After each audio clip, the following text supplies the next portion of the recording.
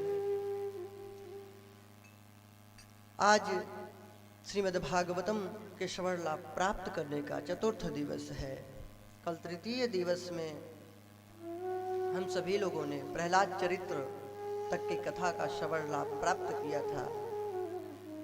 आइए उसके आगे कथा में प्रवेश करें। एक आप लोगों से निवेदन है कि जो भी कोई आता जाए तो आराम से पीछे बैठता जाए, क्योंकि आगे पहले से लोग बैठे हुए हैं। और भागवत जी में सबकी श्रद्धा होती है, अच्छी बात है, होना चाहिए कि हम पुष्प अर्पण करें, प्रणाम करें, कल्याण होगा। लेकिन अगर यह आरती के समय कर लें तो कोई गलत होगा, और या तो पहले आ जाएं, तो ऐसे कथा में विघ्न उत्पन्न होता है, उससे ध्यान भंग होता है। जैसे अचानक से गाड़ी चलती हो, उसके सामने कुछ ब्रेकर अचानक से आ जाए, तो इसलिए सब लोग निवेदन है ऐसा न करें।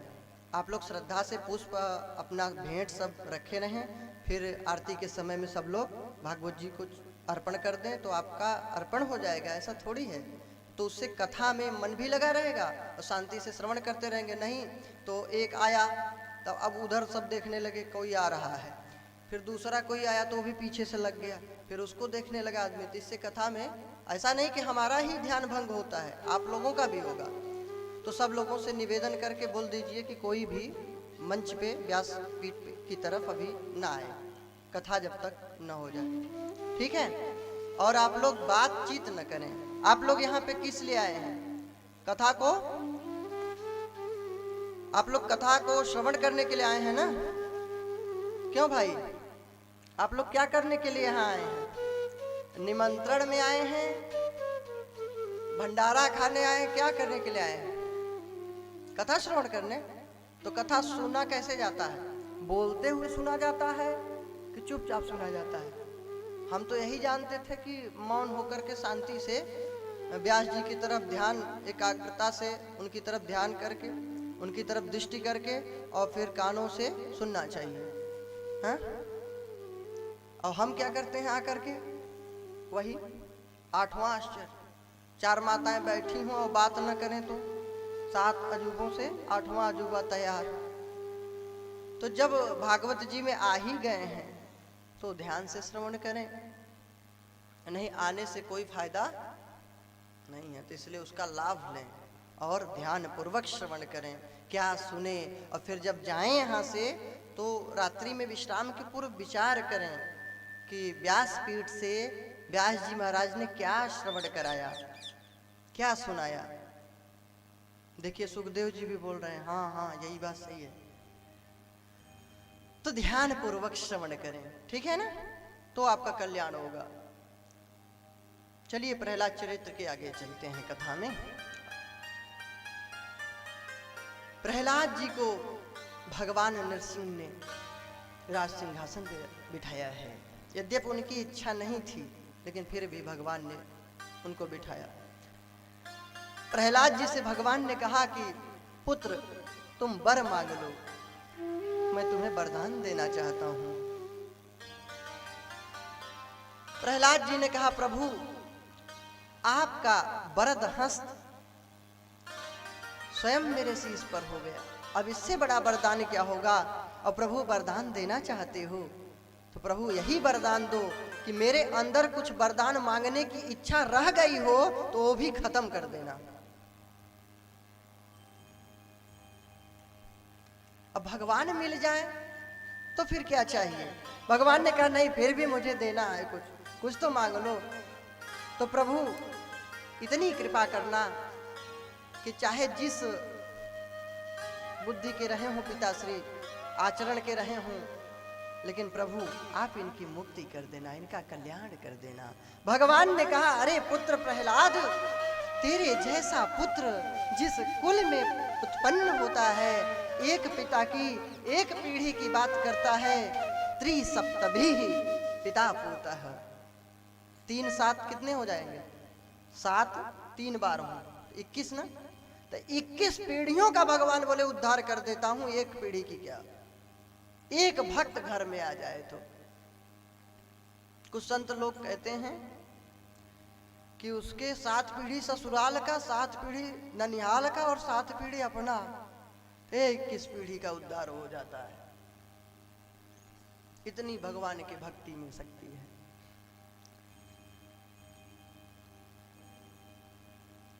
यति धर्म, ब्रह्मचारी, वानप्रस्थी, गृहस्थ, ये सब के धर्मों का निरूपण है। त्रिपुर दहन की कथा है। त्रिपुरासुर एक असुर था जिसके लिए दिव्य विमान पे चलता था। लोहे का विमान था, एक चांदी का और एक सोने का। अब बताइए, काल्पनिक कथाएं तो होंगी नहीं, अगर विमान था नहीं तो कल्पना कैसे होगी? जो चीज होगी ही नहीं उस प्रकार की चीज तो कैसे कल्पना करेगा? हवा में उड़ने वाली कोई चीज तो रही होगी, नहीं झूठी कल्पना कैसे करोगे? करो। दिव्य विमान, और उस विमान की यह विशेषता थी कि जैसे आजकल विमान तो है लेकिन कोई बम पटक दिया खत्म, लेकिन उस विमान की यह विशेषता थी कि उसके ऊपर कोई अस्त्र शस्त्र काम नहीं करता था। ऐसी सुंदर टेक्नोलॉजी से निर्मित की गई थी कि उसके आगे सब अस्त्र शस्त्र निष्फल हो जाते थे, उसको नष्ट नहीं कर पाते थे। और इतने वो जो है वो पूरे महल टाइप का विमान था, सब उसके अंदर था, नगर टाइप का, और वो पूरा अंतरिक्ष में स्थित। भगवान से प्रार्थना किए देवता लोग, फिर भगवान शंभु ने, भगवान शंकर जी ने त्रिपुरासुर का उद्धार किया। बोले भक्त वत्सल भगवान की जय। 15 अध्यायों वाले सप्तम स्कंद को प्रणाम करते हैं। अष्टम स्कंद जो 8वां स्कंद है उसमें प्रवेश करते हैं। इसमें 14 मनवंतरों का वर्णन है। मैंने बतलाया था ना कि मनवंतर 71 बार चारों युग बीत जाता है तो एक मनवंतर का टाइम, मनवंतर एक समय का नाम है।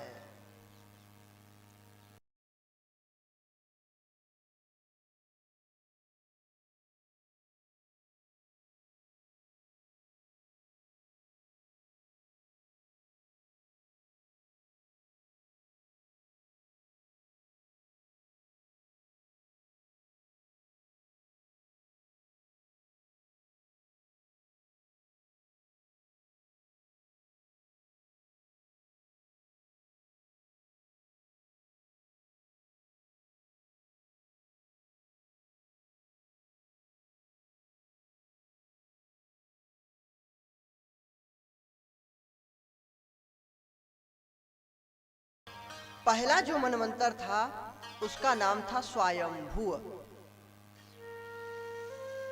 फिर स्वारोचिस, फिर उत्तम, तामस, रैवत, चाक्षुष, छठा मनवंतर, और 7वां जो चल रहा है इस मनवंतर का नाम है वैवस्वत मनवंतर।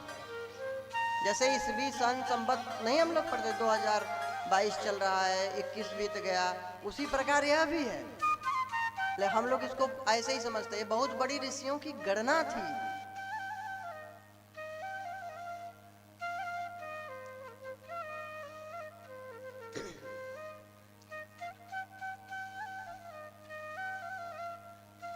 भाई आप लोग ध्यान दीजिए, बहुत भंग होते है कथा, मानेंगे आप, बाद में भी तो कर सकते हैं, कोई भागवत जी तो यही है। तो महाराज यह मनवंतर का नाम है वैवस्वत मनवंतर। यह 7वां मनवंतर जो चल रहा है, और इसमें 28 बार 3 युग बीत गए हैं, 28वां कलयुग चल रहा है। कितनी लंबी हिंदू धर्म की, सनातन धर्म की गणना है। अब अगर गणना नहीं किया फर्जी है तो कैसे पता 28वां कलयुग चल रहा है?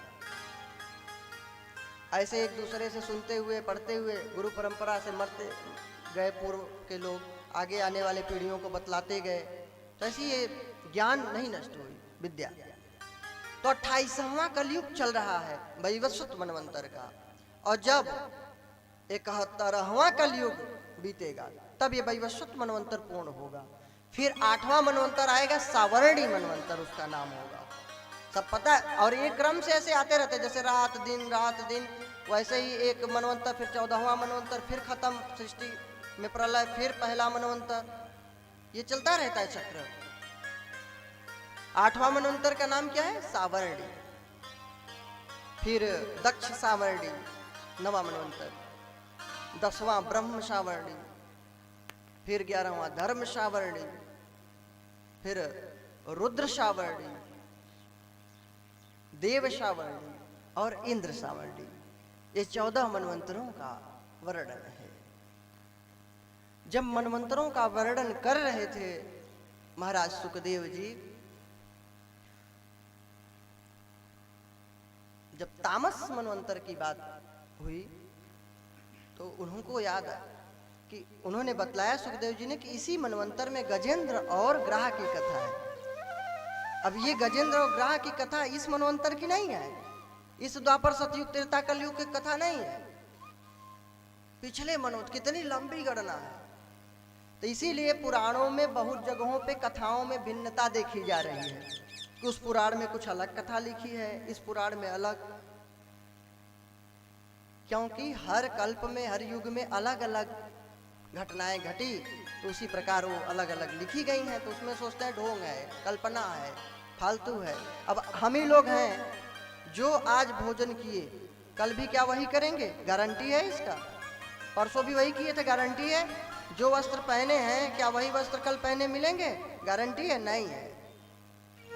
तो उसी प्रकार दिन जैसे हो, मनवंतर, कल्प और युग, ये सब की घटनाएं अलग अलग हैं, तो उसी प्रकार ऋषियों ने लिखा है।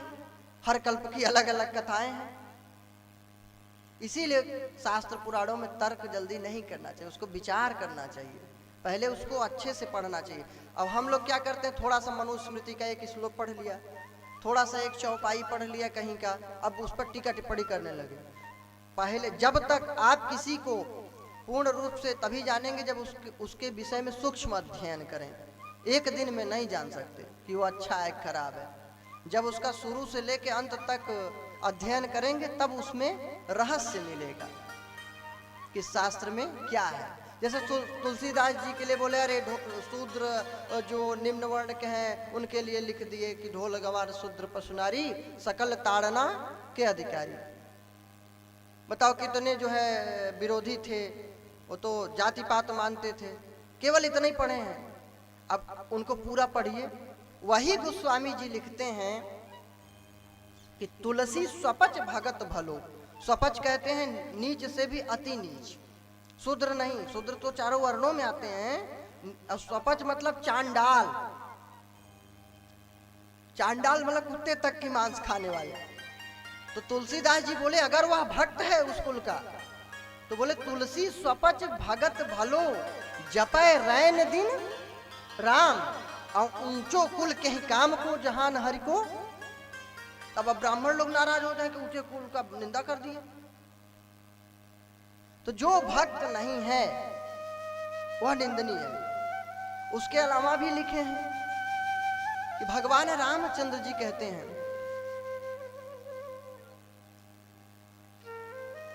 कि भगतिवंत अति नीच प्राणी,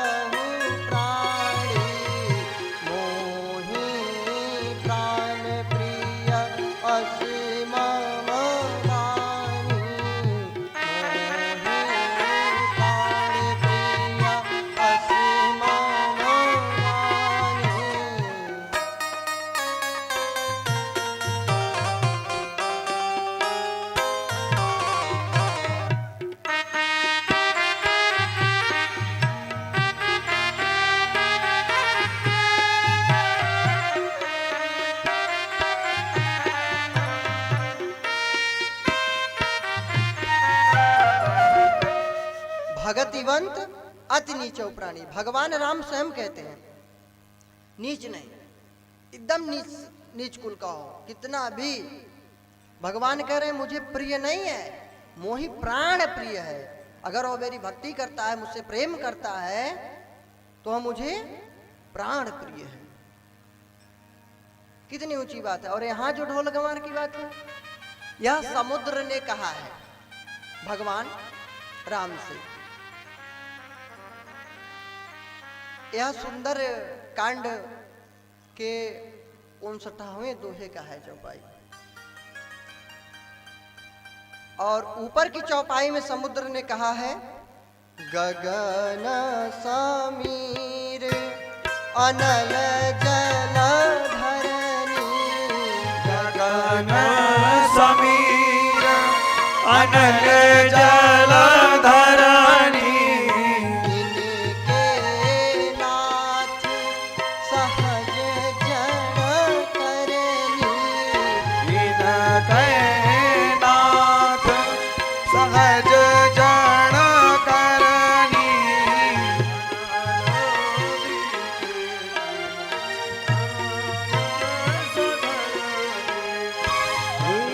राम जय जय जय राम।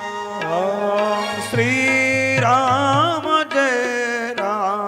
जय जय राम। तो गगन समीर अनल जल धरनी, ये क्या कह रहा है समुद्र? पंच तत्वों की बात। किसकी बात कर रहा है? पंच तत्वों की। समुद्र क्या है? समुद्र किस चीज का बना है? पानी का ना। खारा हो मीठा हो कोई है तो पानी ना। तो समुद्र क्या है? जल।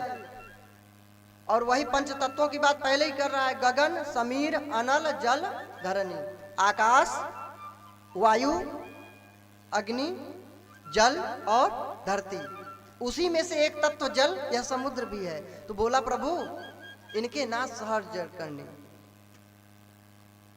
और प्रभु आपने ही सबको प्रकट किया है, सबको जन्म दिया है। ये पंच तत्वों की बात किया। और इधर ढोल गंवार शूद्र पशु नारी सकल ताड़ना के अधिकारी। गोस्वामी जी, अब राजापुर जन्म स्थान मान्यता है तो आप ही लोगों के क्षेत्र की भाषा में लिखे हैं, समझिए। अब ये बताइए आप लोग कैसे बोलते हैं? अरे भाई हम ताड़ गए थे कि तुम जो है वहां खड़े थे। क्या बोलते हैं कि नहीं? भाषा है यहाँ की कि नहीं है? तो ये तो नहीं करते पीट दिए थे कि वहां खड़े थे। ताड़ना मतलब क्या अर्थ लिया? देखना ना। तो यहाँ भी जो गोस्वामी जी लिखे हैं, अब वो तो चौपाई लिखे हैं, अर्थ तो नहीं लिखे थे। अब अर्थ अपने अपने इच्छा अनुसार सब मनगढ़ंत लगा दिए। ताड़ना मतलब देखना या उसको समझना। ताड़ लिया मतलब समझ लिया भी कह सकते हैं कि हम ताड़ लिए थे कि उधर से दो गाड़ी आ रही थी, मतलब देख लिए थे, समझ लिए थे, कहते हैं कि नहीं? हाँ? तो ताड़ना मतलब समझना, पहली बात। और यहाँ जो दूसरी बात हो रही, ढोल गंवार शूद्र पशु नारी की, यहाँ ना तो ढोल की बात है, न गंवार की, न शूद्र की, न पशु की, न नारी की। ये रूपक की तरह से, मतलब आकाश रूपी ढोल है ना। आकाश की ही तरह ढोल है। अच्छा ढोलक है भी, मान लो मारना अर्थ ले लीजिए। तब अब ये हमारे निरंजन जी जो तबला से भगवान की सेवा कर रहे हैं, अब यहाँ मारना अर्थ ले लिया जाए पीटना, तो ये हथौड़ी लेके पीट दे तो बजेगा तबला कि अंगुली से धीरे धीरे प्यार से उसमें जो है एक एक ताल को बजाना पड़ता है। तो यहाँ रूपी आकाश की तरह ढोल है। जैसे आकाश में खाली स्थान है तो हमको कुछ सुनाई पड़ता है, खाली स्थान ना हो तो कुछ नहीं सुन सकते। इसको तो विज्ञान भी कहता है, खाली स्थान के कारण ही हमको सुनाई पड़ता है। तो ढोल में क्या होता है? पोल होता है कि नहीं?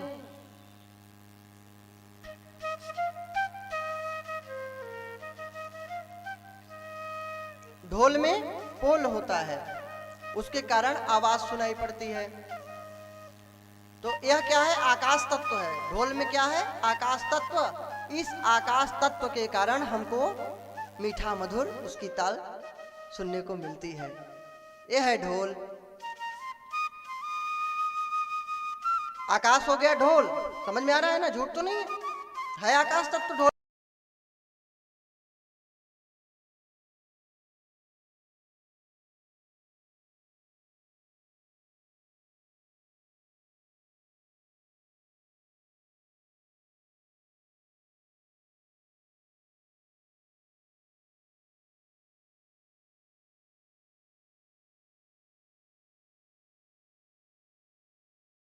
फूलों से होकर जब गुजरेगा, जब पवन देव फूलों से होकर पवन गुजरेंगे तो क्या होगा? सुगंध, सुगंध मिलेगी कि नहीं हमको। और जब नाले से होकर हवा गुजरेगा तो क्या होगा? दुर्गंध। क्या मिलेगी? दुर्गंध। ये है गंवार। अब आप समझिए कि नाक को बंद करना है कि खुले रखना है। हवा नहीं समझेगा, इसलिए उसको क्या कहा गया?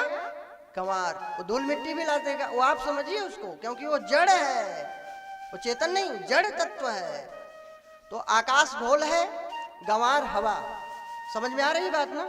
और शूद्र कौन है? जो सेवा करे। इसीलिए जब पंडित जी लोग मंत्र पढ़ते हैं, वैदिक मंत्र में है कि पदभ्याम शूद्रो अजायत, चंद्रमा मनसो जाता चक्षो सूर्यो अजायत, श्रोताद्वायुश्च प्राणस्य मुखादग्निर अजायत, ऐसा पढ़ते हैं। फिर उसमें ब्राह्मणों से मुखमासीत बाहु राजन्य कृतः उरुस्तद जद्वैश्य पदभ्याम गुण शूद्रो अजायत।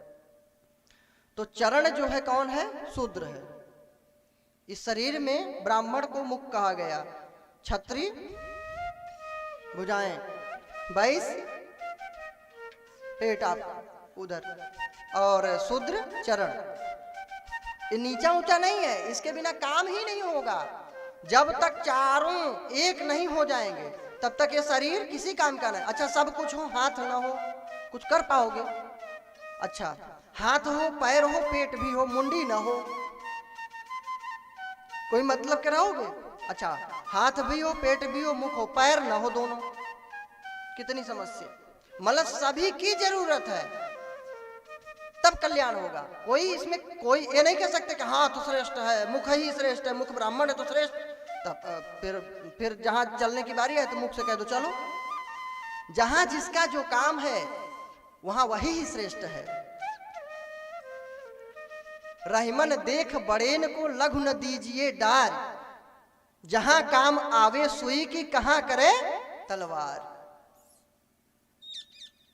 सबका अपना अपना महत्व है, सबकी जरूरत है, इसीलिए तो भगवान ने गुण कर्म के अनुसार सृष्टि की। अच्छा सब लोग को मान लो, सबको ऊंचा बना दिया गया, सब ब्राह्मण संसार में हो गए, मान लिया हमने सब हैं ब्राह्मण, क्योंकि ऋषियों की सब हैं तो सचमुच में ऋषियों की ही औलाद, सब दूसरे नहीं थे। ये सब झूठ बात है, अगर आपको कोई कह रहा है बेवकूफ बना रहा है। शास्त्रों में ऐसा कहीं नहीं लिखा है। सब ब्रह्मा जी ने सृष्टि किया है, सब ऋषियों के पुत्र हैं। जब सांप और बिच्छू तक उन्हीं ने उत्पन्न किए तो आदमी कैसे अलग हो गया? तो ये केवल कर्म को बनाया गया जिससे सृष्टि और राज्य का संचालन हो सके, नहीं तो कैसे देश चलेगा? तो मान लो सब ऋषि हो गए, तो अब सब यज्ञ ही करेंगे तो खेती कौन करेगा? हाँ? और सब खेती ही करेंगे तो पूजा पाठ भी जरूरी है, फिर व्यापार भी जरूरी है, फिर राज्य संचालन भी जरूरी है, युद्ध में बुराइयों से लड़ने वालों की भी जरूरत है। तो क्षत्रिय हो गए, एक ही ऋषि मुनि की संतानें 4 वर्णों में विभक्त हो जाएंगे। अच्छा आप ही केवल ज्ञान मार्ग पे रहिए, कुछ कर्म न करिए, कुछ न करिए, ऐसा जी सकते हो? नहीं, आपको कुछ करना पड़ेगा। हो गए शूद्र की नहीं? कुछ ज्ञान विचार मनन चिंतन किए ब्राह्मण, कुछ सेवा करने लगे क्षत्रिय, और पैरों का सहारा लेके सेवा, बड़ों की आज्ञा पालन ये सब करने लगे शूद्र। शूद्र मतलब गाली लोग समझते, शूद्र मतलब सेवक, जो सेवा करे वह शूद्र। अब देखिए, चाहे जितना बड़ा ब्राह्मण हो, कोई वैष्णव संत होते हैं दास लिखते हैं। अब दास मतलब क्या होता है? किंकर, सेवक, तो वो शूद्र ही हो गए। अब भगवान के लिए तो हम शूद्र ही हैं, सेवक हैं कि नहीं है? तो यहाँ जो शूद्र का वर्णन है उसका मतलब सेवक से है। अच्छा, और उधर गगन समीर, उसके बाद तीसरे नंबर पे क्या है? अनल। अनल अर्थात अग्नि, और यहाँ शूद्र, तीसरे नंबर पे शूद्र और वहां अग्नि। पूरे लोगों की सेवा अग्निदेव कर रहे हैं। कैसे? जीवन में भी मरण में भी। अगर अन्न न हो तो जी पाएगा कोई? अन्नाद भवन्ति भूतानि, भगवान श्री कृष्ण कहते हैं तीसरे अध्याय में गीता जी के कि समस्त भूत प्राणियों की उत्पत्ति अन्न से हो रही है। भाई अन्न नहीं खाएंगे तो जी नहीं पाएंगे। जब जिएंगे ही नहीं तो पुत्र उनके कैसे होंगे, संतान कहां से होंगे? और अन्न कैसे होता है भाई? सभी पौधे वृक्ष ये सब कैसे अपना भोजन बनाते हैं? साइंस कहता है प्रकाश संश्लेषण क्रिया। तो पढ़े लिखे होंगे, जानते होंगे प्रकाश संश्लेषण क्रिया क्या है। जीव विज्ञान पढ़े हो ना, तो उसमें यह है कि यह सूर्य की रोशनी से, प्रकाश से पौधा भोजन ग्रहण करता है। तो इसको अगर प्रैक्टिकल में किया जाए तो क्या करते हैं, तो उसमें एक पौधे का उदाहरण दिया जाता है कि एक पौधे को लगा दीजिए तो उसके चारों ओर अंधेरा टाइप का रहे, एक तरफ से धूप आए तो पौधा धूप की ओर झुकेगा। दूसरा एक प्रमाण देते हैं कि एक पौधे को उखाड़ लाइए छोटे से और उसको एकदम कांच से बंद कर दीजिए, तो ना उसको ऑक्सीजन मिलेगी न तो जो है धूप मिलेगी, तो मर जाएगा और पानी बाहर वाष्प निकलने लगेगा। प्रकाश संश्लेषण क्रिया से भोजन ग्रहण करते हैं, अपना मतलब ताकत इकट्ठा करते हैं पौधे लोग, वही सब अन्न फल मिलता है हम लोगों को। तो प्रकाश ही तो अग्नि तत्व है। और हम लोग देखते कैसे हैं? प्रकाश के कारण। अंधेरे में कुछ दिखता है? बगल का आदमी नहीं दिखेगा। नीला पहना है कि पीला पहना है कि हरा पहना है, कपड़ा कुछ पता नहीं। तो प्रकाश के कारण, अग्नि तत्व के कारण हमको दिखाई पड़ता है। और भोजन जो प्रसाद सिद्ध करती हैं माताएं या हम सभी लोग, तो कैसे करते हैं? अग्नि तत्व का ही। गैस कहते हैं महाराज गैस से, तो गैस में जो जलता है वो क्या है? आग ही तो है। अच्छा, जैसे पाश्चात्य देशों में, जैसे अन्य कंट्रीज में कुछ इलेक्ट्रॉनिक सिस्टम भी है, उसमें आप हाथ रखेंगे नहीं जलेंगे, और कुछ नॉर्मल भोजन उस प्रकार के सिद्ध हो जाता है। तो लेकिन वो है क्या? इलेक्ट्रॉनिक, इलेक्ट्रिक भी सिस्टम है। अगर बिजली भी है तो विद्युत क्या है? वो भी तो आग ही है। अग्नि तभी तो झुलस जाता है बिजली से आदमी।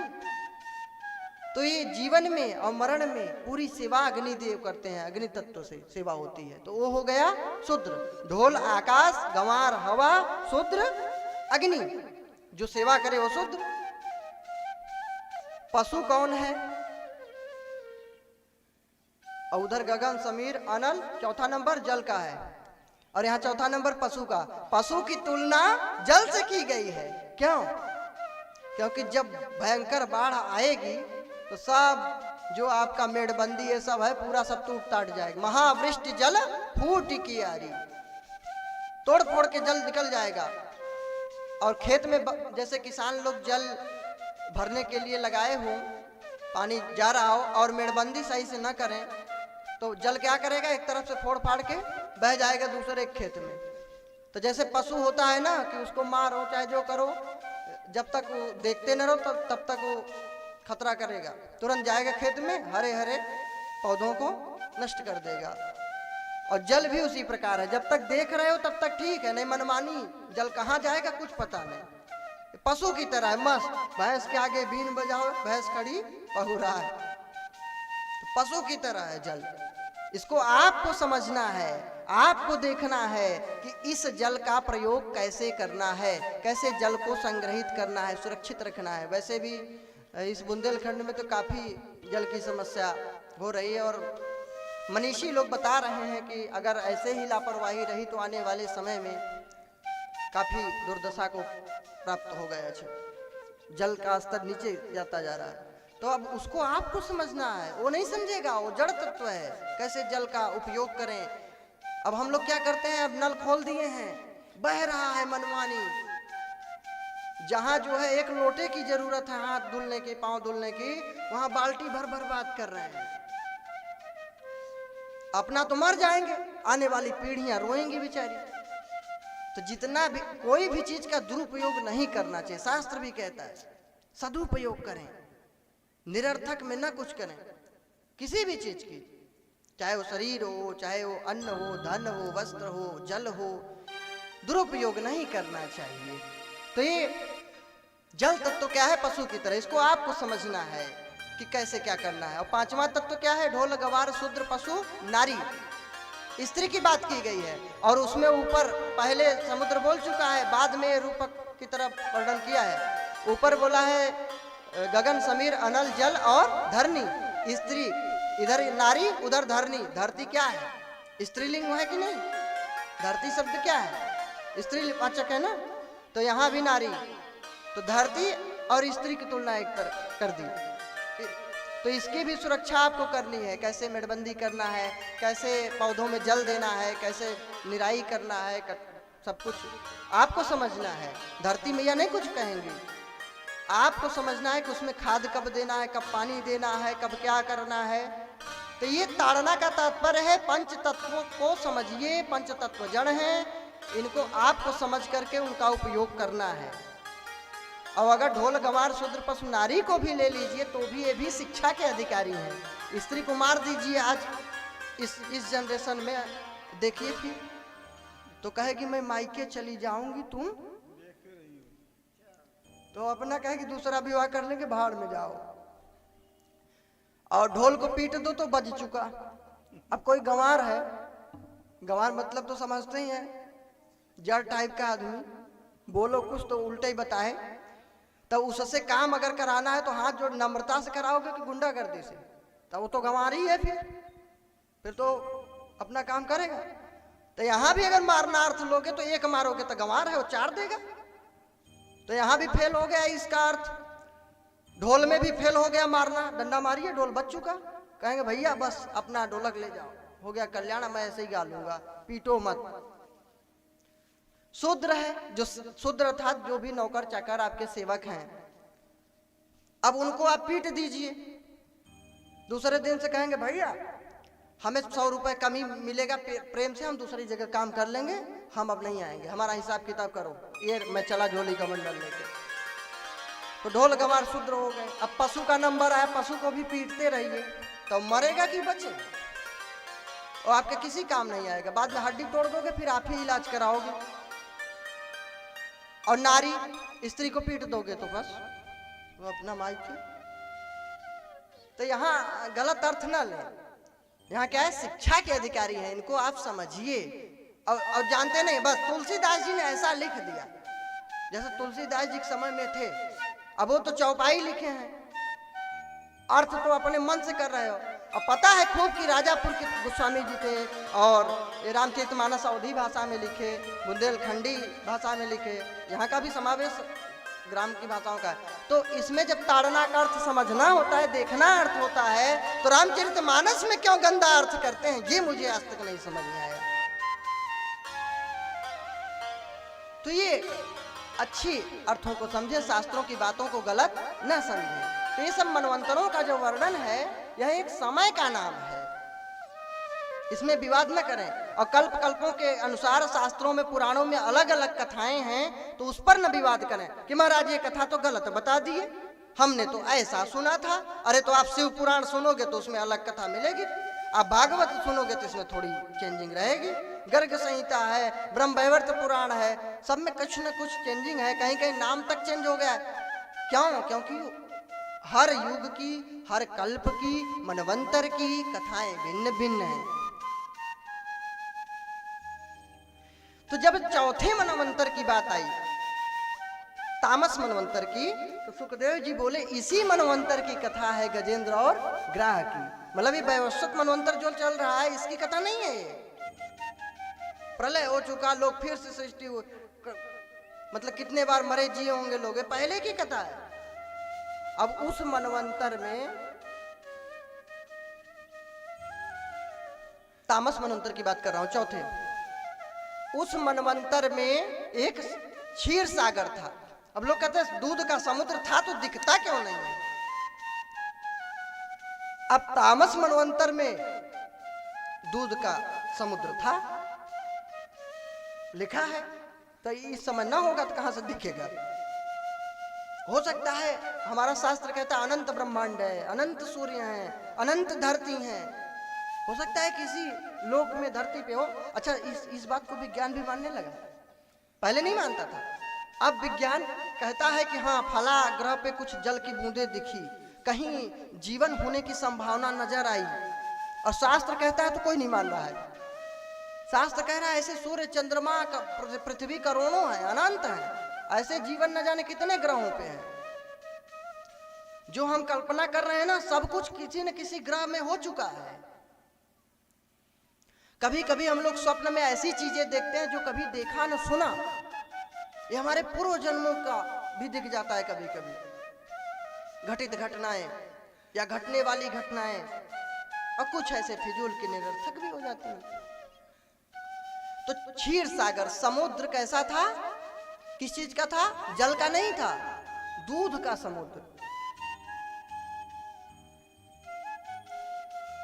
उस क्षीर सागर के मध्य में एक त्रिकूट पर्वत था, दिव्य।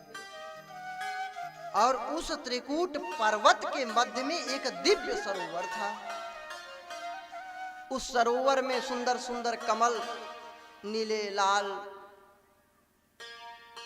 इत्यादि कई प्रकार के भिन्न भिन्न कमल अद्भुत खिले हुए थे और दिव्य सुगंध बिखेर रहे थे।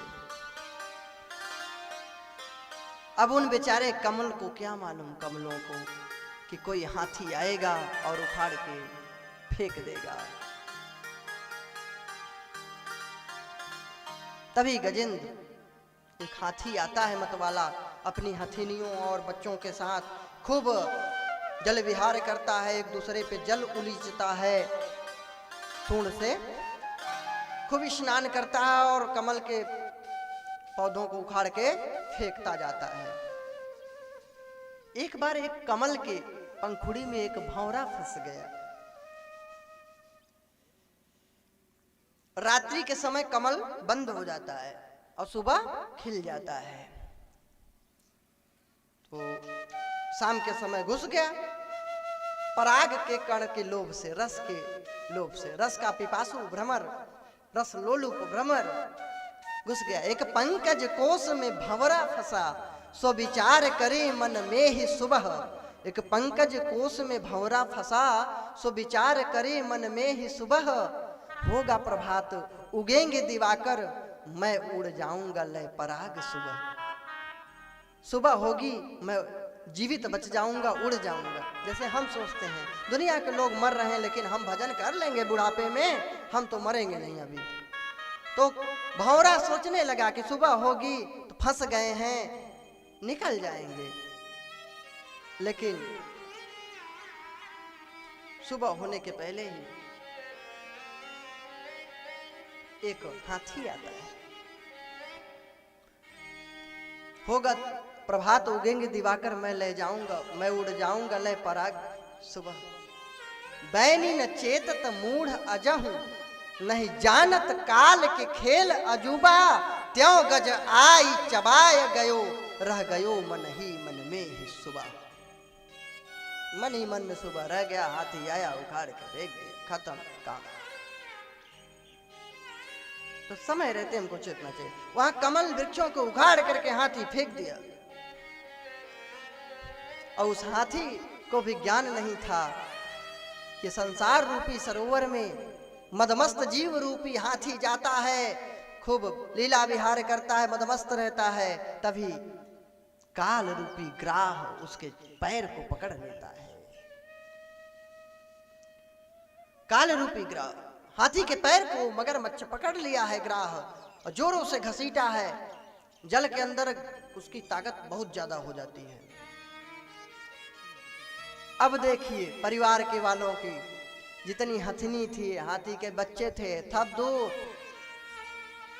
कहते ना तुम तो मुझे प्राणों से प्रिय। जब प्राण की बात आती है जब, तब पता चलता है औकात की कितना प्राणों से प्रिय हैं। सब दूर, कोई काम नहीं आया। मातु पिता भ्राता सब कोई, मातु पिता भ्राता सब कोई, संकट में पूछ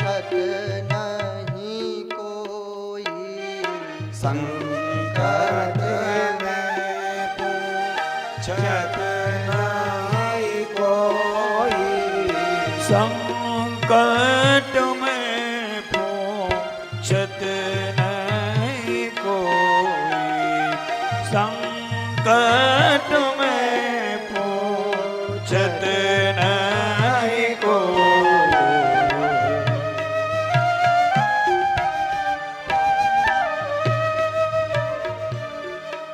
तो माता पिता भ्राता सब कोई होते हैं, लेकिन संकट में कोई काम नहीं आता। आप ही को उसका दुख दर्द सहना पड़ता है। जब कोई काम नहीं आया गजेंद्र को, सब सहारा टूट गया, कोई सहारा नहीं दिखाई पड़ा, तब हाथ अपना सूंड उठाया है ऊपर कमल का पुष्प लेकर और हरि की ओर। संसार के लोगों से आसान किया करना, संसार के लोगों से आसान किया करना। जब कोई ना हो अपना, सिया राम भजा करना। जब कोई ना हो अपना, सिया राम भजा करना। जीवन के समंदर में तूफान भी आते हैं, जीवन के समंदर में तूफान भी आते हैं, जो तुमको भजते हैं उन्हें आप बचाते हैं। जो तुमको भजते हैं वो आप बचाते हैं, वो खुद ही चले आए, तुम्हें याद किया करना। खुद ही चले आए, तुम्हें याद किया करना। संसार के लोगों से आसान किया करना, संसार के लोगों से आसान किया करना। मत भूल अरे पगले, ये देश बेगाना है। मत भूल अरे पगले, ये देश बेगाना है।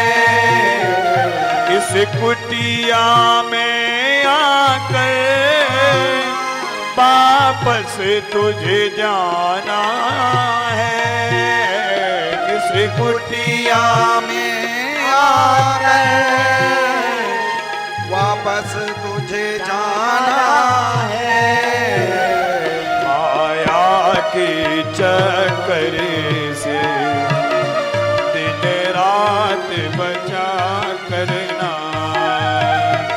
माया के चक्कर से हरि बोल रात बचा करना। जब कोई ना हो अपना, सिया राम भजा करना। जब कोई न हो अपना, सिया राम भजा करना। संसार के लोगों से आसान किया करना, संसार के लोगों से हरि बोल आसान किया करना।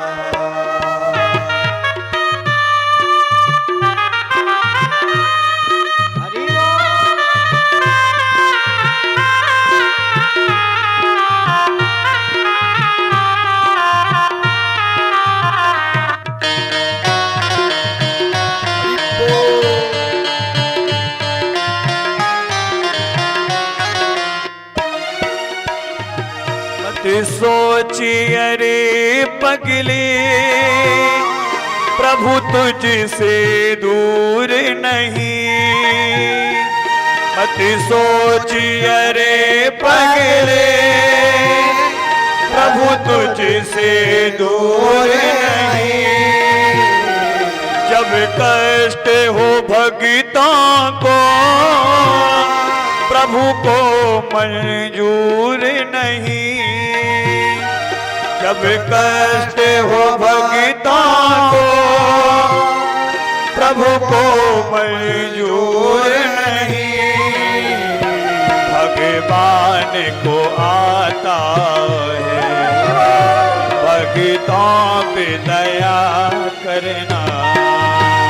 भगवान को आता हरि बोल भक्तों पे दया करना।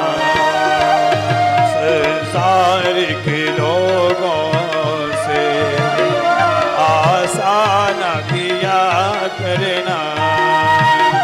संसार के लोगों से हरि बोल आशा न किया करना।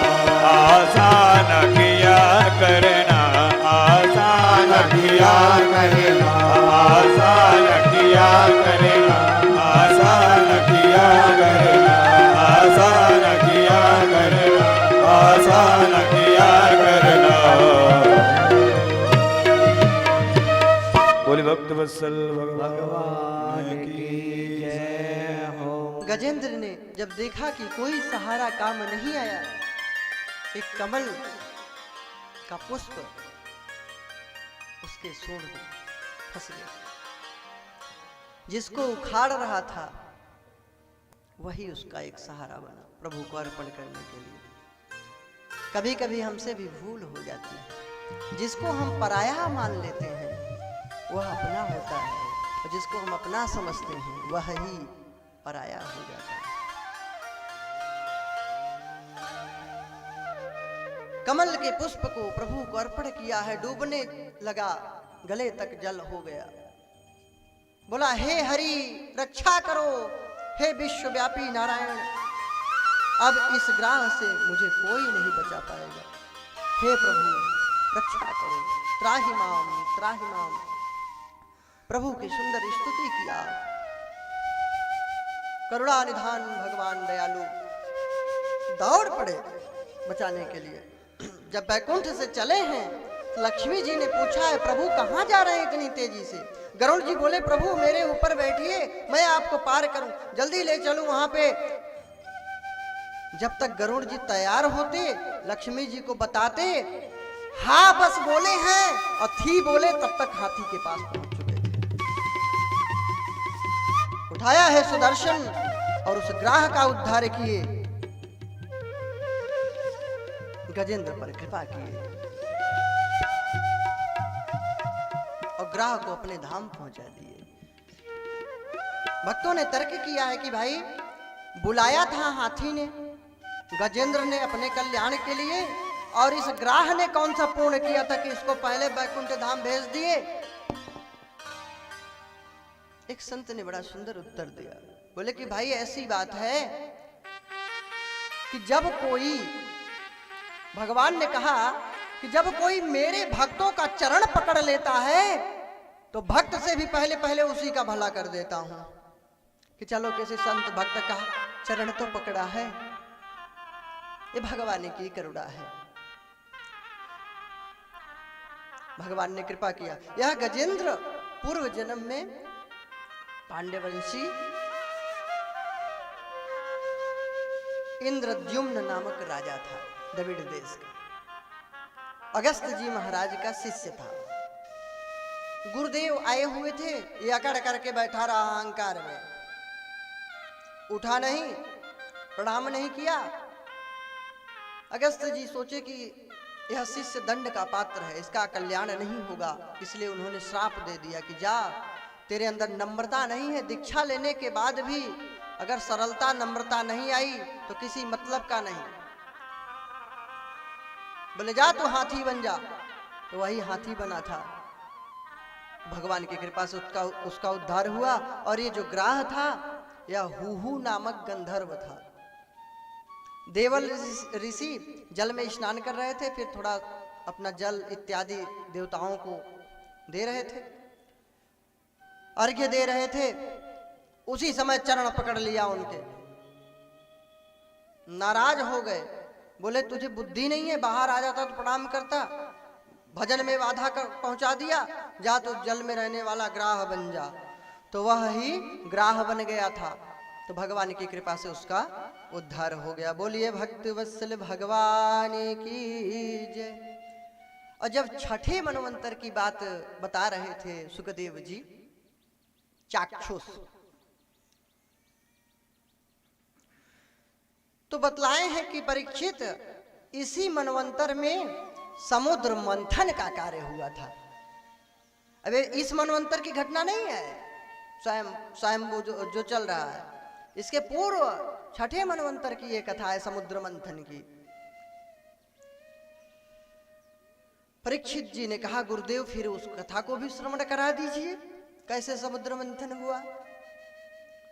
सुखदेव जी बतलाए कि परीक्षित जब देवताओं से असुर जीतने लगे, शक्तिशाली हो गए, तब देवता परेशान हो गए, दुखी हो गए, भगवान की शरण लिए, भगवान से प्रार्थना किए कि प्रभु रक्षा करो, कैसे कल्याण होगा हम लोगों का, असुर तो अधिक शक्तिशाली हो गए हैं। भगवान ने कहा कि अब तो असुरों से संधि करनी पड़ेगी और कोई उपाय नहीं है। तो बोले असुर संधि करेंगे? कहें हाँ करेंगे, तुम सब लोग जाओ निवेदन करो और बोलो कि समुद्र मंथन करवाएं असुर और देवता दोनों लोग मिलकर, तब उससे अमृत प्रकट होगा, तो देवताओं तुम लोग पान कर लोगे तो अमर हो जाओगे, फिर असुर लोग तुम्हारा कुछ नहीं बिगाड़ पाएंगे। इंद्र तैयार हो गए। उन दिनों बलि जी महाराज शासन कर रहे थे, पूरी धरती का शासन उनके हाथ में था। उनके पास इंद्र आया। इंद्र ने कहा कि मैं आपसे मित्रता चाहता हूं, संधि चाहता हूं, लड़ाई झगड़ा नहीं चाहता। अच्छा एक बात बताऊं, ये जो असुर थे और देवता ये एक ही पिता के पुत्र थे, ये भी एक चमत्कार। कश्यप ऋषि के पुत्र देवता हुए, कश्यप ऋषि के ही पुत्र असुर हुए। अदिति के पुत्र देवता कहलाए और दिति के पुत्र दैत्य कहलाए असुर। अब सोचिए, अब यहां हम ऊंच नीच में मरे जा रहे हैं, एक ही पिता और एक असुर। बताओ, नीच ऊंच तो छोड़े, असुर राक्षसी प्रवृत्ति, जीव मात्र को जो पीड़ा दे, तो एक ही पिता, ब्राह्मण पिता। अब बताइए पुत्र असुर, क्योंकि इनके कर्म असुर के थे इसलिए ये असुर कहलाए, और जिसके कर्म देवताओं के थे, पवित्र कर्म थे, वे देवता कहलाए। ते भाई भाई थे।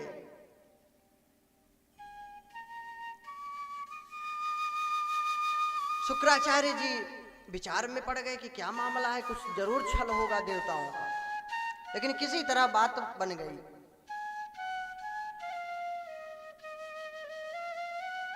अब ये हुआ चलो समुद्र मंथन किया जाए। तो दूध का समुद्र था, क्षीर सागर, उसमें लता औषधि ये सब डाल दिया गया खूब। मंदराचल पर्वत की मथानी बनाई गई, वासुकी नाग की रस्सी बनाई गई। अब एक तरफ देवता एक तरफ असुर। देवता लोग बोले नारद जी से कि गुरुदेव, ये वासुकी नाग के मुख की तरफ रहना तो प्राण नष्ट करना है, मरने के बराबर है। ये फुसकारेगा, विष निकालेगा, और फिर तो हम लोग अमृत तो बाद में पिएंगे, मर पहले जाएंगे, तब जीवित रहेंगे तब तो अमृत पिएंगे। तो नारद जी कहे भाई तो फिर कैसे काम बने, असुर तो लड़ेंगे, ये तो मानेंगे नहीं, ये कहेंगे हम इधर रहेंगे। तो गुरुदेव कुछ मंत्र बताइए। नारद जी ने कान में कुछ मंत्र दिया। देवता प्रसन्न, देवता लोग शोर मचाने लगे, अरे भाई हम लोग श्रेष्ठ हैं, हम अपने पिताश्री के प्रिय पुत्र हैं, माता आदित्य के पुत्र श्रेष्ठ हैं, ये लोग तो जो है हमसे श्रेष्ठ नहीं है, हम लोग इतने श्रेष्ठ हैं कि वासुकी नाग के मुख की तरफ रहेंगे और असुर लोग पैर की तरफ, पूंछ की तरफ। असुर नाराज, बड़े आए तुम लोग जो है मुख की तरफ रहने वाले, मुख की तरफ हम लोग रहेंगे, पूंछ की तरफ तुम लोग जाओ। बस यही तो करना था, काम बन गया। नहीं नहीं हम लोग मुख की तरफ रहेंगे। नारद जी सिखा रखे थे कि मैं जब कहूंगा तब कहना, अच्छा ठीक है। नारद जी बोले अरे नहीं भाई चलो यही श्रेष्ठ अपने ही भाई हैं, चलो इन्हें ही रहने दो मुख की तरफ, तुम लोग पूंछ की तरफ आ जाओ। अब देवता लोग बड़े प्रसन्न, चलो अपना काम बनता है? कोई कह रहा है भाड़ में जाए जनता, जनता ही मिली है भाड़ में जाने के लिए। ऐसा स्वार्थी मत बनिए भाई, तमाम इन लोग कथा पहले से मालूम रहती है।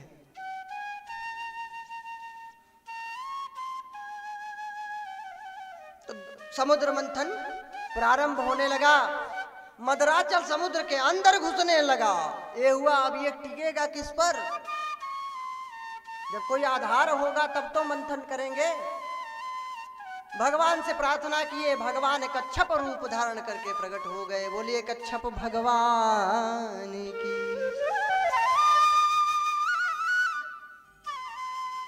100 योजन तक का विस्तार वाला अपना पीठ किए हैं। उसके ऊपर मदराचल पर्वत रुक गया है और इतने विशाल रूप धारण किए भगवान नारायण कि जब मदराचल घूमता है तो भगवान को ऐसा मालूम पड़ता है जैसे कोई खुजला रहा हो, कष्ट नहीं हो रहा है। मंथन प्रारंभ किया गया था अमृत के लिए, लेकिन उससे सर्वप्रथम जहर विष प्रकट हुआ कालकूट नामक। जब भी कोई इस संसार में प्रारब्ध की रस्सी से, प्रारब्ध के मंथन दंड को सत्कर्म की रस्सी से चलाता है, संसार में लोक कल्याणकारी कार्य करता है कि इससे यश मिलेगा, मेरा मान सम्मान होगा अमृत की तरह। जब भी कोई ऐसा परोपकारी कार्य करने लग जाता है तो महाराज अमृत रूपी मान सम्मान तो बाद का रहा, सर्वप्रथम विष रूपी निंदा और अपयश ही मिलता है। जब भी कभी आप अच्छा करेंगे तो इसीलिए कह, नेकी कर दरिया में डाल, भला कर रहे हो तो भूल जाइए।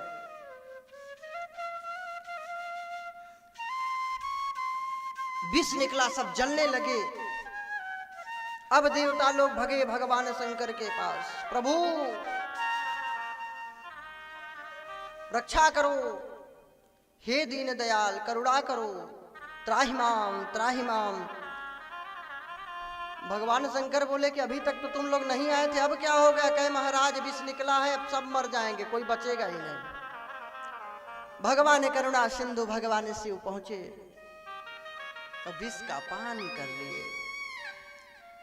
फिर उसको ध्यान आया उनको कि जो है मेरे हृदय में भगवान रामचंद्र जी की छवि है, भगवान रामचंद्र जी हृदय में है। उन्होंने सोचा अंदर ले जाएंगे तो इनको पीड़ा होगी, भाव है भक्त का, तो गले में ही रोक दिए। और बाहर निकालें तो दुनिया मरे और अंदर ले जाएं तो भगवान को कहीं पीड़ा न पहुंचे, इस भाव से गले में ही रोक दिए। तो जब भी कभी क्रोध में कुछ अनुचित वचन निकल रहे हों, कुछ आप की बुद्धि विकृत हो, तो उस समय कटु वचन बोलने से पहले आप विचार करें। अंदर रखोगे तो आपको टेंशन के कारण अनिद्रा होगी, सो नहीं पाओगे, और जब सोओगे नहीं तो आपको दुनिया भर की बीमारी आ जाएगी। तो अंदर रखोगे तो आप मरोगे, जलोगे, आप जलोगे, और बाहर निकालोगे तो दूसरा जलेगा। तो इसलिए उस विष रूपी क्रोधाग्नि को क्या करें? विष को, विष रूपी क्रोध को, कड़वे वचन को, ये सब को क्या करें? कंठ में ही रख दें। बाहर न निकालें, दूसरा कोई काहे को जले मरे, और अंदर भी न रखें हृदय में कि हम भी जलें। वहीं पे खत्म कर दें विचारों के द्वारा, सद्बुद्धि के द्वारा। इस कथा से यह शिक्षा मिलती है। भगवान शंभु कंठ नीला पड़ गया, उनको भक्त लोग प्यार से नीलकंठ कहने लगे। बोले नीलकंठ भगवान की। अब समुद्र मंथन प्रारंभ हुआ। समुद्र मंथन से 14 चीजें निकली। मंथन से क्या क्या? श्री रंभा विषवारुणी, अमीय शंख गजरा, धनु धनवंतरि धेनु शशि, कल्प वृक्ष मणिवा। लक्ष्मी जी प्रकट हुई, अप्सराएं प्रकट हुई।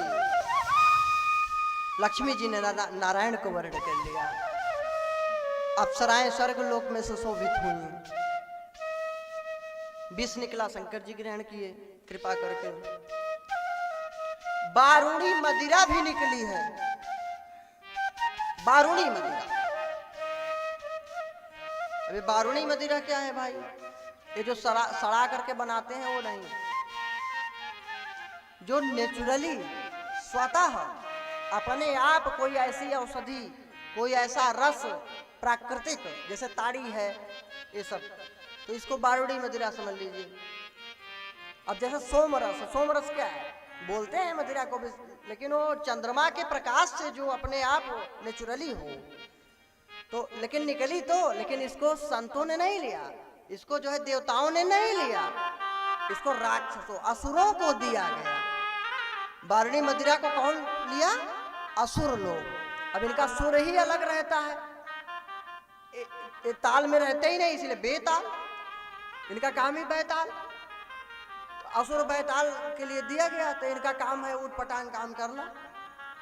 तो अब लोग उपमा देते हैं, उदाहरण देंगे कि महाराज ये तो जो है बारूणी मदिरा समुद्र मंथन से निकली, और इस कथा को भूल जाते हैं कि इसको राक्षस ने लिया था, असुर ने। अब कौन कहे कि मैं असुर हूं? ये नहीं कहेंगे कि महाराज मैं राक्षस हूं, मैं असुर हूं, इसलिए मैं स्वीकार कर रहा हूं। ये नहीं कहे मैं महान हूं, ये तो समुद्र मंथन से निकली थी बारूणी मदिरा, इसलिए इसको। हाँ। अब एक आदमी मस्त पिया, अब दुर्गति बता रहा हूं। अब भैया चांद लोग की सैर किया, नशे में मतवाला पागल की तरह पड़ा है कहीं नाले के पास कूड़े में। अब अपने नशे में मदमस्त होकर क्या कल्पना कर रहा है कि मैं चांद लोक की सैर कर रहा हूं। सुंदर मखमली चादर बिछी हुई है, परी लोग आई हुई हैं, अप्सराएं मुझे छीटा जल की मार के जगा रही हैं। अरे प्राण प्यारे उठ जाओ, बढ़िया सुंदर चांदी की कटोरी में जली हुई हैं, सोने की छड़ी से मार रही हैं, उठ जाओ नहीं मारेंगे। ये तो उसके नशा की कल्पना है। और वो क्या कह रहा है? इधर नाले के पास कूड़े में पड़े हैं, न कोई प्राण प्यारी है, न कोई प्राण प्यारा है, न कोई जल का छींटा दे रहा है, न कोई डंडा मार रहा है। बच्चे कंकड़ पत्थर मार रहे थे। और भैरवनाथ की सवारी का क्या है? कुत्ता। सब समझदार है, तो आदत कभी ना छूटे कुत्ता टांग उठा के। मैं क्यों बोलूं? मुंह बा के पड़े थे नशा में, बस भैरवनाथ की सवारी डाल दिया अपना चरणोदक। ये तो इनका जो है जल का छींटा है। ये दुर्दशा। अब बेफिजूल के पी पा के आएंगे, अब नहीं कोई मिला तो पत्नी को ही गाली देंगे, बच्चों को परेशान करेंगे। अच्छा, अरे महाराज हम तो पी के सो जाते हैं चुपचाप। हाँ, तब जो प्यार से बच्चों से मिलना चाहिए, पत्नी से, माता पिता से, ऑफिस से आए काम करके तो उनसे प्यार करिए, उनसे प्रेम करिए, उनको भी समय दीजिए। वो भी जाने कि आप पिता हैं, आप भाई हैं, किसी के पुत्र हैं। तो उनसे नहीं बोलेंगे चुपचाप सो जाएं, तो भी तो गलत कर रहे हो। पैसा का दुरुपयोग। अब महाराज गुटखा, बीड़ी, सिगरेट, शराब, ये सब मान लीजिए अगर बढ़िया अच्छी नौकरी है तो 1500 तो रोज फूकना ही है, 200-500 बर्बाद कर दे रहे हैं। मतलब महीने में 10-20 हजार ऐसे उड़ जाएगा। अब कहीं अच्छे कार्य में लगाना हो, किसी गरीब के यहाँ कहीं लड़की की शादी है, कन्या की, कहीं धर्म कर्म हो रहा है, भगवान का पूजन यज्ञ हो रहा है, वहां के लिए दुनिया भर की सोचेंगे, अरे राम राम लूट लिया, मेरा सब चला गया। अभी ऑर्केस्ट्रा आ जाए, डीजे बजे, 2 घंटे में कैसेट गाएगा, 10-20-50 हजार दे देंगे। और कोई नाचने वाले आ जाए तो उड़ाएंगे ऐसे जैसे ताश की गड्डी, ऐसे फेंकते हैं, फिर 1,50,000 पता ही नहीं चलता। और कोई ब्राह्मण कोई रात भर बेचारा जग के पूजा कराए, शादी करा दे दूल्हा के साथ, वो भी बेचारा जगे, और घर से आए, घर का काम सब पूजा पाठ करा के आए, फिर साथ में बारात के साथ लौटे, और 2-5 हजार दे देंगे, कहेंगे यार महालालची पंडित एकदम लूट लिया, मेरा नाश कर दिया। मुंह से बोलता है मंत्र, कोई मतलब सीडी नहीं बजता, खुद बोलता है, खुद जगता है। और डीजे और ये सब में क्या बजता है? कैसेट। उसके लिए 20,000 50,000 है 2 घंटे के लिए, और जो रात भर प्राण दे रहा है, क्या लूट लिया यार, मर गए हम। और शराब और गुटखा तंबाकू खाने के लिए, अरे उसको दे दोगे तो क्या हो जाएगा, उसका परिवार ही तो पलेगा ना, तो क्या नुकसान हो गया। ऐसे करोगे तो सब लोग अपना काम छोड़ देंगे, कोई पूजा पाठ कराएगा ही नहीं भविष्य में। उनके भी हाथ है, उनके भी मुंह है, उनके भी पैर है, वो भी मजदूरी नौकरी सब कुछ कर सकते हैं। तो ऐसी स्थिति ना आए, गंदी सोच न रखें, सम्मान पूर्वक सबका सम्मान करें, तो ऐसा न करें। महाराज तो बारूणी मदिरा जो निकली उसको किसने ग्रहण किया? असुरों ने। शंख निकला, भगवान नारायण ने धारण किया। ऐरावत हाथी को इंद्र ने लिया।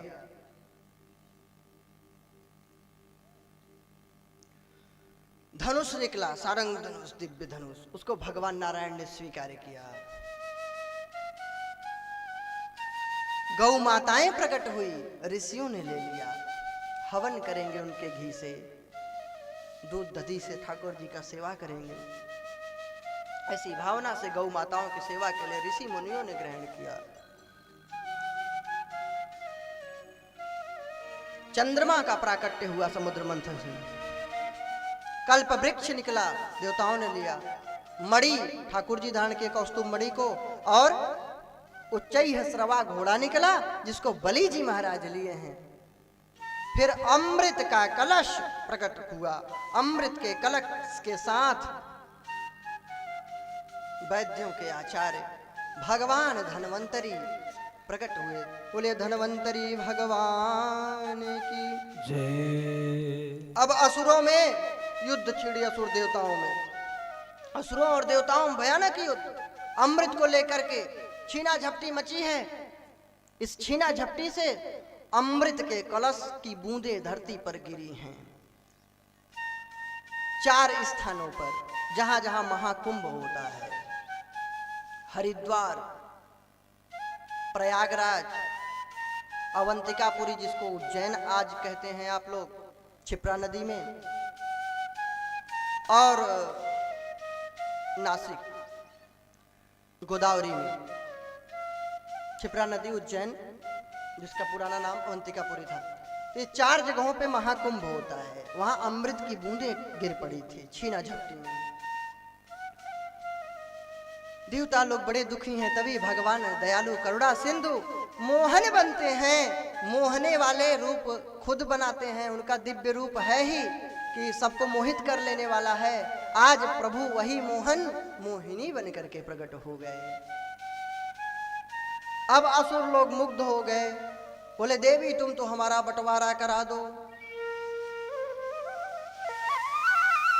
मोहिनी भगवान बोले कि भाई मैं तो एक स्त्री हूं और स्वेच्छाचारिणी स्त्री हूं, मेरा भरोसा कर रहे हो, किसी को ज्यादा दूं, किसी को कम दूं, किसी को न दूं।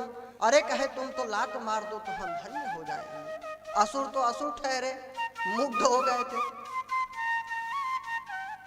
अब मोहिनी भगवान अमृत का कलश लिए, देवताओं को अमृत दिए, बारूणी मदिरा असुरों को।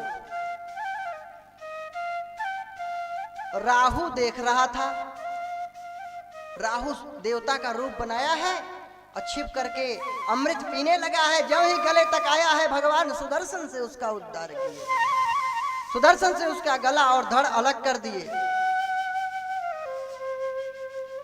तो एक भाग राहु कहलाया और एक भाग केतु, अब दो बन गया मुसीबत। फिर बड़ी युद्ध हुई है, लेकिन देवता लोग असुरों को परास्त कर दिए। देखिए, मान के साथ, सम्मान के साथ जो मिल जाए उसमें बहुत सम्मान है और अपमान में नहीं कुछ है। मान सहित विष के पिए शंभु भय जगदीश, मान सहित विष के पिए शंभु भय जगदीश, और बिना मान अमृत पिए राहु कटायो शीस, राहु कटायो शीस। बिना मान के अमृत भी मिला तो शीस कटाना पड़ा। सूर्य देव और चंद्रदेव बता दिए थे कि यह राहु छिप करके आया है, इसीलिए वह ग्रहण लगाता है सूर्य और चंद्रमा के ऊपर। अब इधर बलि जी महाराज परास्त हो गए, देवताओं की विजय हो गई। शुक्राचार्य महाराज सोचे कि बड़ी गड़बड़ बात हुई, तो संजीवनी विद्या से असुरों को जीवित कर दिए और बलि जी से बोले हैं, बलि चलो यज्ञ करो, तुमको यज्ञ से दिव्य शक्ति प्रदान होगी। अद्भुत यज्ञ हुआ, उससे दिव्य धनुष, 2 तरकश, अक्षय तरकस जिसके बाण कभी खत्म ही नहीं होते थे, और एक दिव्य रथ प्रकट हुआ। उस पर आरूढ़ होकर के बलि जी महाराज पूरे देवताओं को परास्त कर दिए। अच्छा, देवता लोग भागे भागे पीटते हैं, आप लोग देखते होंगे ना नाटक में या भक्ति सीरियलों में, कि पता लगे एक असुर आक्रमण किया, देवता भगे। कथाओं को पढ़े होंगे तो आप लोग सोचते होंगे पिए अमृत है, अमृत पीने के बाद भी ये लोग भागा क्यों करते हैं? तो पता है क्यों भागते हैं? इनसे किसी ने पूछा कि भाई ये असुरों से, रावण इत्यादि से भयभीत होकर भागते क्यों हो? तुम लोग मरोगे है नहीं? बोले इसीलिए तो भागता हूं। बोले क्यों? कहे अगर मर जाते तो चलो मार डालेंगे, मरेंगे है नहीं, और पीटेंगे असुर पता नहीं कब तक, तो हम लोग कब तक पीटेंगे, मरना है नहीं, इसलिए भाग ही जाते हैं छोड़ के। तो बलि जी महाराज सर्वत्र विजय कर लिए। गुरुदेव शुक्राचार्य बोले, बेटा ये मध्यावधि चुनाव है, ये थोड़े दिन के लिए हुआ है। अगर तुझे हमेशा स्वर्ग पर विजय प्राप्त करना है, हमेशा के लिए इंद्र बनना है, तो एक काम कर, 100 अश्वमेध यज्ञ कर ले, तो हमेशा के लिए इंद्र बन जाएगा। जिसके बहुत पुण्य हो जाते हैं तो वह इंद्र बन जाता है। एक एक चीटी भई अगणित बार सुरेश, एक एक चीटी पता नहीं कितने बार इंद्र बन चुकी है। तो देवता होना, देवी होना, ये सब तो अपने कर्मों का खेल है। आप सत्कर्म करें, यज्ञ करें, पूजन करें, ये सब पुण्य कर्म कर लें अधिक, तो आप स्वर्गलोक प्राप्त करेंगे। और उन स्वर्गलोक प्राप्त करने वालों में सबसे अधिक जिसका पुण्य होगा वह वहां का राजा इंद्र हो जाया करता है। तो मनुष्य ही देवता बन जाता है, मनुष्य ही मनुष्य है, मनुष्य ही राक्षस असुर भी बन जाता है कर्मों से। 99 अश्वमेध यज्ञ पूरे हो गए हैं। 1.25 अश्वमेध यज्ञ नर्मदा तट पर महाराज बलि कर रहे थे। इधर माता अदिति बड़ी दुखी है, देवताओं की माँ थी। प्रार्थना किया कश्यप जी से कि स्वामी मुझे कोई ऐसा पुत्र हो जो देवताओं की ओर से लड़े, देवताओं की रक्षा करे। कश्यप जी ने पयोव्रत का उपदेश दिया।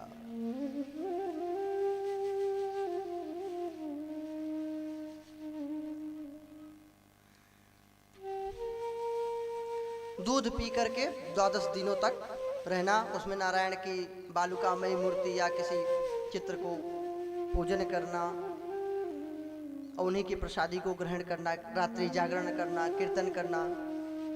बोले अगर विधि पूर्वक यह फागुन महीने में व्रत किया जाता है, पयोव्रत का, परिवार से त्रयोदशी पर्यंत, फिर उसमें ब्राह्मण संतों को फिर उसका प्रसाद अंतिम दिन जब पूरा हो जाए व्रत तो कराना।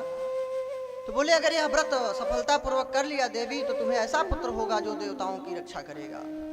व्रत सफल हुआ, भगवान नारायण स्वयं प्रकट हुए, आशीर्वाद दिए और माता अदिति के घर भगवान वामन रूप से प्रकट हो गए। बोलिए वामन भगवान की जय। छोटे से 52 अंगुल के छोटे से भगवान वामन, छाता कमंडल भिक्षा पात्र सब लिए। भगवती उमा अन्नपूर्णा ने स्वयं भिक्षा दिया, चंद्रमा ने पलाश के दंड दिया।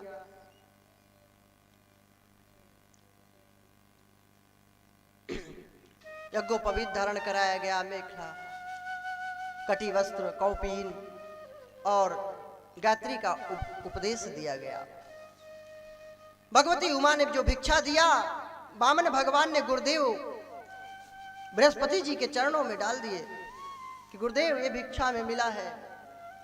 गुरुदेव बोले बेटा इतने भिक्षा से कुछ नहीं होगा, कुछ भिक्षा इतनी ला कि जीवन में कभी मांगना न पड़े।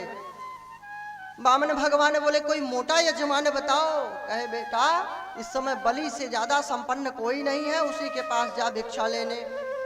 अब वामन भगवान चले बलि के पास। इधर रास्ते में एक जगह बरसाती नाला बह रहा था, बरसात का पानी गहरा, 52 अंगुल के भगवान वामन। अब कैसे पार करें?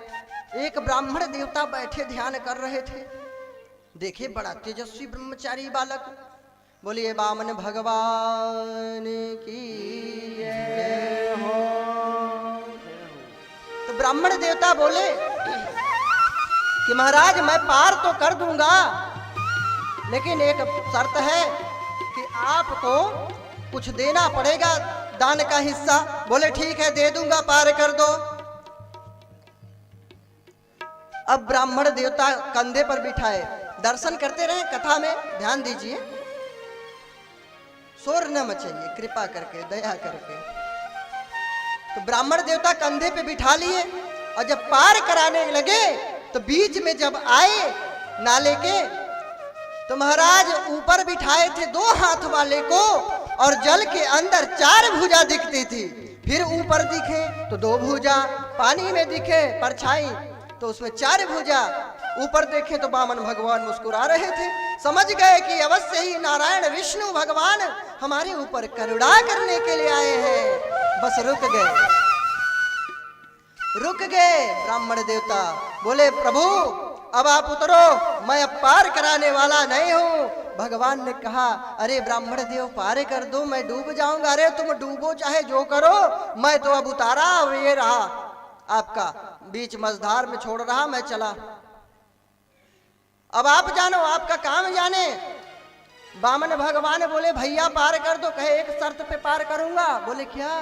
कहे मैं आपको इस नदी नाले से पार कर देता हूं और हे प्रभु आप मुझे भवसागर से पार कर देना।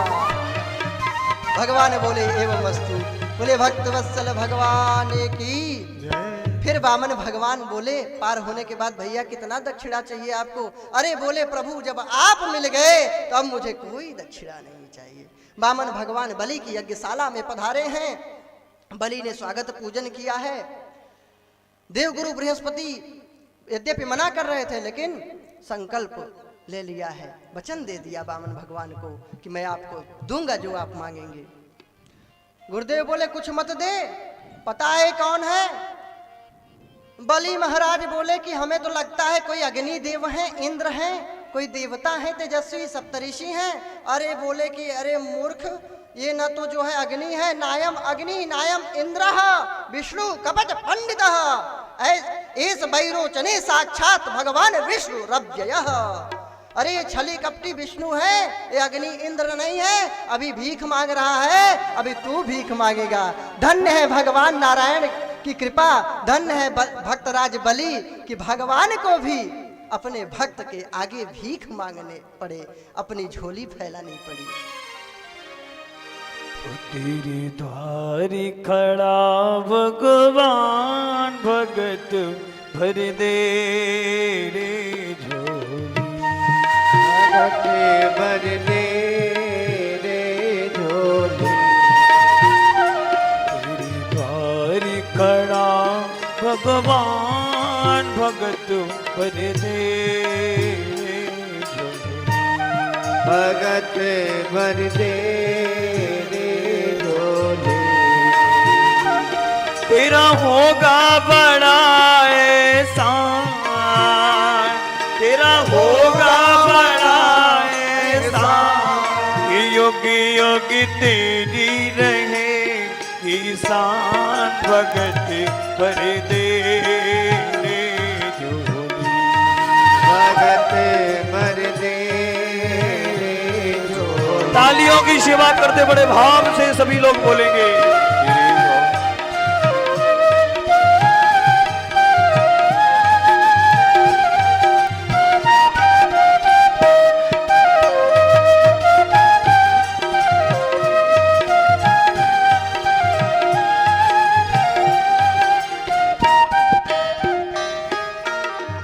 डोली उठी है सारी धरती, डोला गगन में सारा। डोली उठी है सारी धरती, डोला गगन में सारा। भीख मांगने आया दर पे, जगत का पालन हारा रे। मैं आज तेरा मेहमान की, कर ले मुझसे जरा पहचान। भगत भर दे रे जोगी। भगत भर दे हरि बोल रे जोगी। तेरे द्वार खड़ा भगवान, भगत भर दे रे जोगी। भगत भर दे रे जोगी। पावन भगवान की जय हो।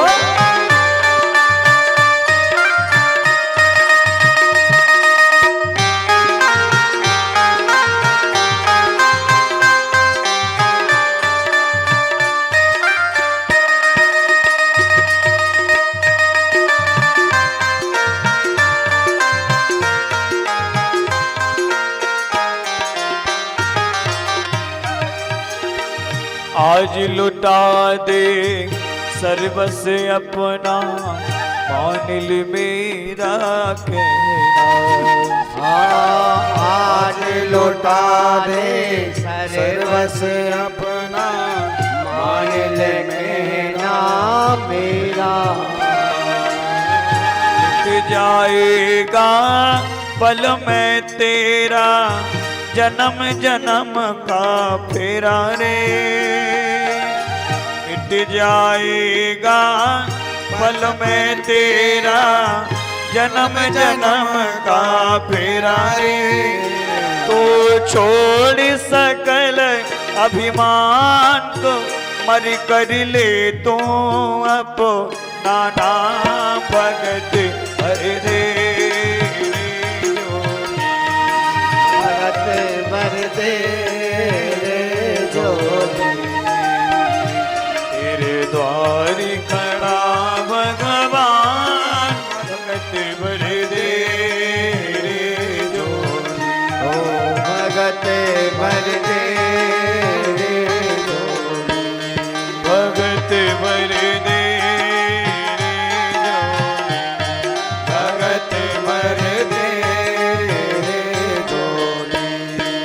ओ तेरे द्वार खड़ा भगवान, भगत भर दे रे जोगी। भगत भर दे रे जोगी। भगत भर दे रे जोगी। भगत भर दे रे जोगी। भगत भर दे रे जोगी। बोलिए भक्त वत्सल भगवान की जय हो। भगवान वामन आज भिक्षा मांग रहे हैं भक्त से। गुरुदेव ने यद्यपि मना किया था, फिर भी बलि महाराज ने कहा, प्रभु जो आपको लेना हो वो लीजिए। अगर मेरे घर भगवान भी आया है तो बलि उसको निराश नहीं करेगा, भगवान को भी बलि कुछ देगा। लोग यही कहेंगे कि बलि के पास भगवान मांगने के लिए आए थे। अब संकल्प की बारी आई कि मंत्र पढ़ के फिर दान करो। बोले क्या चाहिए? बोले 3 पग धरती और कुछ नहीं चाहिए। अरे बोले महाराज बलि के यहाँ आए हैं, गांव मांग लीजिए, राजपाट मांग लीजिए, हाथी घोड़े मांग लीजिए, अगर पैदल चलने से थक गए हो तो पालकी रथ दे दूं, और फलाहार रहते हो तो जंगल आपको वन प्रदेश दे दिया जाए, और दूध पी के रहते हो तो गऊओं को दे दूं, और अगर महाराज 52 अंगुल के जैसे आप हैं, अगर ब्रह्मचारी जीवन से उब गए हो तो ऐसी 52 अंगुल की किसी से शादी विवाह करा दे। भगवान ने कहा मुझे ऐसा वैसा समझता है क्या? मुझे सिर्फ 3 पग धरती चाहिए, मैं लालची लोभी थोड़ी हूं, भजन करना है तो प्रभु बढ़ा करके लेना। अरे बोले चिंता मत कर, इतना चरण बढ़ा करके लूंगा कि तुझे कहना नहीं पड़ेगा। अब संकल्प मंत्र बोलने की बारी आई। गुरुदेव तो नाराज होकर चले गए कि बात नहीं मान रहा है, ये भगवान है, इसको दे देगा तो तू भीख मांगेगा अभी।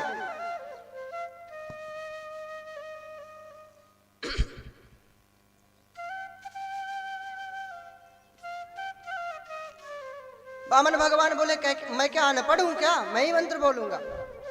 अब जल का पात्र टोटीदार जल का पात्र था, अब उसमें से जल काहे को निकले? शुक्राचार्य उसमें घुस गए, सूक्ष्म रूप बनाए सिद्धि के बल से, अब उससे जल ही न निकले। भगवान वामन बोले है बलि जी महाराज आदेश करें। अरे वो पैनी कुसा दे, अभी जल निकलेगा। पैनी कुसा लिए, टोटी में मारे जोरों की धक्का, और शुक्राचार्य निकल के बाहर, एक आंख फूट गई। तब से शुक्राचार्य काने हो गए, एक दृष्टि, अभी जो विषम दृष्टि थी अब एक दृष्टि हो गई उनकी, सम दृष्टि, एक दृष्टि का कर दिए। लोगों ने पूछा, भाग रहे थे शुक्राचार्य, खून गिर रहा था, लोगों ने पूछा महाराज आप काने कब से हो गए? बोले देत है तो कोई, लेत है तो कोई, और शुक्र ने अकारण अपनी आंख खोई। अब देता कोई और है, दान कोई और करता है, लेता कोई और है, और पड़ोसी का पेट दर्द, राम राम राम इतना लुटा दिए। तो देता कोई और है, लेता कोई और है, और दान में जो बाधा पहुंचाते हैं तो फिर शुक्राचार्य जी जैसे। फिर महाराज भगवान दान लेने के लिए अब बढ़ाए हैं पैर को। बलि ने कहा था खूब बढ़ा लेना। भगवान विराट रूप धारण किए हुए हैं, पूरा ब्रह्मांड इनमें समा गया, ब्रह्मांड रूप हो गए नारायण। एक चरण में पूरी धरती को नाप लिए, दूसरा चरण जब बढ़ाए हैं महाराज तो लोकांतरों को पार करते हुए, स्वर्ग लोक, महर लोक, तप लोक, जन लोक, सबको पार करते हुए सत्य लोक तक चरण बढ़ा दिए हैं। और इनके चरण को धुल करके ब्रह्मा जी ने कमंडल में रखा है, वही जल मां गंगा के नाम से प्रकट हुआ। इसीलिए संत कहते हैं कि शालिग्राम घर में हो, लड्डू गोपाल हो तो इनको रोज स्नान कराइए और उस जल को ग्रहण करिए तो वह भी जल गंगा जल बन जाता है। ठाकुर जी के चरण का जल ही तो गंगा जल है। ठाकुर जी के कहा सबके चरण की ही वंदना होती है। मैं किसी की निंदा उपहास की दृष्टि से नहीं कर रहा हूं, कह रहा हूं लोग जैसे कहते हैं ना, अरे शूद्र ये, अब भगवान चरण में बैठे थे, नारायण भगवान चरण में कोई देवता नहीं गया, हम नहीं जाएंगे पैर में। भगवान सबसे उच्च श्रेणी के भगवान नारायण, सोचिए दिव्य, वे भगवान चरण में बैठ गए। और यही कारण है कि आज भी लोग चरणों में वंदना करते हैं, और जब भी सम्मान में धुला जाता है तो चरण ही धुला जाता है। चरणामृत लोग लेते हैं, कभी हाथामृत, पेटामृत, पीठामृत, नाकामृत कोई नहीं लेता, सब चरणामृत ही लेते हैं। क्यों? क्योंकि उसमें भगवान का वास है। हमने पहले भी बताया कर्म नीच ऊंच होता है, जाति ऊंच नीच नहीं, कर्म। कर्म अच्छे करिए, भगवान के भक्त बनिए। हम तो कहते हैं सब लोग वैष्णव बन जाएं, पूरे संसार के लोग भक्त बन जाएं, कोई जाति पात नहीं, बोले मैं वैष्णव हूं, मैं भगवान का दास हूं, मैं भगवान का भक्त हूं।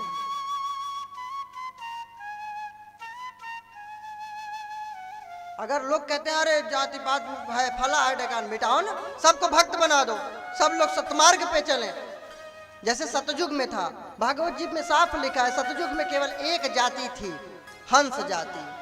हंस का तात्पर्य क्या है? विवेक संपन्न, नीर क्षीर दूध और जल को अलग अलग पहचानता है, अलग अलग कर लेता है। तो उसी प्रकार लोग सही और गलत को जानने वाले ज्ञानी लोग थे, सिद्ध लोग थे, योगी लोग थे। सतयुग में केवल एक जाति थी, हंस, और एक ही वेद था, ऋग्वेद, और उससे भी पूर्व केवल एक ही मंत्र था, ओमकार प्रणव, वही वेद था, वही ज्ञान था, और एक ही भगवान थे, आदि पुरुष सत्य नारायण। ये भागवत के 9वें स्कंद में लिखा हुआ है। ऐसा नहीं समझना कि मैं निंदा कर रहा हूं किसी के जाति की, धर्म की, ब्राह्मण की, या किसी, जो लिखा है वो बात कर रहा हूं। सतयुग में ऐसा ही था। तो जिस दिन जाति पात मिट जाएगा, सब लोग विवेक संपन्न हो जाएंगे, जिस दिन भगवान के सब लोग भक्त बन जाएंगे और सब लोग परोपकार करेंगे, धर्म मार्ग पे चलने लग जाएंगे, और कोई किसी से ईर्ष्या द्वेष नहीं करेगा, कोई किसी का अहित नहीं चाहेगा, सब लोग कल्याण के लिए रत होंगे, कोई भला कराने वाला नहीं मिलेगा, भला करने वाले सब तैयार मिलेंगे। उस दिन से सतयुग आएगा, उसी दिन से सब मिट जाएगा, पाप, कलह, कलेश, अशांति, और केवल एकमात्र धर्म ही बचेगा, और एकमात्र जाति हंस अर्थात योगी, ज्ञानी, विज्ञानी बचेंगे। तो सतयुग में था, और लोग शास्त्रों की निंदा करते हैं, पढ़ना लिखना कुछ नहीं। लोग कहते हैं ना जाति पात शास्त्रों ने दिया। ये त्रेता युग से विभाग बढ़ा है, फिर द्वापर से और ज्यादा, कलयुग में तो पूछो ही मत।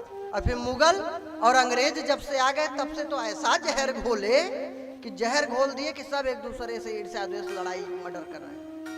नहीं, पहले बड़े प्रेम से चारों वर्णों के लोग रहते थे, एक दूसरे का सम्मान करते थे, प्यार देते थे सबको। तो भगवान के चरण का जल ही गंगा मां बने। अब तीसरा चरण कहां रखें? समस्या। बलि को बंधन में बांध दिया गया कि इसने संकल्प तो किया लेकिन पूरा नहीं किया, इस अपराध के कारण इसको दंड मिलना चाहिए। कभी भी संकल्प न करें, और संकल्प करें तो उसको पूरा करें। और लोग तो भगवान को भी सोचते हैं मूर्ख बना दिया। हाँ, मन्नत मांग लेते हैं और पूरा नहीं करते। कहे यार किसके, कहे काम हुआ किसके। जब तक काम नहीं है तब तक भगवान, देवी, भवानी, देवता सब याद आएंगे, और जहां काम बना खिसक लिए। तो संकल्प पूरा नहीं किया था, बंधन में बांध दिए भगवान। तब तक विंध्यावली आ गई, बहुत बुद्धिमान थी माता विंध्यावली। भगवान से बोली, प्रभु दान के बाद दक्षिणा, कुछ दान की वस्तु दी जाती है तो उसमें दक्षिणा भी दिया जाता है, और दक्षिणा के साथ में भूयसी दक्षिणा दी जाती है। भाई दान की वस्तु कोई कुछ दिया तो उसमें दान तो दे दिया उसने, लेकिन अब मन में थोड़ा ये रह गया कि अरे कुछ ठग तो नहीं रहे, लूट तो नहीं रहे। तो इस पाप के प्रायश्चित के लिए आदमी उसमें कुछ दक्षिणा देता है कि जिससे उसका अपराध न लगे, जो गलत सोच लिए। और फिर दक्षिणा भी दे दिया, दान की वस्तु दे दिया कुछ, और सवा लगाते हैं सिक्का एक रख के। क्यों? कहे भाई हमने दान दिया, दक्षिणा दिया, हमारे मन का भी प्रायश्चित हो गया, पाप मिट गया। लेकिन घर परिवार के लोग अब गलत सोचने लगे तो लुटाए जा रहे हैं बाबा जी लोगों के पीछे। तो बोले इस अपराध की निवृत्ति के लिए सवा लगा करके भूयसी दक्षिणा दी जाती है। तो भगवान बोले हाँ हाँ लाओ, दक्षिणा भी दो मेरा, भूयसी दक्षिणा। बलि महाराज कहे कि ये तो बेकार कर दिया सब काम, दान तो पूरा हुआ नहीं, दक्षिणा और भूयसी दक्षिणा और लेकर चली आई, इससे अच्छा तो घर ही में रहती तो ठीक।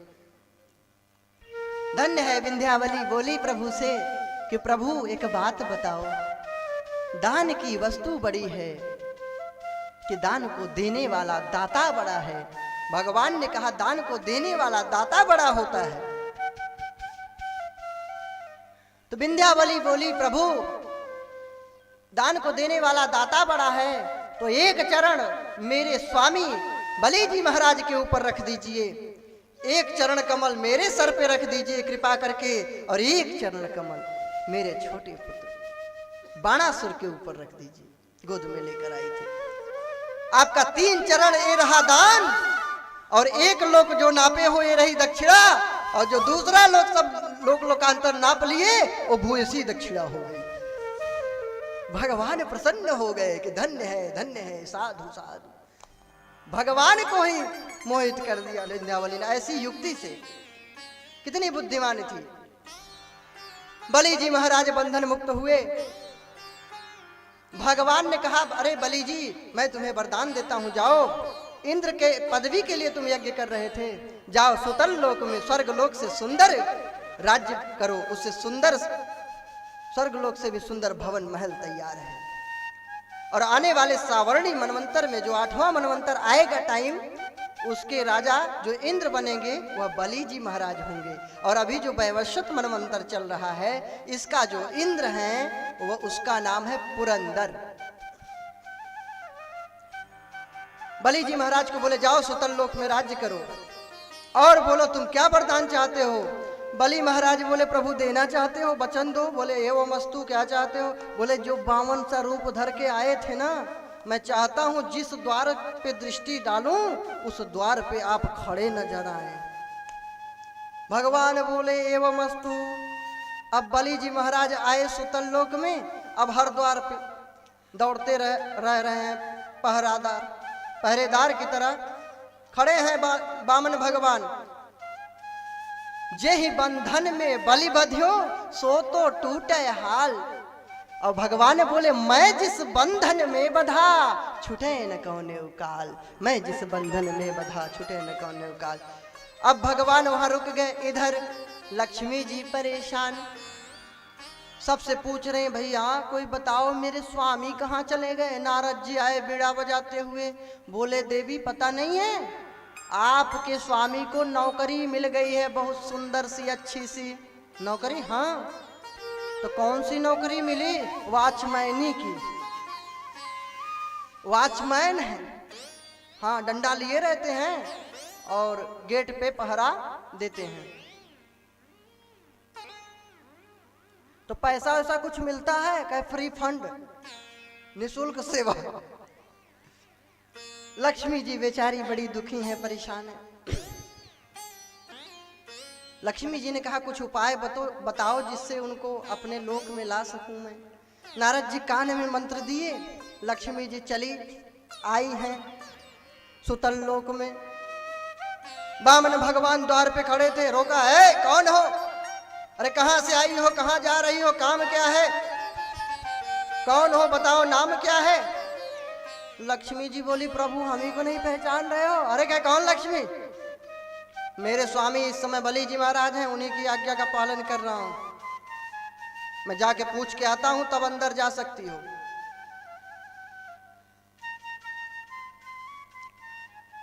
महाराज बलि जी महाराज से पूछे हैं बामन भगवान। बलि जी महाराज बोले लक्ष्मी जी को कौन रोका है, आने दीजिए। लक्ष्मी जी आई हैं और रक्षा सूत्र राखी लेकर आई थी। सावन की पूर्णिमा तिथि थी उस दिन। गई हैं, कहे भैया मैं राखी बांधने आई हूं, तुम मेरे भैया हो। बलि जी बोले कि मैं भैया कब से बन गया, मैं भैया कब हो गया। लक्ष्मी जी बोली एक गांव का रिश्ता है, ग्राम का रिश्ता है। मैं भी समुद्र के अंदर से प्रकट हुई, सुतल लोक से आई थी, आप यहाँ के राजा हैं, तो गांव के रिश्ते के कारण, ग्राम के रिश्ते के कारण आप मेरे भैया। बलि जी बोले सब जानता हूं, ये ग्राम का रिश्ता नहीं है देवी, ये तो राम का रिश्ता है, नहीं तुम कब आने वाली थी। लेकिन ठीक है बांध लो राखी, भैया हूं तो। राखी बांधा है लक्ष्मी माता ने, तब से रक्षाबंधन का त्योहार मनाया जाने लगा, भाई बहन का प्रेम। लेकिन बहना राखी बांधी है तो कुछ मांग ले, मैं तुझे देना चाहता हूं। तो दोगे भैया पक्का बताना? हाँ हाँ वचन दे रहा हूं, बोल तू क्या मांगेगी। जो तेरी इच्छा हो मांग ले, राजपाट मेरे प्राण जो चाहिए वो ले ले। तो भैया ये जो पहरा देते हैं ना, 52 अंगुल के हैं ना, इन्हीं को दे दो। निराश हो गए बलि जी महाराज, बोले बहना तूने क्या मांग लिया, ये तो मेरे प्राण हैं, तू तो मेरी प्राण मांग रही है। लक्ष्मी जी ने कहा भैया वचन दिए हो, मुकर रहे हो, और एक बात है आपके क्या हैं? बोले प्राण हैं, लेकिन मेरे अगर इससे अधिक हो तो दे दोगे? बोले हाँ। कहे आपके तो केवल प्राण है भैया, मेरे तो प्राणनाथ हैं, इसलिए दे दो। बलि जी ने कहा ठीक है दे दूंगा, कोई जंगल में नहीं आई हो, तुम भी थोड़ा दिन यहाँ विश्राम करो, फिर जाना वैकुंठ में। कुछ दिनों तक बलि महाराज के यहाँ भगवान नारायण और लक्ष्मी रहे, स्वागत सत्कार हुआ, फिर विदाई हुई। बलि जी महाराज स्वयं बहन को छोड़ने के लिए वैकुंठ गए। क्या भाग्य है, वहां दिव्य स्वागत हुआ बलि जी महाराज का। पूरे वैकुंठ में दीप उत्सव मनाया गया। पहली दिवाली वैकुंठ में मनाई गई। कार्तिक की अमावस्या को मनाई जाती है ना, कार्तिक में ही ना दिवाली। तो पहली दिवाली वैकुंठ लोक में मनाई गई बलि जी के स्वागत के लिए। और फिर अवध में रामचंद्र जी जब उसी दिन आए थे, अमावस्या के दिन, कार्तिक के, उस दिन दिवाली मनाई गई। तब से दिवाली मनाई जाने लगी स्वागत सत्कार के लिए, सम्मान के लिए। बलि जी फिर आए हैं, भैया द्विज का भी त्योहार हुआ है। बस यहीं पे वामन चरित्र को प्रणाम करते हैं। बोलिए वामन भगवान की जय, लक्ष्मी माता की, बलि जी महाराज की हो। आगे महाराज सत्यव्रत राजा की कथा है। संकीर्तन। ओ मेरे बाके बिहारी लाल, सभी बड़े भाव से बोलेंगे, बड़े प्रेम।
तेरे शीश पे मुकुट विराज रहा, तेरे शीश पे मुकुट विराज रहा, कानों में कुंडल साज रहा, कानों में कुंडल साज रहा, तेरे गले में जनती माल, ओ माल, तेरो मन रखियो निज चरण, तेरे बाकी बिहारी लाल, ओ लाल, तेरो मन रखियो निज चरण।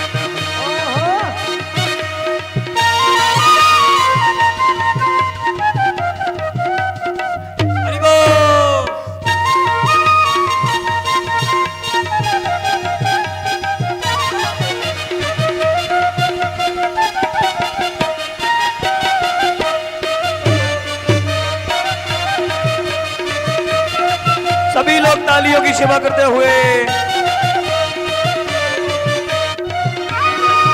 तेरे नैनों में सुरमा साज रहा, तेरे नैनों में सुरमा साज रहा, तेरे नैनों में सुरमा साज रहा, तेरे नैनों में सुरमा साज रहा, ओ तेरे मुख में वीणा राज रहा, तेरे मुख में वीणा राज रहा, तेरी ठोड़ी पे, तेरी ठोड़ी पे, तेरी ठोड़ी पे हीरा लाल, ओ लाल तेरो मन रखियो निज चरणन में, तेरी ठोड़ी पे हीरा लाल, ओ लाल मेरो मन रखियो निज चरणन में।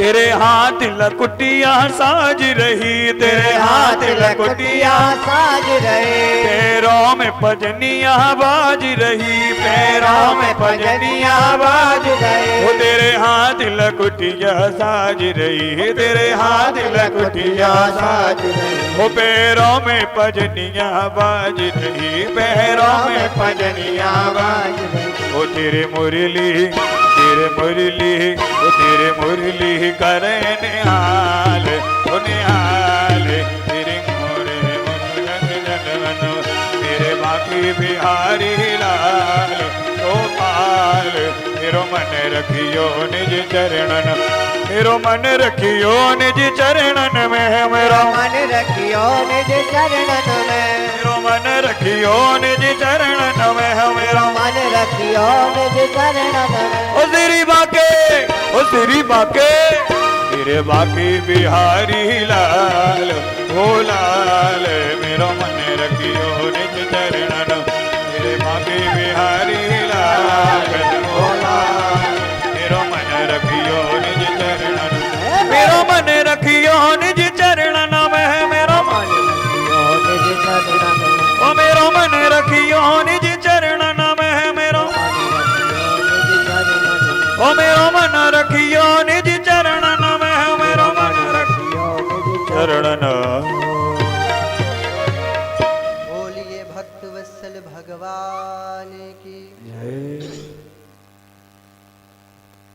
आगे सत्यव्रत राजा की कथा है। सत्यव्रत राजा बड़े ही धर्मात्मा शासक थे।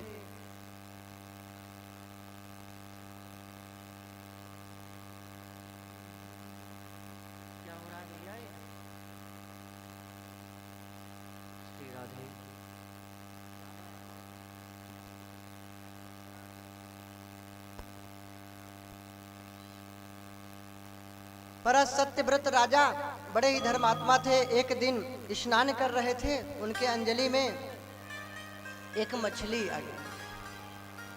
मछली को जो ही जल के साथ नीचे करना चाहे हैं, भगवान नारायण सूर्य को अर्घ्य दे रहे थे, जल अर्पण कर रहे थे।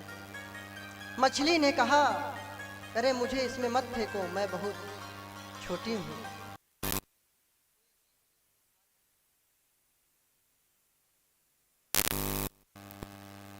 कोई जीव जंतु खा लेंगे, इसलिए मुझे अपने महल में रख दो।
समय कोई नया प्रचलन थोड़ी है जो कहते स्वयंवर, मतलब ये जयमाल सिस्टम नया फैशन है। ये कोई नया नहीं है, बहुत पुरानी पद्धति थी। जानकी माता ने जयमाल ही तो सी है, जयमाल राम उर्मिल, ये कोई नया सिस्टम थोड़ी है। अंगूठी पहनाते हैं, ये भी कोई नया सिस्टम नहीं। गांधर्व विवाह और ये भाग पर आ गए, ये राक्षस विवाह, अपहरण करके जबरदस्ती विवाह, ये है राक्षसी। न किसी से सम्मति लेना, ये है आसुरी प्रवृत्ति का विवाह। ये भी लेकिन है जिक्र शास्त्रों में इसका भी, कैसा भी हो सकता है यार कलयुग में। ऐसा भी हुआ कलयुग में, ऐसा पहले भी हुआ था, लेकिन वो राक्षसी विवाह है। इसी इला के गर्भ से पुरूरवा पैदा हुए थे। पुरूरवा उर्वशी के गर्भ से, फिर आयु, सुतायु, सत्यायु,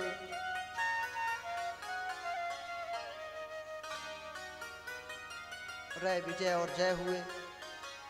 फिर आयु के 5 पुत्र हुए, नहुष, छत्रवृद्ध, रजि, रंभ, अनेना। फिर नहुष के पुत्र हुए 6, यति, ययाति, संयाति, आयति, वियति और कृति। फिर ययाति के वंश में, यहीं से चंद्र वंश चला है। ययाति का विवाह शुक्राचार्य की पुत्री देवयानी के साथ हुआ था, शर्मिष्ठा के साथ। तो फिर देवयानी से यदुत और वसु हुए, शर्मिष्ठा से अनुद्रुहु और पुरु हुए। तो पुरु इत्यादि से कौरव और पांचाल देश के सब वंशज हुए। और यदु से यादव और ये सब यदुवंशी भगवान कहलाए ना। तो यदुवंश यहीं से हुआ, ये सब चंद्रवंशी क्षत्रिय थे, सूर्यवंश की कन्या थी। अब इधर इला के कर्म से अब दुखी होने लगे महाराज मनु कि ये तो न पुत्र रह गया न पुत्री, कभी पुत्र कभी पुत्री। फिर उनके 10 पुत्र बाद में हुए, जो मैंने बतलाया, इक्ष्वाकु, नृग, सर्याति, धृष्ट, धृष्ट, करुष, नरिष्यंत्र, कृषद्र, नभग और कवि। इक्ष्वाकु क्यों नाम पड़ा? इनकी वाणी बहुत सुंदर थी, गन्ने की तरह मीठी, इसलिए इनका नाम इक्ष्वाकु हुआ। इन्हीं के वंश में भगवान रामचंद्र जी आए थे। नृग राजा की भी कथा है। ये बहुत दान देते थे, तो इनसे भूल हो गई थी। एक दान न लेने वाले ब्राह्मण की गाय इनके पास आ गई थी, उसको दान दे दिए थे। तो इससे दोनों ब्राह्मण नाराज हो गए थे कि आपने दूसरे की गाय क्यों दान दिया, मैं नहीं लूंगा। इस पाप के कारण वे गिरगिट बन गए थे, जिसका द्वापर युग में फिर कल्याण हुआ था उनका, भगवान श्री कृष्ण के स्पर्श से। महाराज शर्याती का चरित्र है, जिनकी पुत्री सुकन्या थी, बहुत सुंदर थी। एक दिन महाराज शर्याती गए हुए थे च्यवन ऋषि के आश्रम में। वहां इससे एक अपराध हो गया। च्यवन ऋषि तपस्या कर रहे थे, चारों ओर दीमक अपना घर बना लिए थे मिट्टी का। उसके छिद्र से नेत्रों की ज्योति दिखाई पड़ी।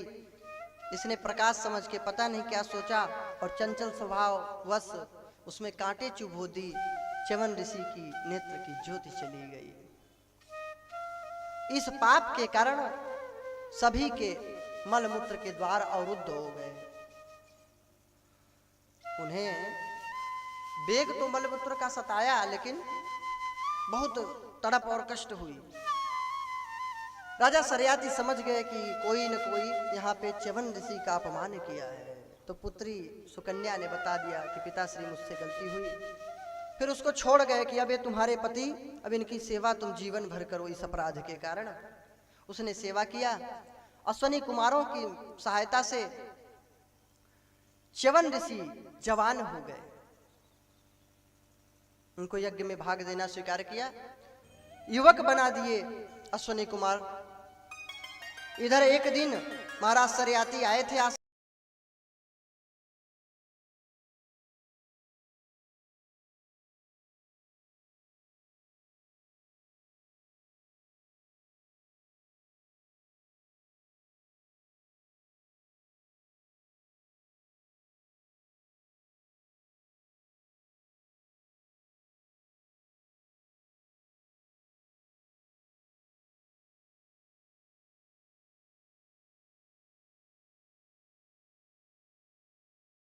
एकादशी व्रत इनका बहुत बढ़िया था, नियम पूर्वक व्रत करते थे, ठाकुर जी के मंदिर की सेवा स्वयं करते थे। अयोध्या नरेश थे अम्बरीश जी महाराज, सम्राट थे, राजा थे, फिर भी मंदिर में झाड़ू पोछा ये सब की सेवा स्वयं करते थे। भगवान के पार्षदों को स्वच्छ यही करते थे, भगवान को दिव्य प्रसाद स्वयं सिद्ध करके भोग लगाते थे, आरती पूजा करते थे, नौकर चाकर नहीं लगाए थे मंदिर के लिए। तो मंदिर जो घर का है उसमें प्रयास करना चाहिए कि स्वयं पूजा अर्चना करें, नहीं कि कोई पुजारी लगा दिए। आप स्वयं करें तो आपका कल्याण होगा। नहीं समय है, मजबूरी है तो भाई तो फिर पुजारी लगाना ही पड़ेगा कोई। स्वयं सेवा करते थे। एक दिन की बात है, इनकी एकादशी की महिमा सुनकर दुर्वासा ऋषि पधारे, अत्यंत क्रुद्ध स्वभाव वाले क्रोधी ऋषि, कि देखता हूं कितना महान है यह। आ गए स्नान करने, द्वादशी को पारण करना होता है, द्वादशी के रहते ही पारण कर लेना चाहिए, तब एकादशी का फल प्राप्त होता है। स्नान करने में लेट करने लगे, विलंब करने लगे कि द्वादशी बीत जाए तब चलूं, जिससे किसको श्राप दे सकूं। अम्बरीश जी सोचने लगे कि द्वादशी की घड़ी बीत रही है, अभी महाराज आए नहीं। ऋषियों से पूछे, महाराज कोई उपाय बताओ। ऋषि लोग बोले कि भगवान का चरणोदक ग्रहण कर लीजिए, तो कोई भोजन है नहीं, तो ऋषि का अपमान भी नहीं होगा और पारण भी हो जाएगा। ऐसा ही उन्होंने कर लिया। दुर्वासा ऋषि आए, नाराज, तूने मुझे जल पिलाए, मुझे खिलाए बिना कैसे जल ग्रहण कर लिया। जटा को उठा करके पटके एक कृत्या तैयार हुई, दौड़ी है अम्बरीश की ओर। भगवान का सुदर्शन नियुक्त था अम्बरीश की रक्षा के लिए, नष्ट कर दिया। हमें चिंता नहीं उनकी, उन्हें चिंता हमारी है, हमें चिंता नहीं उनकी, उन्हें चिंता हमारी है। हमारे नाव के रक्षक सुदर्शन चक्रधारी हैं, हमारे नाव के रक्षक सुदर्शन चक्रधारी हैं। अम्बरीश जी की रक्षा किया सुदर्शन भगवान ने, महाराज ने। अब दुर्वासा जी की ओर सुदर्शन दौड़े हैं, दुर्वासा जी भगे हैं। नभक्षमाम व्यूरान समुद्रान लोका सपाला, लोक लोकांतर, अंतरिक्ष में, पाताल में, समुद्र में, नदी में, सर्वत्र घूमे हैं, कहीं कोई सहारा नहीं दिया। शंकर जी के पास गए, बोले मेरे बस की बात नहीं। ब्रह्मा जी बोले भाई मेरे भी बस की बात नहीं है, नारायण का अस्त्र है, उन्हीं के पास जाओ। भगवान विष्णु के पास गए, प्रणाम किए, प्रभु रक्षा करो, त्राहि माम त्राहि माम। भगवान बोले मेरे भी बस की बात नहीं है, कहे जिसका तुमने अपमान किया है उसी की शरण ग्रहण करो, तभी रक्षा होगी। कभी भी किसी को सताना नहीं चाहिए, किसी भी भक्त को, किसी भी निर्दोष को, दुर्बल को न सताइए, जाकी मोटी हाय। मरी चाम की सांस तो लौह भस्म हो जाए। भक्त को मत सता, भक्त रो देगा, भक्त को मत सता, भक्त रो देगा, और उसका मालिक सुना तो जड़ से खो देगा, उसका मालिक सुना तो जड़ से खो देगा। अब भक्तों को लोग बहुत सताते हैं, पता नहीं क्या मिलता है। ईर्ष्या करेंगे, द्वेष करेंगे, नहीं कुछ करेंगे तो निंदा ही करेंगे, बुराई ही करेंगे। अच्छा उनसे पूछो महाराज आप बुराई कर रहे हैं किसी संत की, भक्त की, तो आपका कुछ लूटे? नहीं मेरा तो कुछ नहीं लूटे। अच्छा कोई दुराचार पाप कर? नहीं नहीं कुछ नहीं किए। तो फिर अरे और तो सब ठीक है, थोड़ी सी वाणी ज्यादा मीठी है। अच्छा थोड़ा सख्त बोलो? बोलते तो ठीक है लेकिन थोड़ा ओजस्वी वाणी नहीं है।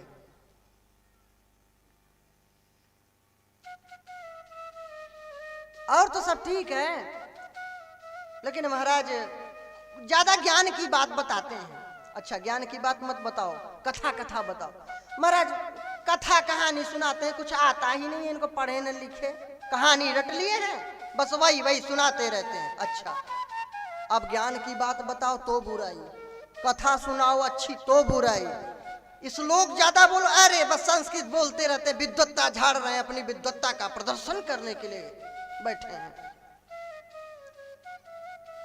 तो भर्तृहरि जी ने लिखा, तत्को नाम भविष्य गुणिना यस्य दुर्जनೈ नांकितः। ऐसा कौन सा गुण है जिसको दुर्जनों ने नहीं कलंकित किया हो। आप कुछ भी कर लो, छोड़ेगा नहीं संसार। एक पुरानी कहावत है, एक गुरु शिष्य जा रहे थे, शिष्य बहुत पढ़ लिख लिया। गुरुदेव ने कहा, बेटा सब शिक्षा तो ले लिया, एक ज्ञान अधूरा है। बोले क्या गुरुदेव? कहे लोक शास्त्र का ज्ञान नहीं है तुझे। कहे ये क्या होता है? कहे चलो बताते हैं संसारिक ज्ञान, संसार के लोगों का। एक जो है घोड़ा लिए चल दिए। अब संसार की बात समझना, इस बात को, किसी का कुछ लिए नहीं है, अपना जा रहे हैं रास्ते से शांति से, चल दिए। घोड़ा पे बैठ के गुरुदेव जा रहे हैं, शिष्य पैदल चल रहा है, भाई गुरु हैं, सम्मान। गांव से होके गुजरे, गांव वाले कहे महामूर्ख है गुरु, कितना जो है निर्दयी है, क्रूर स्वभाव का है। बताओ जो है खुद घोड़े पे बैठा है, बेचारा शिष्य पैदल चल रहा है, शर्म नहीं आती। गुरुदेव बोले बेटा कुछ समझ में आई? बोले हाँ गुरुदेव, गांव के लोग ऐसे गाली दे रहे हैं, अपमान कर रहे हैं, झूठे ही, न कुछ लेना न देना। तो बोले बच्चा अब तू बैठ, मैं नीचे चलता हूं। अब गुरुदेव बेचारे नीचे उतर गए, शिष्य बैठा। अब देखो लोगों की भाषा, लोग बोले कि भाई कितना दुष्ट है, शिष्य है, शर्म नहीं आती, बेशरम कहीं का। गुरु बेचारा नीचे चल रहा है पैदल, और अपना देखो कैसे जो है अकड़ करके घोड़े पे बैठा है, शर्म नहीं आती। गुरुदेव बोले सुनते जाओ, नोटेड दिस पॉइंट, नोट करते जाओ।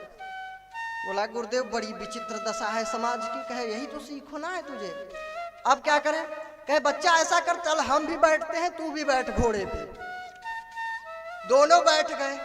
अब भी समाज शांति से नहीं है, कुछ ले नहीं रहे हैं, कुछ लूट थोड़ी रहे हैं, अपना मस्त है, भजन कर रहे हैं, कुछ कर रहे हैं, लेकिन नहीं, हमें अपने से मतलब नहीं है।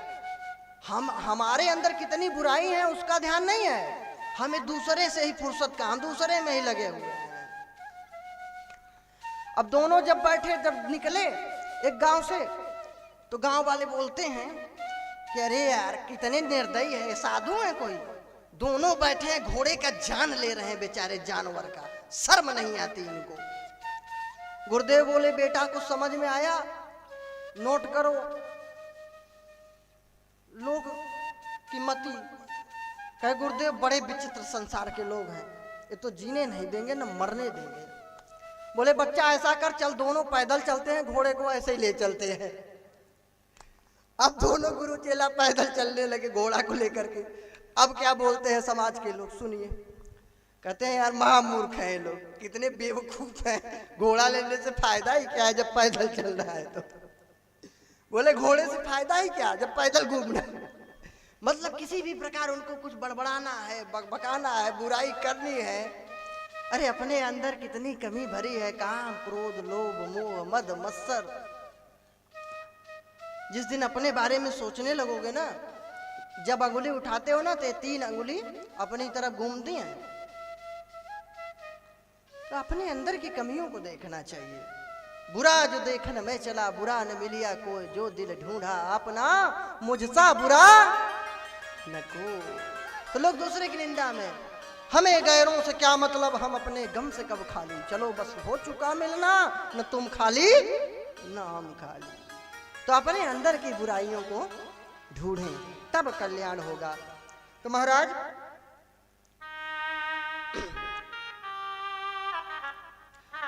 दुर्वासा जी इनसे चिढ़ कर रहे हैं, सर्वत्र भटक डाले लेकिन कल्याण नहीं हुआ। भगवान नारायण ने कहा जिसका अपमान किए हो उसी के शरण में जाओ, तभी कल्याण होगा।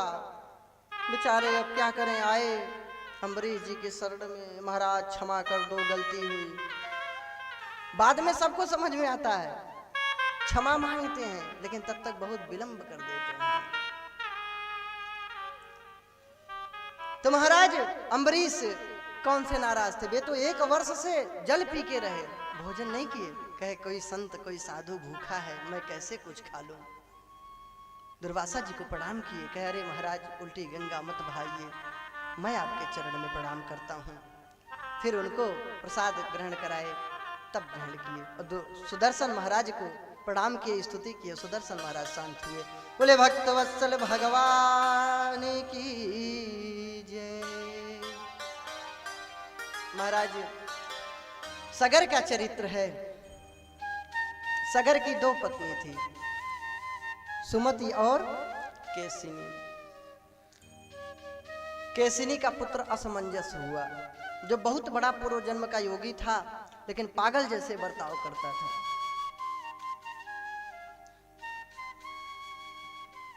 और सुमति के गर्भ से एक मांस का पिंड निकला। उसको वशिष्ठ जी ने 60,000 टुकड़े करके 60,000 घड़ों में रखवा दिया। पता नहीं क्या औषधि इत्यादि डाले कि उन घड़ों से जैसे 9 महीने में पुत्र पैदा होता है, जन्म लेता है, उसी तरह उस घड़े से बच्चे जन्म ले लिए और 60,000 सगर पुत्र हो गए। पता नहीं क्या टेक्नोलॉजी थी भाई, ये तो वशिष्ठ जी जाने। 60,000 सगर पुत्र। अब बताइए, जिसके घर में 60,000 हो जाए तो किसी को कुछ समझेगा? चक्रवर्ती सम्राट किसी से डरते ही नहीं, जिधर चलते हैं धरती हिलने लगती है। सगर जी महाराज अश्वमेध यज्ञ किए। इसके पूर्व का एक चरित्र है महाराज त्रिशंकु और हरिश्चंद्र जी का, जिसकी कथा आप लोग जानते ही हैं। त्रिशंकु स्वर्ग में जाना चाहते थे, विश्वामित्र जी जबरदस्ती भेजे उनको ऊपर के लोक में, देवता नीचे ढकेलें, बीच में लटक गए। इसी कहते ना त्रिशंकु की तरह लटका है, न आगे न पीछे। हरिश्चंद्र जी की कथा आप लोग प्रसिद्ध है, विदित ही है कि कैसे धर्म की रक्षा के लिए अपने आप को बेच दिए, पत्नी को बेच दिए। बालक मर गया तो उसके लिए भी टैक्स लिए, आंचल फाड़ के दिया था तारा ने। फिर भगवान प्रसन्न हुए इनके ऊपर, इनके धर्म के ऊपर, सत्य निष्ठा के ऊपर। सत्यवादी थे हरिश्चंद्र, इतना कौन सत्य बोल सकेगा, कठोर। इन्हीं के वंश में सगर हुए। और भगीरथ जी ने गंगा को लाया था, हरिश्चंद्र जी के ही वंश में थे। अब बताइए, हरिश्चंद्र जी गंगा तट पे खड़े रहते थे, सबको मालूम है। काशी में गंगा तट पे खड़े थे। 13वीं पीढ़ी में आए भगीरथ जी, तब गंगा आई। तब कौन से गंगा पे खड़े थे? लॉजिक प्रश्न है, क्वेश्चन है। किसी को मालूम है? किसी को मालूम है कि 13वीं पीढ़ी में जब आए थे, कई पीढ़ी बाद भगीरथ आए, तब गंगा को लाए। और फिर एक ये हरिश्चंद्र जी कि बताइए, कई पीढ़ी बाद भगीरथ आए, तब गंगा आई। और फिर हरिश्चंद्र जी गंगा घाट पे खड़े थे। ये कहानी सत्य है? किसी को मालूम है? गंगा तट था उन दिनों बद्रीनाथ के ऊपर, अलकापुरी से अलखनंदा गंगा बहा करती थी। उस अलखनंदा गंगा के तट पे हरिश्चंद्र जी खड़े थे, भागीरथी गंगा पे नहीं। बाद में जब भगीरथ जी गंगा लाए तो भागीरथी नाम से वो गंगा हो गई। समझ में आ गया? चलिए अब कथा के आगे बढ़ते हैं, इधर सगर जी की ओर चलते हैं। जब सगर जी प्रकट हुए थे ना, इनकी माता को विष दे दिया गया था, तो विष लेकर के जन्म लिए थे, इसलिए इनका नाम सगर हुआ। गर कहते हैं विष को, जहर को। तब इनके 60,000 पुत्र हुए। 60,000 एक जो है असमंजस, विश्व विजयी बन गए। अश्वमेध यज्ञ किए। यज्ञ का घोड़ा चुरा ले गया इंद्र और कपिल भगवान के आश्रम में बांध दिया। सगर पुत्र सब जगह खोज मारे, पूरी धरती को खोद डाले, 7 समुद्र का निर्माण हो गया। और गए हैं गंगा सागर में। जब देखे हैं कपिल भगवान के पास घोड़े को, एकदम अस्त्र शस्त्र उठा लिए कि मार डालूंगा, इसने चोरी किया। कपिल भगवान का अपमान हुआ। ज्यों हुए ऐसे नेत्रों को खोले हैं, जल करके राख हो गए सगर पुत्र।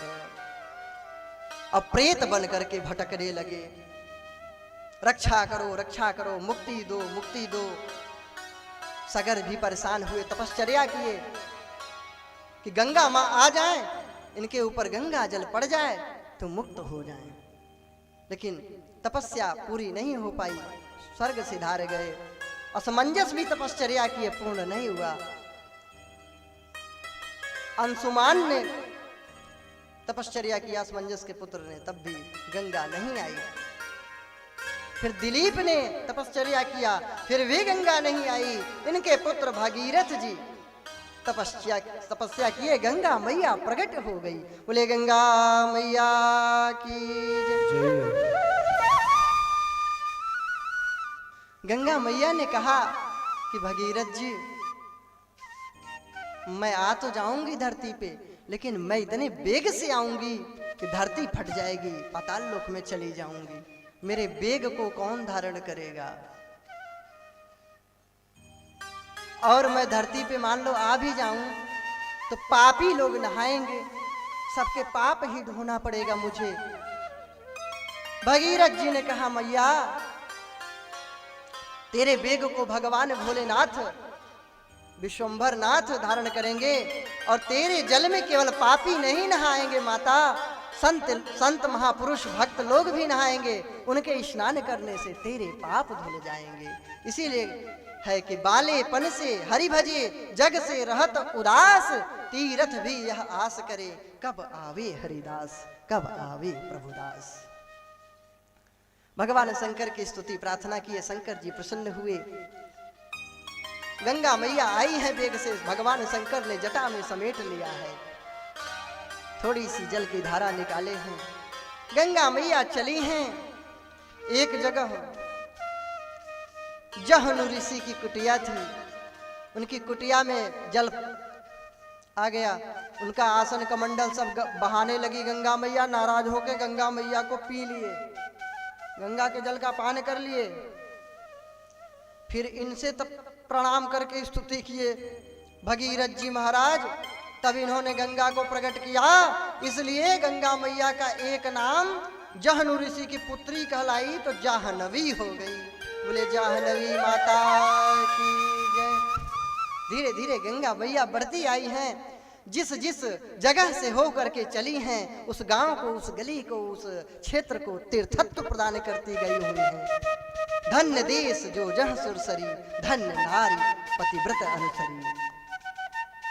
तीर्थ बनाती गई हैं सबको। यमुना जी मिली हैं प्रयागराज में सरस्वती, लेकिन सबका नाम मिटता गया है, केवल भागीरथी गंगा के नाम से प्रसिद्ध होती गई हैं। और गंगा सागर में ज्यों ही उनका जल का स्पर्श हुआ, मारा 60,000 सगर पुत्रों की आत्माएं जो भटक रही थी मुक्त भगवत धाम को भी सब चले गए। बोले गंगा मैया की जय। इन्हीं के वंश में महाराज मानधाता की भी कथा है, और मुचकुंद जी की, सौभरी ऋषि की कथा है। मानधाता की 50 पुत्रियों से विवाह होता है, फिर बाद में इनको ज्ञान होता है तो फिर भक्ति मार्ग में जाकर के तपश्चर्या करते हैं। इन्हीं की वंश में महाराज खटवांगात दीर्घ बाहुश्च रघुस तस्मात् पृथ्वी सवा अजस्ततो महाराजस तस्मात् दशरथो भवत्। खटवांग हुए, दीर्घवा, रघु जी महाराज हुए। रघु जी महाराज के पुत्र अज जी महाराज हुए। इन्हीं अज जी के पुत्र हुए दशरथ जी महाराज। एक सत्योपाख्यानम नामक रामायण है, उसकी एक कथा है।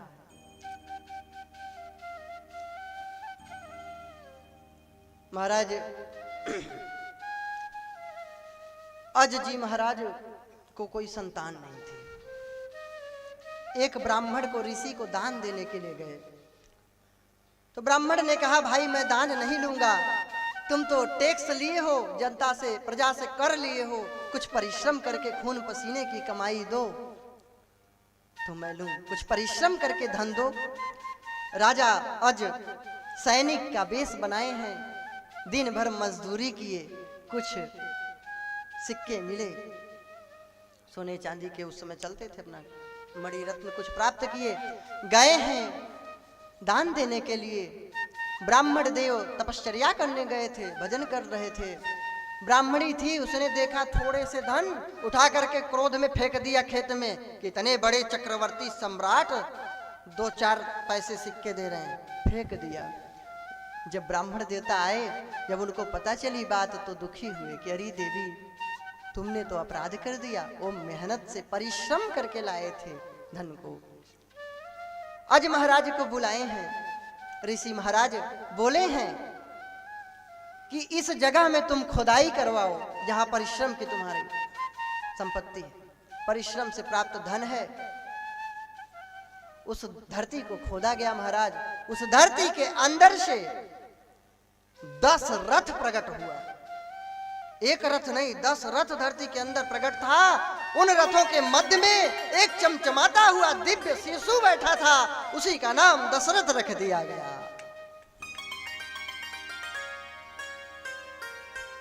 अपने 10 इंद्रियों पर नियंत्रण था, इसलिए भी दशरथ थे। लेकिन एक कथा ये भी थी तो बता दिया। इनका विवाह उपकौशल देश की राजकुमारी कौशल्या से तय किया गया। 3 रानियां थी, कौशल्या, सुमित्रा और कैकेयी। जब रावण को पता चली बात, एक दिन ब्रह्मा जी को बुलाया। ये आनंद रामायण की कथा बता रहा हूं। जब रावण को पता चली बात ब्रह्मा जी के द्वारा कि मेरी मृत्यु दशरथ के पुत्र राम के हाथों होगी, तो कहा अच्छा, दशरथ कौशल्या का जब विवाह होगा तब तो राम आएंगे, तो मैं विवाह ही नहीं होने दूंगा तो राम आएंगे कैसे और कैसे मैं मरूंगा। गया है रावण, कौशल्या को चुरा करके लाया, एक पेटी में भर के एक मत्स्य को दे दिया, समुद्र में रहने वाले मत्स्यराज को। और इधर दशरथ जी नौका में विहार कर रहे थे, विवाह होनी थी कुछ ही दिनों में। रावण आया, एक पत्थर उठा करके पटका इनके ऊपर, और उस पत्थर के अंदर गुफा टाइप का पहाड़ उठाया होगा, तो उनके बीचों बीच वो गुफा का द्वार आ गया, उसमें सुरक्षित बच गए। नाव टूट गई आधा आधा, वे बच गए, और उसी आधे नाव पे ही बेसुध पड़े रह गए। धीरे धीरे वह उसी समुद्र में आकर के रुक गया वह नाव।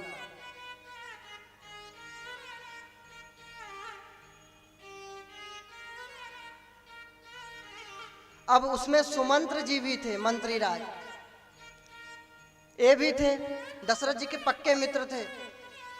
अब ये भी उसी जगह पे आ गए। अब देखते हैं भूख लगी थी। अब उधर मछली मत्स्यराज जो था, तिमिंगल, राघव मत्स्य भी कहते थे, तो उसकी लड़ाई हो गई समुद्री जंतुओं से। वो पेटी रख करके चला गया। अब इन लोगों को लगी भूख थी जोरों से, तो सोचे कि इस पेटी में देखते हैं क्या है, तो कुछ खाने को मिल जाएगा। और जब पेटी खोले हैं तो सुंदर सी दुल्हन कौशल्या उसमें प्रकट मिली। सुमंत्र जी पूछे, देवी तुम कौन हो? बड़ी मर्यादा थी पहले, कहाँ की हो? हम लोग तो फल समझ के खोले। बतलाइए सब हाल समाचार के। रावण लंका नरेश, रावण मुझे पेटी में भर के फेंक गया समुद्र में। मेरा विवाह होना था दशरथ जी महाराज से। सुमंत्र जी बोले कि अरे देवी, ये दशरथ जी साक्षात खड़े हैं और आज ही के दिन विवाह होना था, और तो कुछ है नहीं, जो पुष्पहार ये सब है इसी पेटी में थोड़ा बहुत तुम्हारे पास, इसी से एक दूसरे के गले में पहनाइए, विवाह संपन्न हो। अब विवाह हो गया। अब मत्स्यराज दौड़ा पेटी को लेने के लिए, झट से सुमंत्र जी और दशरथ जी और कौशल्या जी छिप गए उसी बड़ी पेटी में। अब इधर रावण आया ब्रह्मा जी से, खूब अकड़ करके बोलता है, ब्रह्मा जी तुम्हारी कोई बुद्धि उद्धि ठीक नहीं है, न रहा दशरथ न रही कौशल्या, विवाह ही नहीं होगा तो राम कहां से आएंगे? ब्रह्मा जी बोले, अरे मूर्ख, विवाह होना था नहीं, विवाह हो भी गया। जा तू पेटी को लाके तो देख। पेटी को लाया है, ब्रह्मा जी बोले खोल। जब पेटी को खोला है तो भरा था एक कौशल्या को मात्र, निकल रहे 3-3 लोग। पसीने पसीने कहा, हे भगवान ये कैसे हो गया? आप न आवे ताहि तहाँ लई जा, तुलसी जस भवितव्यता तैसे ही बने सहाय। अब उठाया तलवार की, मार दूंगा दशरथ जी को, कौशल्या जी को। ब्रह्मा जी बोले, बाबरे मारने तो गया था, मार पाया था क्या? बोला नहीं। तो मूर्ख, अभी भी मार और नहीं पाएगा, अभी भी समझ जा, राम भगवान को किसी की जरूरत नहीं है, सारे नियम बदल देंगे। जब मारने लगेगा ना तो इनके यहाँ राम को आना है, अभी तुरंत राम भगवान प्रकट हो जाएंगे और तेरी गर्दन उड़ा देंगे। अगर कल्याण चाहता है, मरना है बाद में, अभी मर जाएगा। तो चुपचाप अयोध्या में पहुंचाया सम्मान सहित। तो बड़े सम्मान से विमान से अयोध्या में हाथ जोड़ के पहुंचाने आया रावण खुद। ऐसी भी कथाएं हैं भिन्न भिन्न, लेकिन समयाभाव के कारण संक्षिप्त बताते हुए चलेंगे, फिर भगवान नंदलाल का जन्मोत्सव भी मनाना है। दशरथ जी को कोई पुत्र नहीं हो रहे थे, चौथपन आ गया था। तो पुत्रेष्ट यज्ञ कराने के लिए ऋषि श्रृंगी ऋषि को बुलाए, उन्होंने यज्ञ करवाया है। उस यज्ञ से यज्ञ भगवान प्रकट हुए खीर लेकर के, उस खीर को दिया है। जैसे ही एक भाग निकाला गया है, कहते हैं एक गिद्धि लेकर उड़ गई है,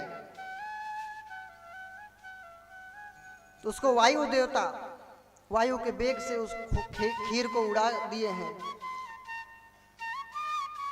और ले गए हैं। तो अंजना मैया ने खा लिया है। तो कहते हैं उसी से हनुमान जी प्रकट हुए। कई कथाएं हैं, मैंने पहले ही बता दिया कल्प कल्प की। वायुदेव की भी कृपा से हुए, शंकर भगवान के साक्षात रूप हैं, स्वयं शंकर जी ही हैं। ऐसी भी कुछ कथा है। कुछ तो ऐसी भी कथा हमने सुनी है संतों के मुख से कि एक भाग को गिद्धि लेके उड़ी थी तो लंका में गिर गया था, तो उसको जो है विभीषण की माता ने खा लिया था, तो उससे विभीषण के अंदर सात्विक प्रवृत्ति आई थी, क्योंकि वो यज्ञ का खीर। ऐसी भी कथा है।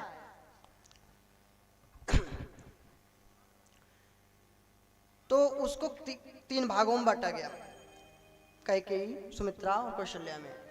यथा समय चैत के महीना, नवमी तिथि, शुक्ल पक्ष, मध्य दिवस, न अधिक शीत है न अधिक घाम है, धूप है, बड़ा ही सुंदर सुहावना समय है। जो जाता है अयोध्या में सरजू जी के किनारे, रत्न मिलता है, सरजू की लहरें रत्न बिखेरती हैं। यज्ञ के हवन कुंड में अग्नि अपने आप प्रज्वलित हो गई बिना जलाए। लोगों का मन प्रसन्न हो गया, हर्षित हो गया, सर्वत्र मंगल मंगल होने लगा। थोड़ा सा कोई खेत में गड्ढा करता है तो रत्न सोने का कलश प्राप्त होता है। अब जहां लक्ष्मीपति विराजे वहां लक्ष्मी की कमी होगी। भगवान के आने के पहले सब शुभ शुभ होने लगा। महाराज भगवान दिव्य चतुर्भुज रूप से प्रकट होकर के कौशल्या मैया के दर्शन दिए। भय प्रकट कृपाला, दीन दयाला, कौशल्या हितकारी। बोले भक्त वत्सल भगवान की। भय प्रकट कृपाला, दीन दयाला, कौशल्या हितकारी। सभी लोग प्रेम से गाएं। हर्षित मैं तारी, मुनि मनहारी, अद्भुत रूप विचारी। लोचन अभिरामा, तन धन श्यामा, हृदयायुध भुज चारी। कोसन बनमाला, नयन विशाला, शोभा सिंधु करारी। कई दुई कर जोरी, स्तुति तोरी, कई विधि करहु अनंता। माया गुण ज्ञाना, तीर्थ अमाना, वेद पुराण भनता। पर सागर सब गुण आगर गावे श्रुति संता सो मम हित लागी जन अनुरागी भयो प्रगट श्रीकंता ब्रह्मांड निकाया निर्मित माया रोम रोम प्रतिवेद कहे मम मुर शोभासी है उपहासी सुनत धीर मत धीर नर में उपजा जब ज्ञाना प्रभु मुस्काना चैत्य बहुत विधि कीन चाहे यही कथा सुहाई मात बुझाई यही प्रकार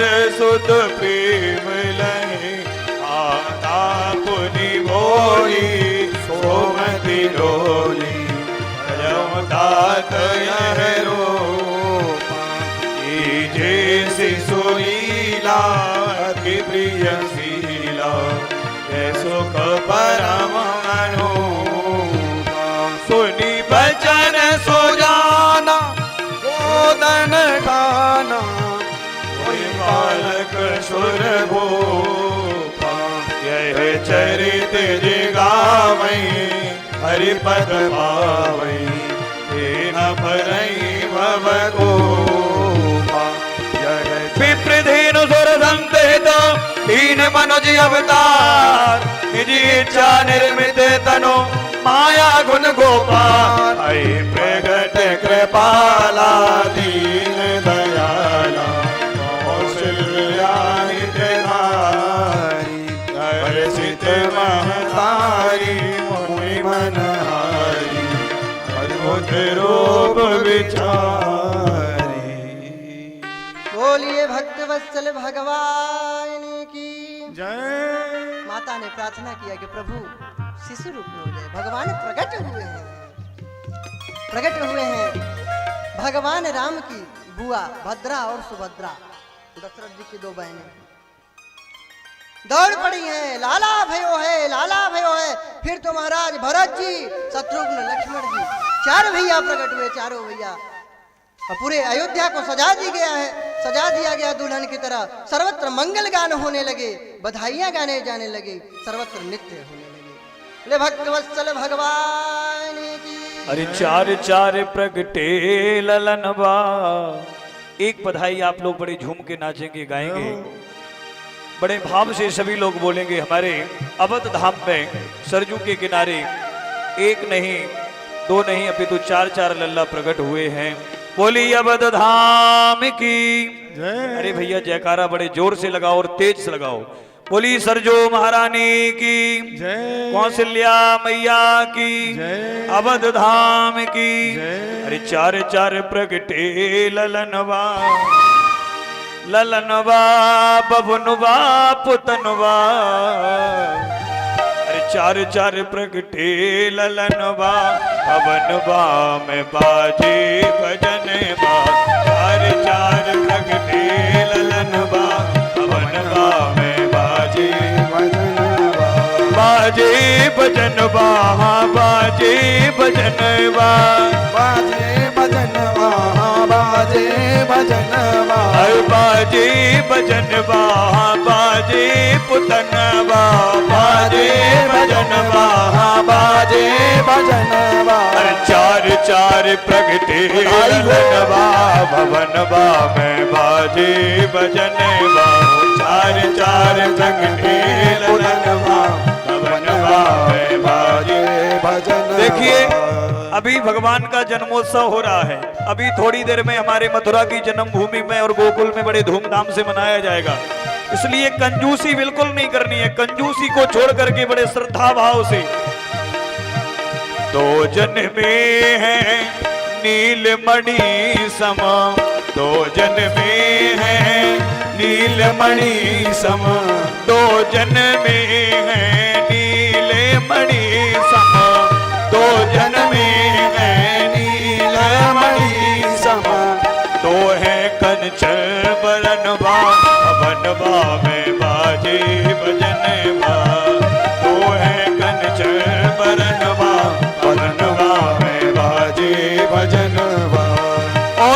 दशरथ जी महाराज इतने प्रसन्न है कि राजा दशरथ असर पी बाटे, राजा दशरथ असर पी बाटे, असर पी बाटे, असर पी बाटे, असर पी बाटे, असर पी बाटे, और पैया बाटे कंगनवा पवनवा में बाजे भजनवा, पैया बाटे कंगनवा पवनवा में बाजे। हाथ ऊपर करते हो सभी लोग बड़े भाव से बोलेंगे, चार चार प्रगटे ललनवा पवनवा में बाजे भजनवा, चार चार प्रगटे ललनवा पवनवा में बाजे भजनवा।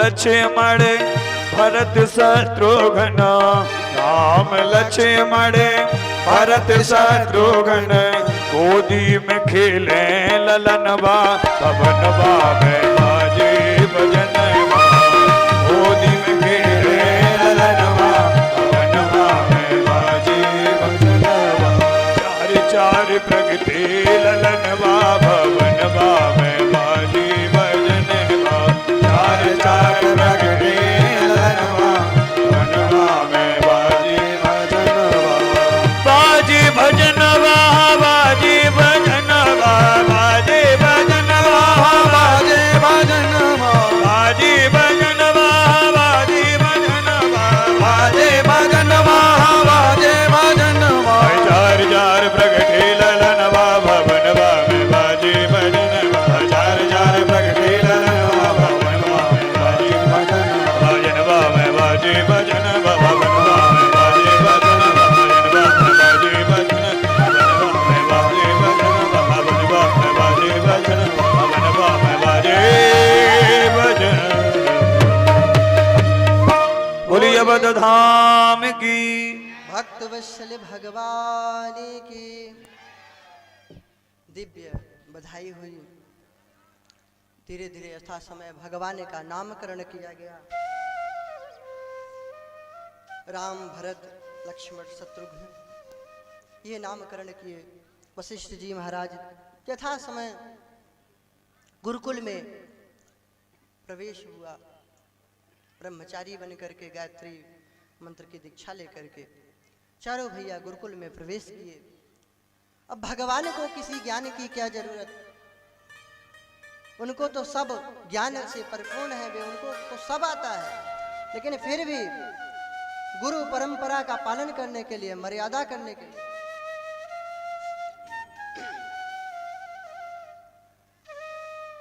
महाराज गुरुकुल में गए और गुरु गृह पढ़न गए रघुराई, अल्पकाल विद्या सब आई। थोड़े ही समय में सभी विद्याओं में पारंगत हो गए।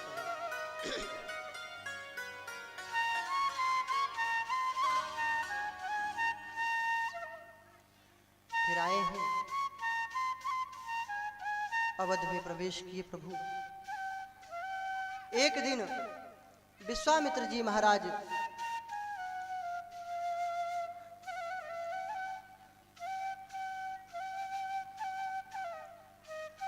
आए हैं दशरथ जी के पास राम को मांगने के लिए।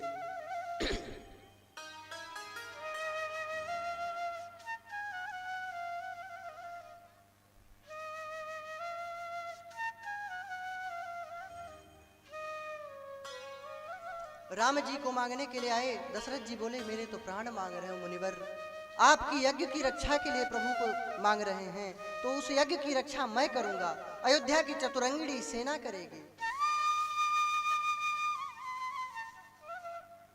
बोले नहीं, मुझे तो राम चाहिए। वशिष्ठ जी भी समझाए कि जिस संत के कारण, जिस ऋषि की कृपा से ऋषियों की कृपा से एक नहीं 4 पुत्र हुए। अरे ऐसे ऋषि के लिए एक पुत्र देने में क्या आपका जा रहा है? कह दे दीजिए। दे दिए। लक्ष्मण जी भी तैयार हो गए। विश्वामित्र के साथ राम लक्ष्मण चले हैं।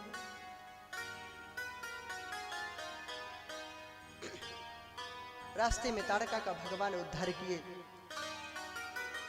विश्वामित्र के यज्ञ की रक्षा किए।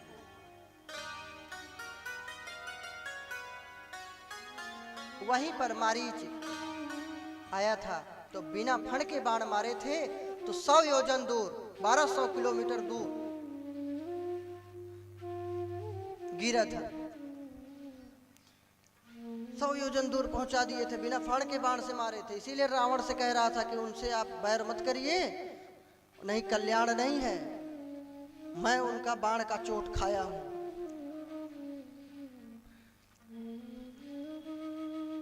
जनकपुर से निमंत्रण आता है।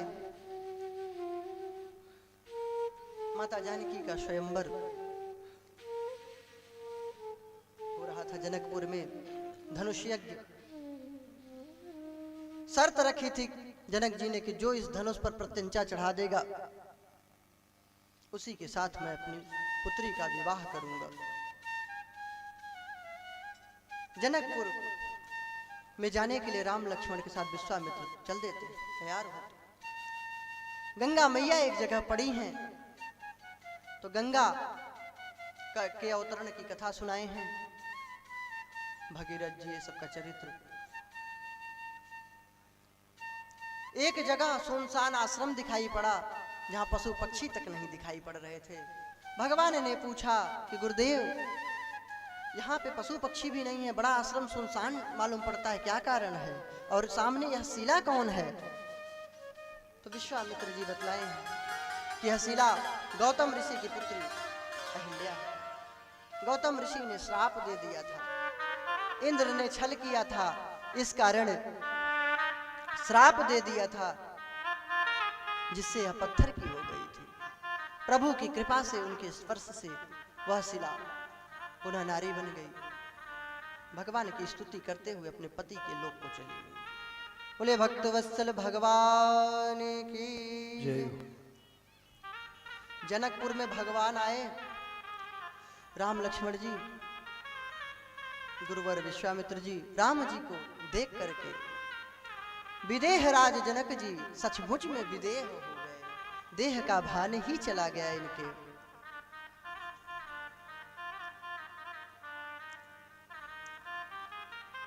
जैसे हॉस्पिटल नहीं होता है, किसी को डॉक्टर सुई लगा रहे हो, बच्चा चिल्ला रहा है, तो वैसे आप लोग ऐसा अरे ऊब रहे हो तो फिर सीढ़ी बनी है धीरे से, काहे को खोपड़ी खा रहे हो? कोई कह रहा है क्या बैठे रहो? तो शांति से कथा सुनो, ऐसे कथा सुना जाता है। हाँ, हमने तो सुना था कि गांव के लोग थोड़ा बेचारे जो है, गांव के कम पढ़े लिखे तो बेचारे चिल्लाते हैं, ज्ञान नहीं है। शहर के लोग बुद्धिमान होते हैं। तो आज पता चली कि यहाँ भी वही दुर्दशा, हम किसी से कम नहीं हैं। ऐसा शोर मचा, इनको कथा से कोई लेना ही देना नहीं है। वो अपनी गप में पड़े हैं कि बड़ी कृपा भगवान की, जो कथा में एक दूसरे से मिले, यहीं पंचायत कर लेते हैं। इनकी पार्लियामेंट खत्म ही नहीं होती कभी, इनका संसद सत्र चलता रहता है और कोई बिल पास नहीं होता और न फेल होता है, चलता रहता है। तो शांति से सुनिए, ऐसा लग रहा है जैसे एकदम सुई लगा रहा है कोई। हाँ? बड़ा कष्ट है, बैठे बैठे ना कष्ट है। भगवान का स्वागत किए हैं। भगवान रुके गुरुदेव के साथ। गुरु से पहले जगतपति जागे राम सुजान। भगवान गुरु के सोने के बाद सोते थे और उनसे पहले उठते थे। और यहाँ तो गुरु माता पिता उठ के सेवा कर रहे हैं, झाड़ू लगा रहे हैं, बच्चे चेला सब बढ़िया निद्रा घुर्रा बजा रहे हैं। इन्हें क्या मतलब है? हाँ, बड़े आए गुरु। आजकल गुरु ही मिलते हैं, चेला तो बहुत कम ही मिलते हैं। आजकल चेला तो मिलते ही नहीं महाराज। हाँ, एक गुरु थे, चेला से बोले बेटा पानी बरस रही है, गैया मैया बाहर भींग रही है, जा छाया में बांध दे। अरे गुरुदेव इसके बंधन कौन खोले, हमारे बस की बात है बंधन खोलना, रस्सी कैसे गाय की खोलें गुरुदेव, और बंधन तो खोलना आपका काम है, आपके रहते हम किसी के बंधन कैसे खोल सकते हैं। गुरुदेव सोचे पक्का गुरु मिला है, चेला नहीं। कुछ देर बाद गुरुदेव बोले कि बच्चा देख बारिश खत्म हो गई कि अभी चल रही है। तब तक एक बिल्ली आई। अरे गुरुदेव ये रही बिल्ली, इसके तन पर हाथ फेरिए, अगर बिल्ली गीली होगी तो बारिश है रही है, और अगर बिल्ली का शरीर सूखा मिले तो जान लेना बारिश बंद है। गुरुदेव बोले बारे प्रभु अच्छा चेला मिला, करना धरना कुछ नहीं। अच्छा तो मेरे बाप तू कुछ नहीं कर रहा है तो ऐसा कर, सोने हैं अब हम लोग सोना है तो शयन करना है, तो इस लालटेन की जो बत्ती है इसको धीमी कर दे। अरे गुरुदेव गुरु प्रकाश स्वरूप होते हैं और अंधकार, आपके होते हुए अंधकार गुरुदेव, और मुदा हुआ आंख कतहु को नाही, रामचरितमानस में लिखा है। आप तो आंख मूंद लीजिए, क्या बंद करना, क्या अंधेरा ही है। समझ गए पक्का गुरु मिला। अब सुबह मंगलवार का दिन हनुमान जी के मंदिर में एक चेला लाया, बढ़िया लड्डू चढ़ाया, लेकिन गुरु तो दयालु होते हैं, गुरु माता पिता। गुरुदेव बोले ले बच्चा लड्डू खा लो। अब नहीं कहा गुरुदेव कौन लड्डू खाए, अरे गुरुदेव इतनी आज्ञाओं का पालन नहीं किया, क्या इसकी भी नहीं पालन करूंगा, इस आज्ञा का तो पक्का पालन करना है। अब सुबह उठ गया, थका था इसलिए आज्ञा नहीं पालन किया। गुरुदेव ऐसा थोड़ी है, आपका चेला हूं, ऐसा वैसा हूं, लाइए लड्डू गुरुदेव आपका आदेश, आप विष दे तो खा लूं। ऐसे चेला मिलते हैं, लेकिन गुरु भी कुछ विलक्षण होते हैं, कमजोर नहीं। एक गुरु बोले चेला से तुलसी दल ला बेटा पूजा करना है। चेला बोले, दो चेला थे, एक बोला है इतना बड़ा तुलसी दल होता है देखा नहीं है। गुरुदेव सोचे बताओ पक्का गुरु मिले, बताओ इतना बड़ा तुलसी दल होता है, केले का पत्ता उतना बड़ा। दूसरा बोलता है यार तो तू ही लेते हैं, मैं तो समझा नहीं, कभी देखा नहीं। गुरुदेव बोले अरे पुत्रों, अरे शिष्यों, तुम लोग क्यों परेशान हो, प्यारे शिष्य हो, इतने तुम लोग कष्ट हो रहा है, क्यों परेशान हो। ऐसा करो मैं तखत पे बैठा हूं, एक तरफ तुम एक तरफ तुम, चलो तखत को ले चलो बगिया में, मैं दिखाता हूं। इशारा करे कि और बताओ कि इतना बड़ा होता है पत्ता, मर गए। गुरु भी बैठे लदे हैं और तखत भी, ले ढो मरो धूप में। अब लेके ढोए बेचारे, हाँपते हाँपते पसीने पसीने रोए, एक दूसरे को खूब डांटे कि अब बाद में बताएंगे, इससे अच्छा 10 बार तुलसी दल लाते। प्राण निकल रहे हैं बेचारे, गए आधा किलोमीटर दूर बगिया। गुरुदेव बैठे रहे, उठे नहीं, बिल्कुल तुलसी के पास। बोले बच्चों ये तुलसी दल है। लिया तुलसी दल, कहे बच्चों जहां से लाए वहीं ले चलो मुझको। फिर आधा किलोमीटर बेचारे रोते रोते आए, रखे। गुरुदेव पूजा करके प्यार से पूछे, बुलाए, आओ बच्चों एक बात बताओ बेटा, तुम लोग कभी तुलसी दल भूलोगे तो नहीं, याद रहेगा। मुख लटका के बोले गुरुदेव 7 जन्म नहीं भूलेंगे। तो ऐसे चेला के लिए ऐसे गुरु। तो वहां भगवान रामचंद्र जी विश्वामित्र जी से पहले जग रहे हैं, उनके सोने के बाद सो रहे हैं। और यहाँ तो कुंभकर्ण अब 2 बजे तक बढ़िया चल रहा है अपना चैट, ऊट पटांग के फिजूल के चलचित्र देख रहे हैं। अच्छा कोई नौकरी नहीं कर रहे हैं, पढ़ते उड़ते कुछ नहीं, बेवकूफ बना रहे हैं, कहते हैं मोबाइल से पढ़ाई कर रहा हूं। अरे तो पढ़ाई कर रहे हो तो अच्छी बात है, पढ़ो। तो 2 बजे रात ही पढ़ोगे तभी पढ़ाई होगी, 4 बजे से पढ़ लो, दिन में पढ़ लो। पढ़ाई करना अच्छी बात है, अगर जानकारी उससे ले रहे हो तो अच्छी बात है, लेकिन बहुत कम लोग हैं जो जानकारी लेते हैं। ऐब जल्दी सीखेंगे, अच्छे गुण बहुत बाद में। तो बेमतलब का जग रहे हैं 2 बजे 3 बजे तक। अब रात भर जब जगे हैं तो काहे को नींद खुले। माँ बाप तो सोच रहे हैं 10 बजे से मेरी बेटी मेरा बेटा सो गया था, और उन्हें क्या पता चादर ओढ़ के पिक्चर चल रहा है। उन्हें थोड़ी मालूम, ये तो अंदर की बात है, रहस्य। हाँ हूं अपना फोन से अपना बात भी कर लेते हैं, युवावस्था का दुर्गुण, क्या करोगे। तो ये कथा चल रही थी, 8 बजे सोएंगे और नहीं महाराज 10 बजे जो सो जाएगा, कितना कुंभकर्ण है क्या कोई, कितना भी नींद सो 5 बजे तो उठ ही जाओगे, 7 घंटे कम होता है। वो 8 बजे भी उठते हैं तो ऐसा लगता है कि बड़ा कष्ट में उठ रहे हैं, आंखें लाल जैसे अभी अभी सोए हों। भगवान लेकिन पहले गुरु से उठते हैं। गुरुदेव ने कहा फूल लेकर के आओ, पुष्प पूजा करनी है। गए हैं पुष्प वाटिका में, माली से पूछे हैं कि भैया फूल ले लो, पूजा के लिए चाहिए। माली से भगवान राम मांग रहे हैं पुष्प कि भैया पुष्प दे दो, गुरुदेव के लिए ले।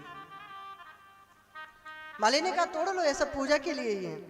भगवान ने चयन किया, उधर जानकी माता गौरी पूजन के लिए आई हुई थी।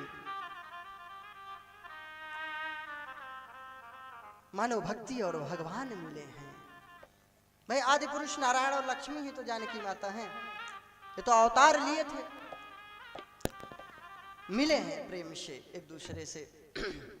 गौरी माता पूजा करके फिर जानकी माता गई हैं घर में, सब समाचार बताई हैं कि उनसे मिलकर आई हूँ, मैया से अपने सब बता दिया, माता सुनैना से सब बता दिया, और इधर गुरुदेव से बताए हैं रामचंद्र जी। फिर महाराज जनकपुर में आए, स्वागत हुआ, सब लोग विराजमान हैं। अब धनुष की ओर सब एक एक करके जा रहे हैं, कोई धनुष को हिला नहीं पा रहा है, उठाना और प्रत्यंचा चढ़ाना तो दूर की बात। जनक जी सर लटका लिए, बड़े दुखी हुए कि मैं जानता कि धरती वीरों से हीन है तो ऐसा प्रतिज्ञा ही न करता, ऐसा प्रण ही न करता, वीर विहीन मही में जाए।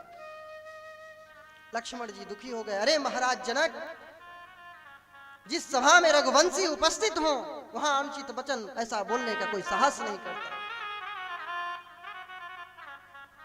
बोले इस पुराने धनुष की बात करते हैं, मैं तो गेंद की तरह पूरे ब्रह्मांड को उठा के पटक दूं, चकनाचूर हो जाए। अब शेष नाग हैं, शेष अवतार, गलत थोड़ी बोल रहे थे। भगवान ने शांत किया। विश्वामित्र जी ने कहा उठहु राम भन जहु भव चापा, उठहु राम भन जहु भव चापा, मेटहु तात जनक परिताप, हो मेटहु तात जनक परिताप, उठहु राम भन जहु भव चापा, उठहु राम भन जहु भव चापा।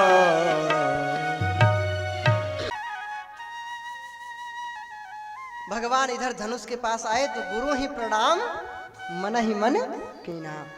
ये विश्वामित्र जी को नहीं मन से प्रणाम किए, इनको तो प्रणाम करके आए थे।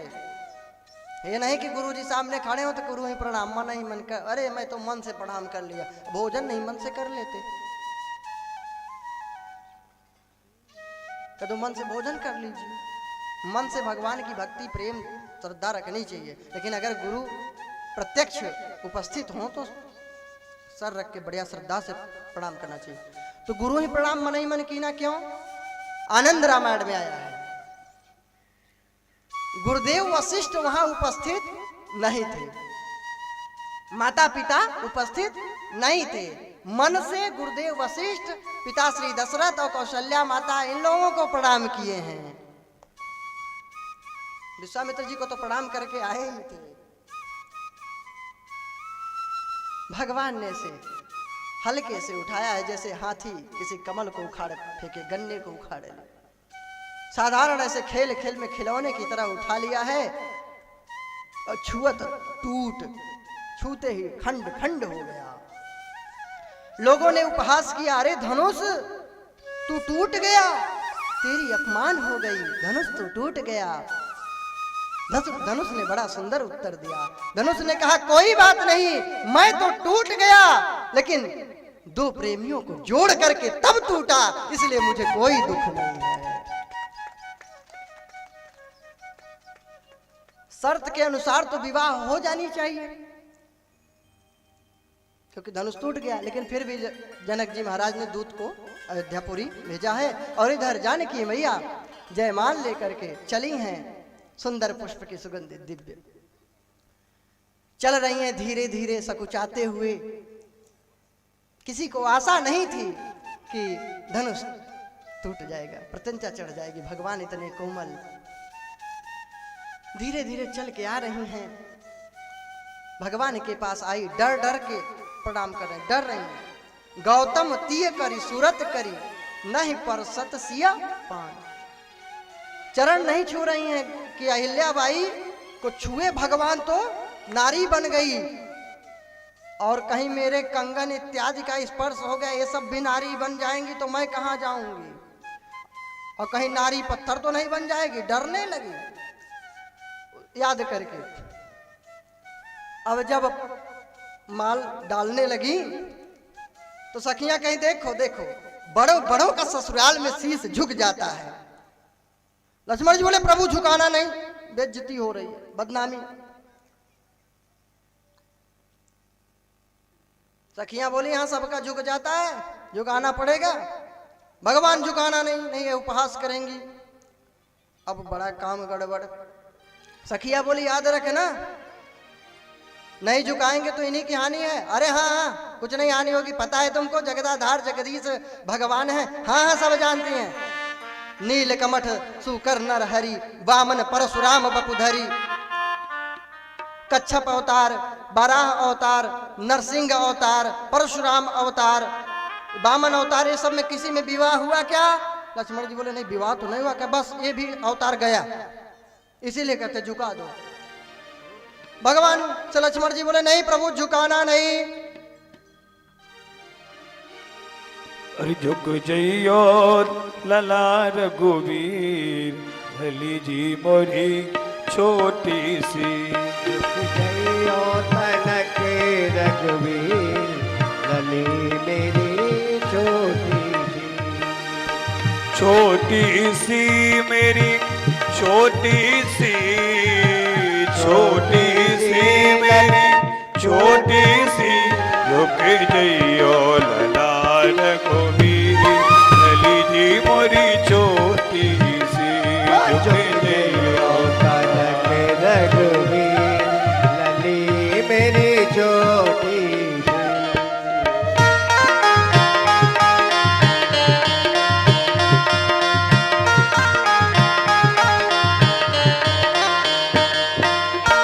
जयमाला लिए कब से खड़ी है, जयमाला लिए कब से खड़ी है, जयमाला लिए कब से खड़ी है, जयमाला लिए कब से खड़ी।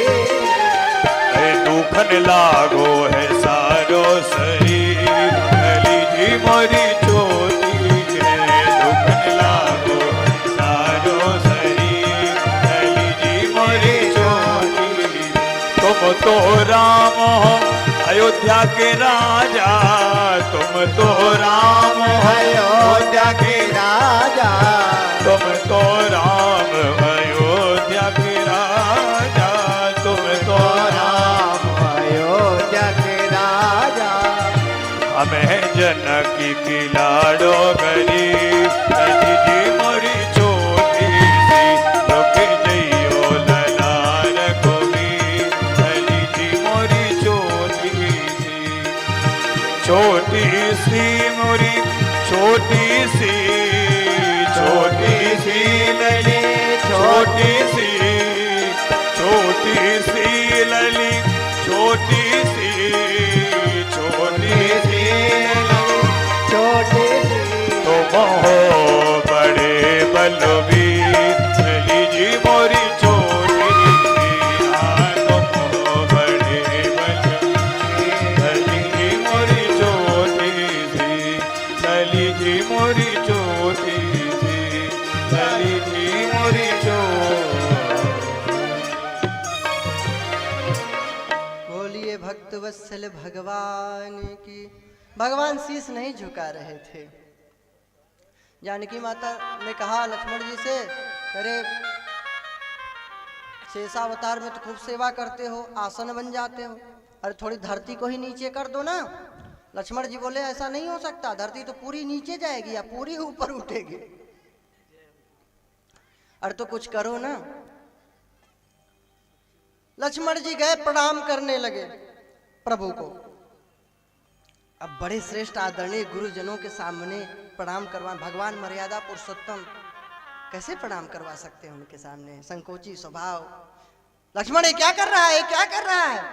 जब ही भगवान ने शीश झुकाया है, सखियां जयमाल डाल दी। एक तो एक भाव ये है, एक भाव और है, सखियां झूठा ही बोलने लगी, जयमाल पड़ गया, जयमाल पड़ गया। भगवान ने सोचा हमारे गर्दन सीधा, जयमाल कब पड़ गया?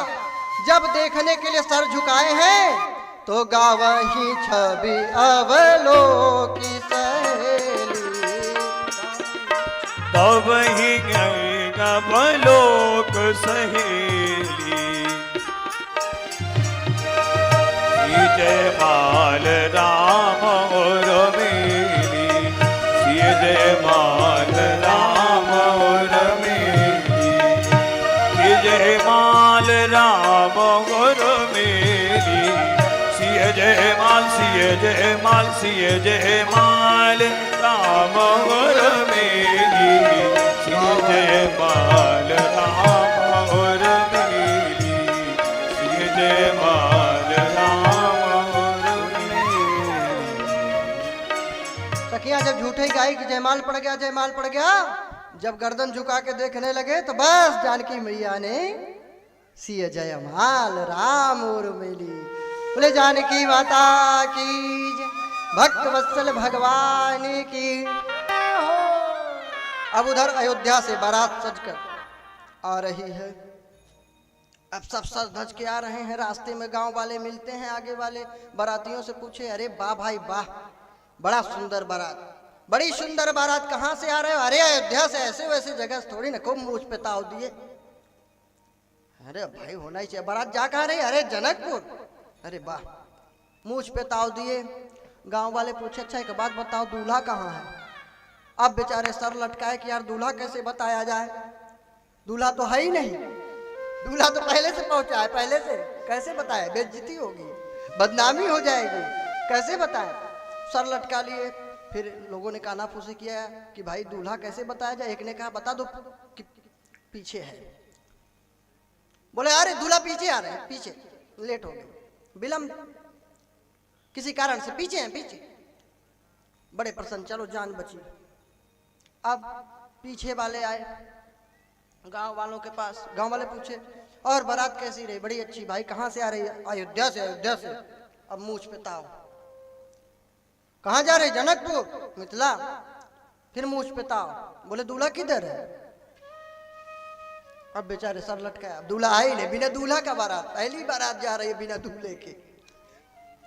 कैसे कहे कि बिना दूल्हे की बारात है, दूल्हा तो पहले से ही। तो सोचे कैसे बताएं, कहे नहीं पहले से ही सेटिंग थी क्या, वहां पहुंच गए ससुराल। बड़ी गड़बड़ी है। पीछे वाले बोले आगे वालों से नहीं पूछा था? कहे पूछे थे। तो क्या बताया? कहे पीछे है। अरे कहे पीछे है? एक दूसरे से पूछने लगे यार कोई उपाय बताओ। बोले पीछे बताया था? बोले हाँ। अरे कहो जल्दी में बीच में निकल गए, चलो अपना प्राण बचा।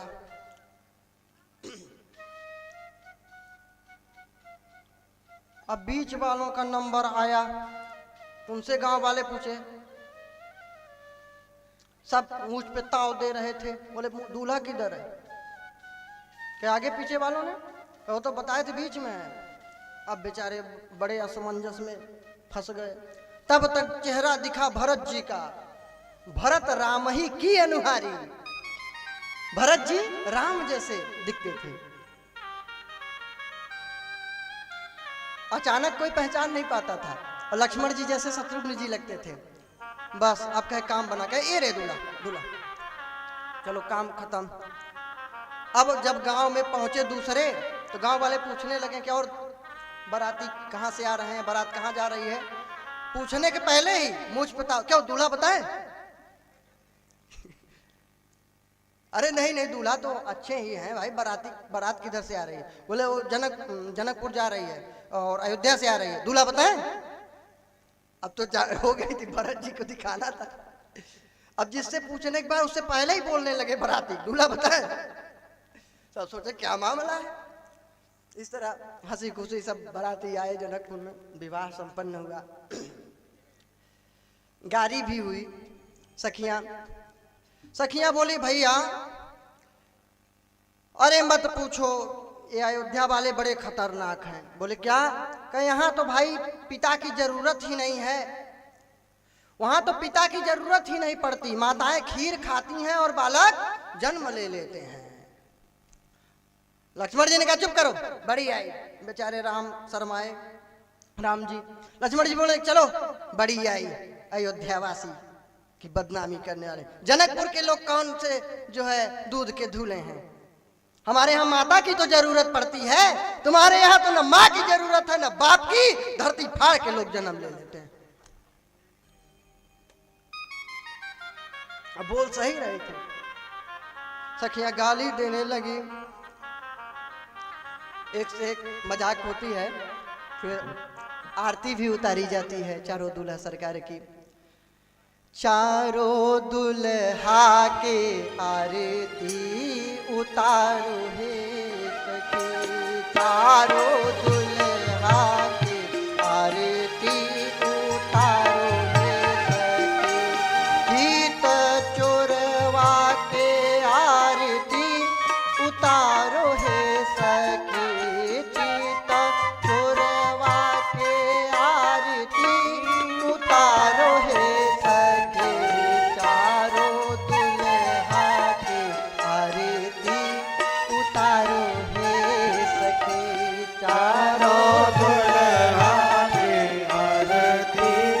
उतारो हे सखी, चीता चोरवा के आरती उतारो हे सखी, चीते चोरवा के आरती उतारो हे सखी।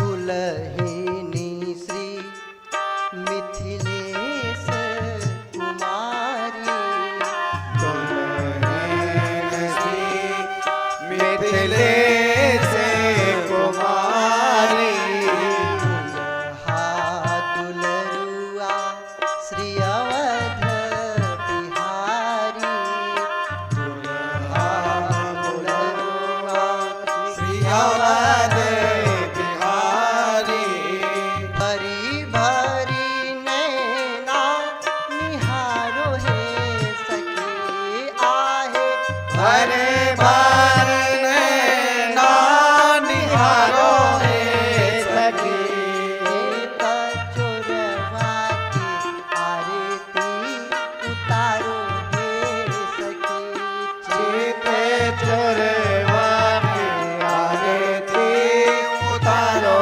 हे सखी।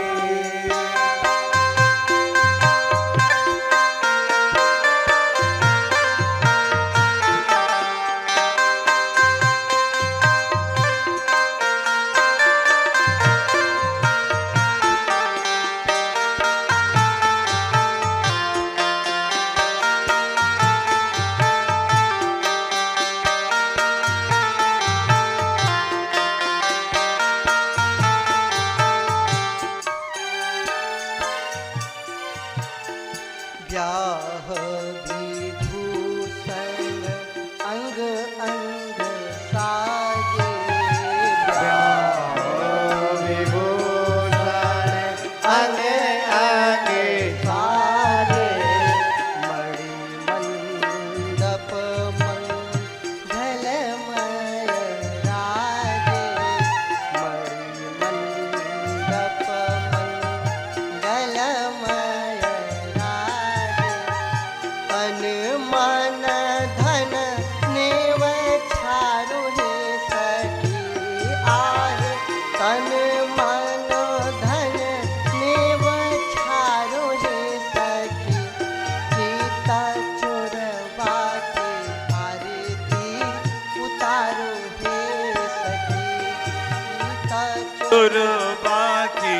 आरती उतारो रे सखी।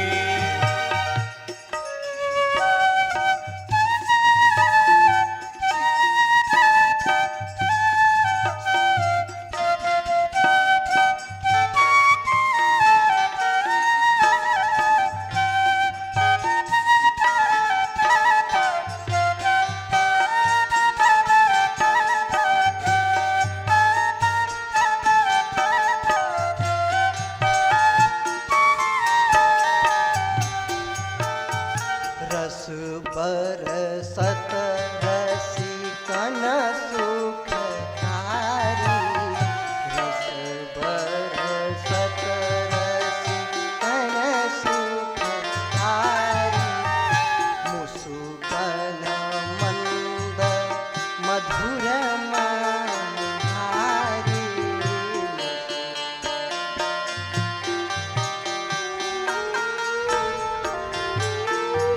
भगवान की मुस्कान बड़ी प्यारी है। जब सखियां गाली दे रही थी तो लक्ष्मण जी ने कहा कि प्रभु जरा मुस्कुरा के एक बार देख लीजिए, तो ये लोग गाली देना तो भूल जाएं। भगवान मुस्कुरा करके जब देखे तो एक अद्भुत घटना घटी। क्या?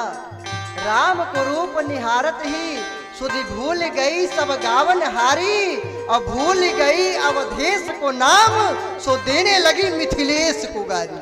जय हो जय हो। मुस्कुरा के जब देखे तो बेसुध हो गई, अयोध्या नरेश दशरथ जी का नाम भूल गई और जनक जी कोई गाली सुनाना शुरू कर दिया। इनकी मुस्कान बड़ी सुंदर है। रस बरसत रसिकन सुखकारी,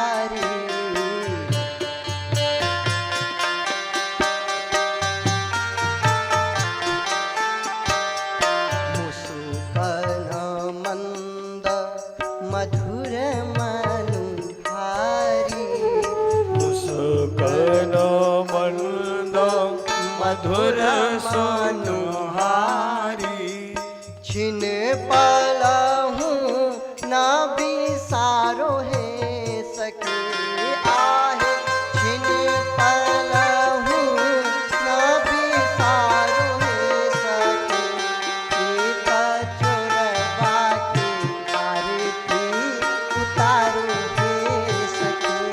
सीता चुरवा की आरती उतारो रे सखी, उतारो।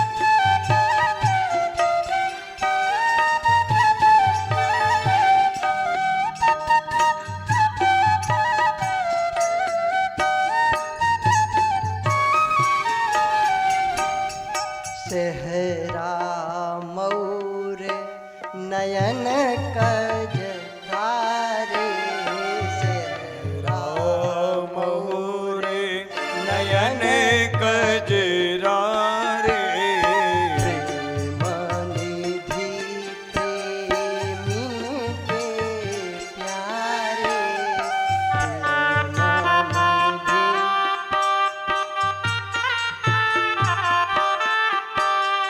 सेहरा मौर नयन कजरारे, सेहरा मौर नयन कजरारे, प्रेम निधि प्रेमिन के प्यारे, प्रेम निधि प्रेमिन के प्यारे।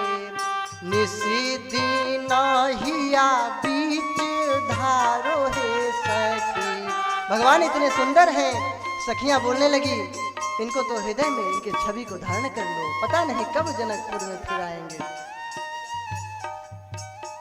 निसी दिन हिया बीच धारो हे सखी आहे निसी दिन हिया बीच धारो हे सखी सीता चोरवा के आरती उतारो हे सखी सीता चोरवा के आरती उतारो हे सखी चारों दुल्हा के आरती उतारो हे सखी चारों दुल्हा की आरती उतारो रे सखी चारों की आरती उतारो रे सखी सीता चोरवा के आरती उतारो हे सखी ओ सीते चोरवा की आरती उतारो रे सखी भैया भरत के आरती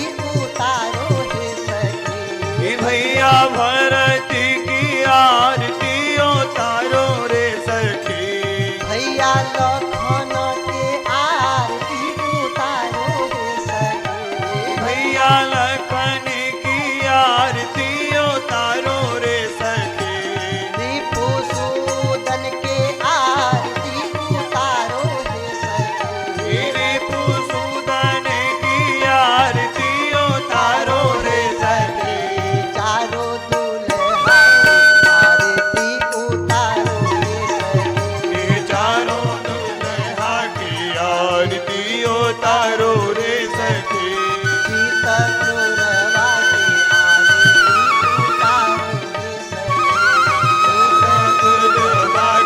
आरती उतारो हे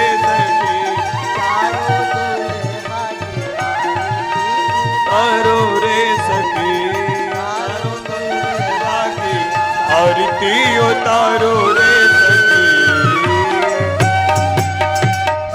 दूल्हा सरकार की जय हो। भक्त वत्सल भगवान की जय विवाह शुभ संपन्न हुआ। बहुत दिनों तक रुके रहे जनक जी के प्रेम में आकर के जनकपुरी। दशरथ जी फिर आते हैं अयोध्या में, लेकिन समय को कुछ और करना था। मंथरा की बुद्धि भ्रष्ट हुई। कैकेयी ने 2 वरदान में भरत जी को राजगद्दी, भगवान राम का 14 वर्ष का वनवास मांगा।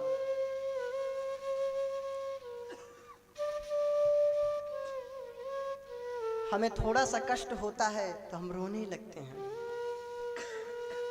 अब भगवान स्वयं अवतार के जब धराधाम में आए तो महाराज बन बन भटके। इन्हीं चित्रकूट के कंकरीले कांटों से भरे हुए धरती पर नंगे पैर चले। भगवान की इच्छा थी यही, इसीलिए सरस्वती के माध्यम से मंथरा की बुद्धि बिगड़ी।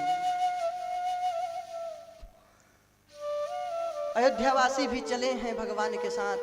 लक्ष्मण जी भी तैयार हो गए, जानकी माता भी वलकल वृक्ष वलकल पहन कर।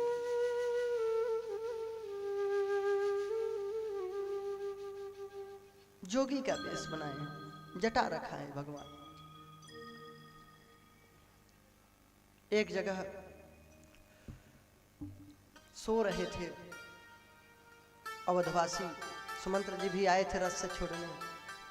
सब सो रहे थे। भगवान सबको छोड़ता हुआ, सोता हुआ देखकर छोड़ते हुए चले गए। लक्ष्मण जी ने देखा कि भगवान सोते हुए अवधवासियों को छोड़कर चल दिए।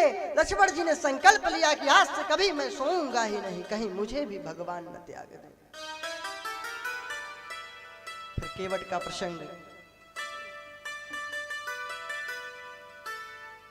भरद्वाज ऋषि से मिलना, वाल्मीकि जी का प्रसंग, चित्रकूट में वास, सबका प्रसंग है।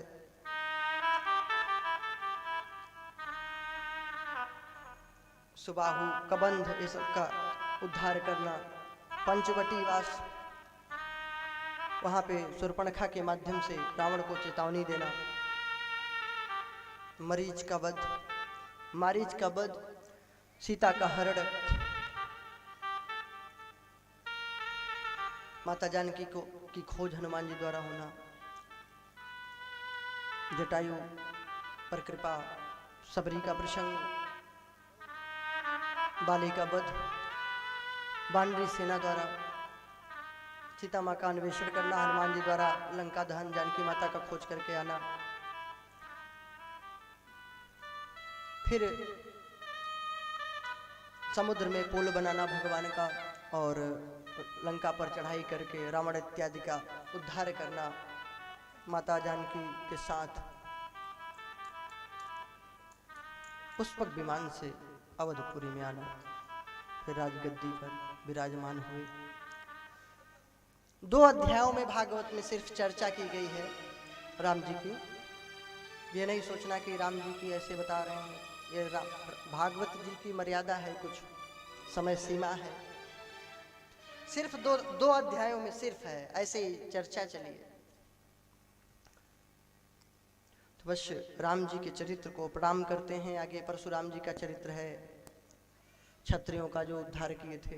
मैंने बतलाया था है वंशी क्षत्रियों का उद्धार किए थे, जो इनके पिताश्री का वध किए थे, और सहस्त्रार्जुन जो गौ माता का हरण कर गया था उसका उद्धार किए थे। फिर चंद्रवंशी और सूर्यवंशी राजाओं का वर्णन है। संक्षिप्त भगवान कृष्णचंद्र जी की भी कुछ लीला कथाओं का वर्णन है। बस यहीं पे 24 अध्यायों वाले 9वें स्कंद को प्रणाम करते हैं, 10वें स्कंद की ओर चलते हैं। परीक्षित जी ने प्रश्न किया सुखदेव जी से, महाराज कथितो वंश विस्तारो भवता सोम सूर्ययो प्राज्ञाम चोभय वंश्यानाम चरितम परमात्भुतम। कैसे कैसे चंद्रवंशी सूर्यवंशी राजा हुए, सबका आपने कथा सुनाया, लेकिन महाराज जैसे ही मेरे कन्हैया का नाम आया आपने जल्दी जल्दी सुना दिया, तो उनकी कथा सुनना चाहता हूँ। तो भगवान की कथा सुनाने के लिए उद्यत हुए सुखदेव जी, और बतलाए हैं कि अरे परीक्षित, तेरा प्रश्न बड़ा ही सुंदर है, क्योंकि वासुदेव कथा प्रश्न पुरुषांश त्रीणि पुनाति ही वक्तारम प्रेक्षकम श्रोत्रिंश तत्पाद सलिलम यथा। भगवान की कथा से कौन कौन पवित्र होते हैं, किस किस का कल्याण होता है? वक्तारम, जो कथा सुनाते हैं उनका कल्याण होता है। प्रेक्षकम, जो कथा का आयोजन करवाने वाले हैं, मुख्य परीक्षित यजमान, उनका कल्याण होता है। और तो आप लोग सोचेंगे हम लोग फालतू ही बैठे हैं, तो श्रोत्री, जितने भी श्रोतागण हैं सबका कल्याण होता है। तीनों लोगों का, सुनाने वाले का, आयोजन करने वाले का, और जो भी सुनने वाले भक्तगण हैं सबका कल्याण होता है। सुखदेव जी बतलाने लगे, मथुरापुरी के राजा उग्रसेन जी थे। इनकी पत्नी पद्मावती थी, बड़ी ही सुशील सभ्य थी, मायके गई हुई थी। एक गोभिल दैत्य था, असुर, उग्रसेन जी के रूप में गया है, उसके पास छल किया है। उसी गोभिल दैत्य का पुत्र कंस हुआ। नहीं, उग्रसेन इतने धर्मात्मा थे, कभी उनका पुत्र राक्षस असुर हो सकता है? ये गोभिल दैत्य का पुत्र था, छल हुआ था उसके साथ, पद्मावती के साथ। अब उन्हीं के रूप में पहुंच गया था, तो क्या जाने बेचारी। जैसे अहिल्या के पास इंद्र गौतम ऋषि के रूप में ही गए थे, तो उसकी क्या गलती थी? तो इस कारण से कंस आतताई और क्रूर स्वभाव वाला हुआ। उग्रसेन जी के छोटे भाई थे देवक जी, इनकी पुत्री थी देवकी। इसका विवाह गर्ग जी के कहने से वसुदेव जी के साथ हुआ। नम आंसुओं से बेटी की विदाई की गई। कंस इतना प्रेम करता था अपनी चचेरी बहन देवकी से, स्वयं रथ पे बिठाकर रथ का सारथी बन करके रथ चलाते हुए आया है घर तक छोड़ने के लिए। तभी बीच रास्ते में जब पहुंचा, आकाशवाणी हुई कि अरे मूर्ख कंस, इसकी 8वीं संतान के द्वारा तेरी मृत्यु हो जाएगी। अस्यास्त्वाम अष्टमो गर्भ, 8वीं संतान से तेरी मृत्यु हो जाएगी। उठाया है तलवार की, न रहेगी देवकी, न होगी 8वीं संतान। वसुदेव जी महाराज हाथ पकड़ लिए, बोले एक तो तुम्हारी बहन, दूसरी स्त्री अबला, तीसरे अभी अभी नवविवाहिता है, आप इसको क्यों मार रहे हैं? आपको इसकी 8वीं संतान से कष्ट है ना, दुख है, मैं इसकी प्रत्येक संतान को दे दूंगा आपको, फिर चाहे जो करना। वसुदेव जी बड़े धर्मात्मा थे, सत्यवादी थे। इनकी बात का विश्वास करके कंस ने छोड़ दिया है। इधर उग्रसेन जी को भी बंदी बना लिया है और स्वयं राज सिंहासन पर बैठ गया है। वसुदेव जी के घर के चारों ओर पहरेदारों को नियुक्त कर दिया। यथा समय प्रथम पुत्र हुआ कीर्तिमान नाम वाला, उसको लेकर के वसुदेव जी चले हैं। यद्यप देवकी माँ रो रही थी, कौन अपने पुत्र को मरता हुआ देखेगी माँ।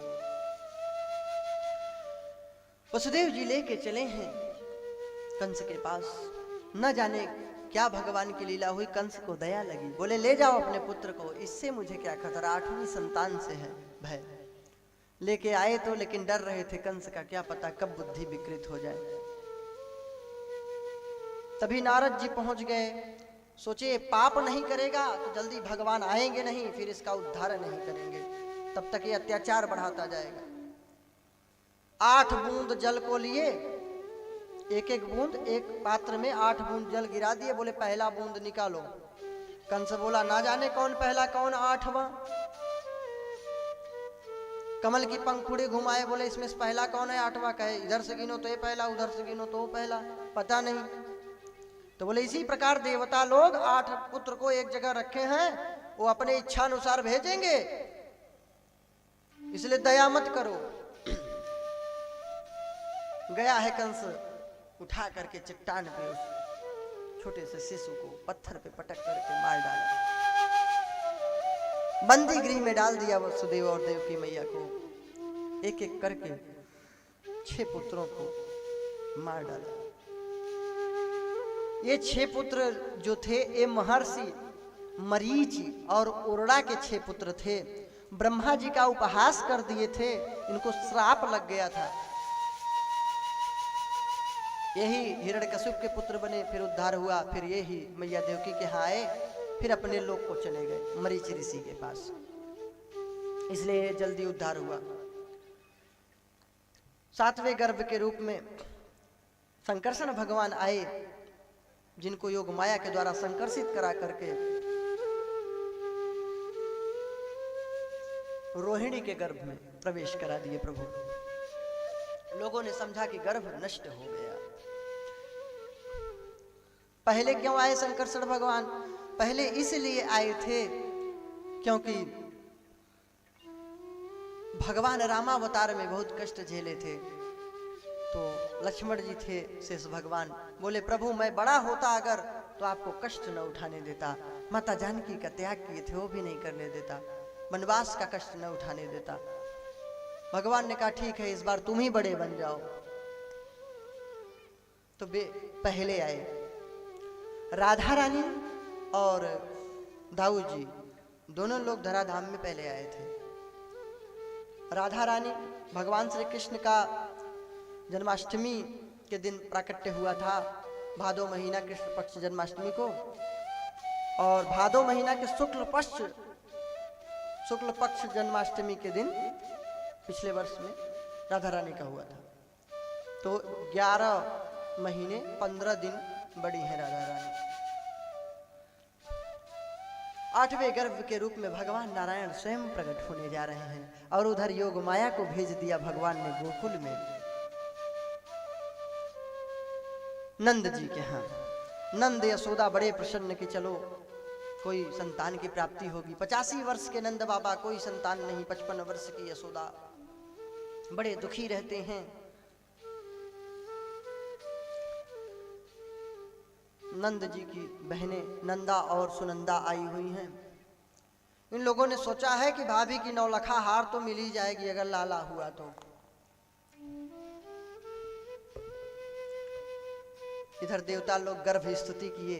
बंदीगृह में भगवान प्रकट हुए। मध्य रात्रि, कृष्ण पक्ष, रिमझिम बारिश हो रही है। अंधेरी रात, भादों का महीना, अष्टमी तिथि। भगवान बंदी गृह में प्रकट हुए। बोलिए भक्त वत्सल भगवान की। और आदेश दिए हैं कि तुम मुझे गोकुल में छोड़ाओ और वहां से योग माया को लेकर के चले आओ। वसुदेव जी ने कहा मेरे तो हाथ में पैर में बेड़ियां लगी हुई हैं, कैसे जाऊं। भगवान ने कहा तुम तो मुझे सिर पर धारण कर लो, तुम्हारे सभी बंधन खुल जाएंगे, टूट जाएंगे। सूप में कोई टोकरी में बोलते हैं, भगवान को लिया है। वसुदेव जी ने हथकड़ी बेड़ी अपने आप टूट गई, जेल के सभी फाटक खुल गए, पहरेदार बेसुध सो गए। और इधर योग माया प्रकट हुई, किसी को पता ही नहीं चला, सब के सब सो गए, सब झपकी ले रहे हैं। वसुदेव जी जमुना में कदम रखे हैं, जमुना मैया बढ़ने लगी हैं। बोलिए वसुदेव जी महाराज की जय। जमुना मैया बढ़ती गई हैं कि भगवान नंदलाल के, भगवान कृष्ण के चरण छू लें। जैसे ही चरण को छुआ है तुरंत घुटने भर हो गई हैं। और महाराज वसुदेव जी लेकर गए हैं, गोकुल में नंद बाबा को रखे हैं और योग माया को लेकर के आए हैं। और महाराज आश्चर्य की घटना, जब योग माया को सिरोधार्य किए, गोकुल में रखा है नंदलाल को, जब योग माया को लेकर के आए हैं तो जेल की बंदी गृह के दरवाजे सब अपने आप बंद हो गए, हथकड़ी बेड़ियां लग गई। और ततः बालक ध्वनिम सुत्वा गृहपालाः समुत्थिताः। उस बालिका योग माया के रुदन को सुन करके द्वारपाल सब जग उठे, कंस को सूचना दिया है। कंस उठा करके योग माया को चट्टान पे पटकना चाहा है। योग माया अंतरिक्ष में अष्टभुजा रूप में प्रकट हो गई। बोले अष्टभुजा माता की।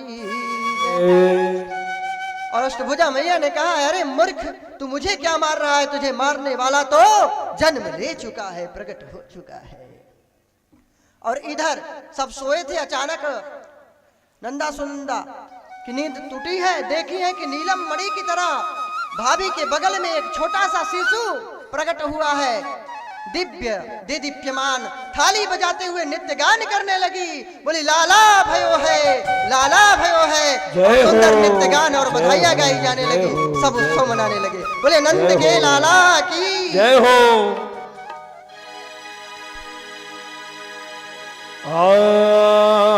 बोल नंद के लाला की, भक्त वत्सल भगवान की। सभी लोग बड़े भाव से आनंद लेंगे, बधाई को आनंद लेंगे, नाचेंगे, झूमेंगे, गाएंगे, बड़े भाव से सभी लोग आनंद लेंगे।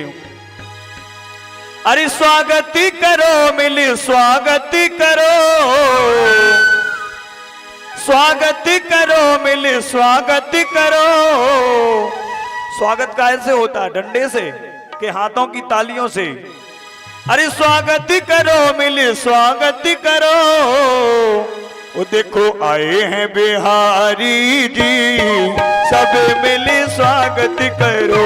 देखो आए हैं बिहारी जी, सब मिली स्वागत करो। स्वागति करो मिली स्वागति करो, स्वागति करो मिली स्वागति करो। वो देखो आए हैं बिहारी जी, सब मिली स्वागत करो। वो आए हैं बिहारी जी, सब मिली स्वागत करो।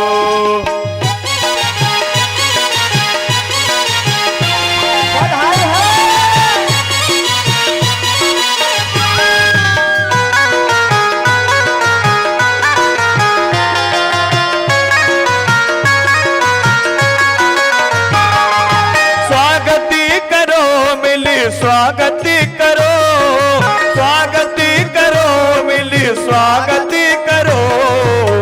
वो देखो आए हैं बिहारी जी, सब मिली स्वागत करो। देखो आए हैं बिहारी जी, सब मिली स्वागत करो।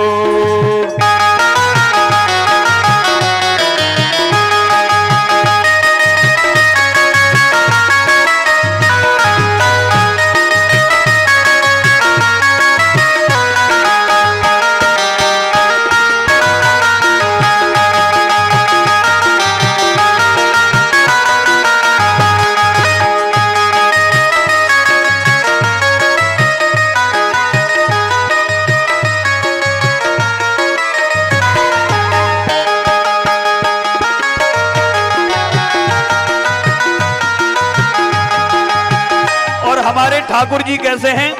ओ कोई तिरछी नजर से न देखे कि लाला मेरो बड़ो रसीला है। तिरछी नजर से न देखे कि लाला मेरो बड़ो रसीला है। और बड़ो रसीला है इसलिए पहली बधाई बाकी मम्मी जी की आई। पहली बधाई बाकी मम्मी जी की आई। पहली बधाई बाकी मम्मी जी की आई। पहली बधाई बाकी मम्मी जी की आई। ओ कोई तिरछी नजर से न देखे कि लाला मेरा बड़ो रसीला है।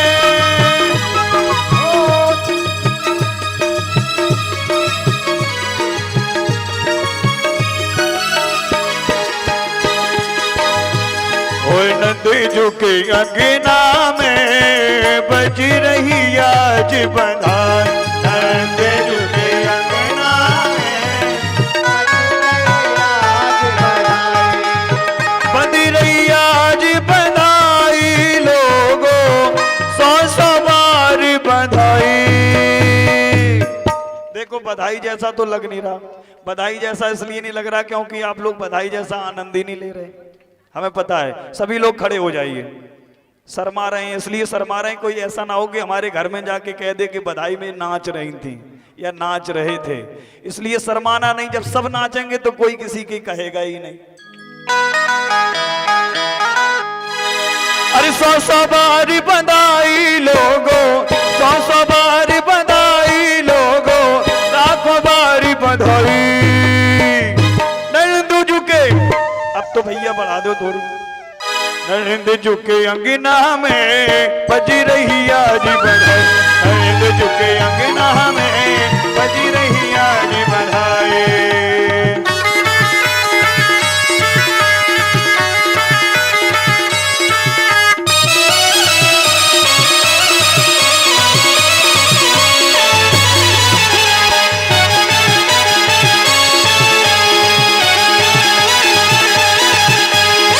चमत्कार सा हो गया लोगों, हो गई बात निराली।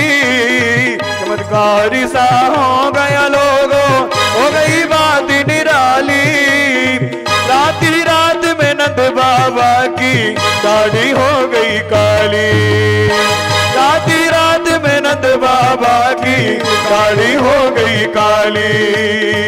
कानों कानों बात चली है, सोचे हरि ब्रिज वाला। नंद जी गोरी यशोदा गोरी, लाला है गयो काला। बलना में अंगूठा चूसे, कूदे कंवर कढ़ाई। नंद झुके, नंद झुके, नंद झुके अंगना में बजी रही आज बधाई। नंद झुके अंगना में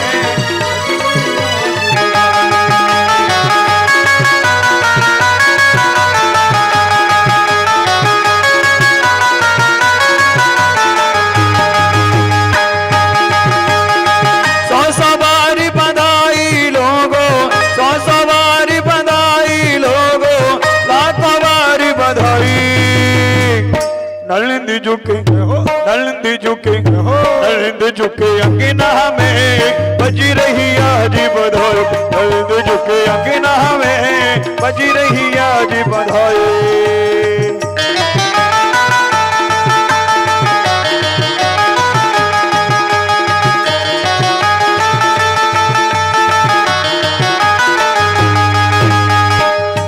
ब्रिज में है रही जय जयकार, नंद घर लाला जायो है।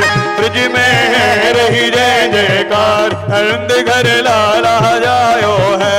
लाला जायो है, नंद घर लाला जायो है। देखो आज इतने हाथ ऊंचे होने चाहिए। हम 4 दिन से कह रहे हैं कि हाथ ऊंचे करो। आज इतने हाथ ऊंचे होने चाहिए कि टेंट 1-1 फुट ऊंचा हो जाए। ठीक है, इतना ऊंचा होना चाहिए। क्यों? भगवान की श्रद्धा में, भगवान के भाव में और आनंद में। और नाचना सभी को है। नाचना कैसे? नाचना अगर नहीं आता हो तो हम बता देते हैं। एक हाथ धरो खपड़ी पे और एक हाथ धरो कमर पे और 3-3 चक्कर लगाओ, समझो भगवान के दरबार में नाचना हो गया। कि ब्रिज में है रही जय जयकार, नंद घर लाला जायो है। ब्रिज में है रही जय जयकार, नंद घर लाला जायो है, यशोदा ने लाला जायो है। कि ब्रिज में आपको आपके बगल वाले की कसम है जो नाचे ना, कि ब्रिज में है रही जय जयकार, नंद घर लाला जायो है। ब्रिज में है रही जय जयकार, नंद घर लाला जायो है, नंद घर लाला जायो है। कि ब्रिज में है रही जय जयकार, नंद घर लाला जायो है। ब्रिज में है रही जय जयकार, नंद घर लाला जायो है।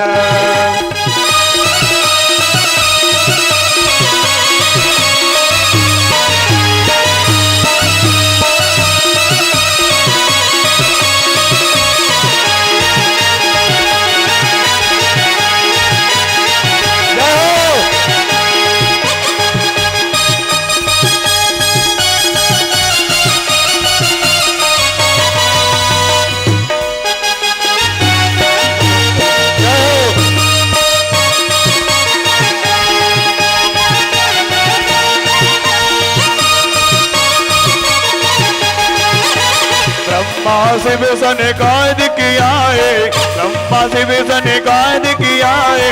सिद्ध मुनि सब देव सिधाए, सिद्ध मुनि सब देव सिधाए। स्वर्गालन को रूप सभी मिलो मंगल गायो है। कि ब्रिज में है रही जय जयकार, आज गन लाला जायो है।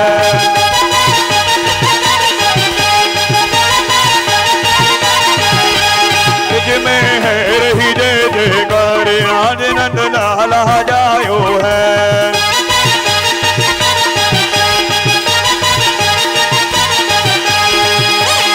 नंद यशोदा भाग बढ़ाई, नंद यशोदा भाग बढ़ाई। सबही देने लगे बधाई, सबही देने लगे बधाई। शारद शेष सकही नहीं गाई, ऐसो अद्भुत सुत तो गाओ और न पायो है। कि ब्रिज में बधाई बधाई कुछ है क्या? जय श्री राधे। अरे नंद के आनंद भयो जय कन्हैया लाल की, नंद के आनंद भयो जय कन्हैया लाल की।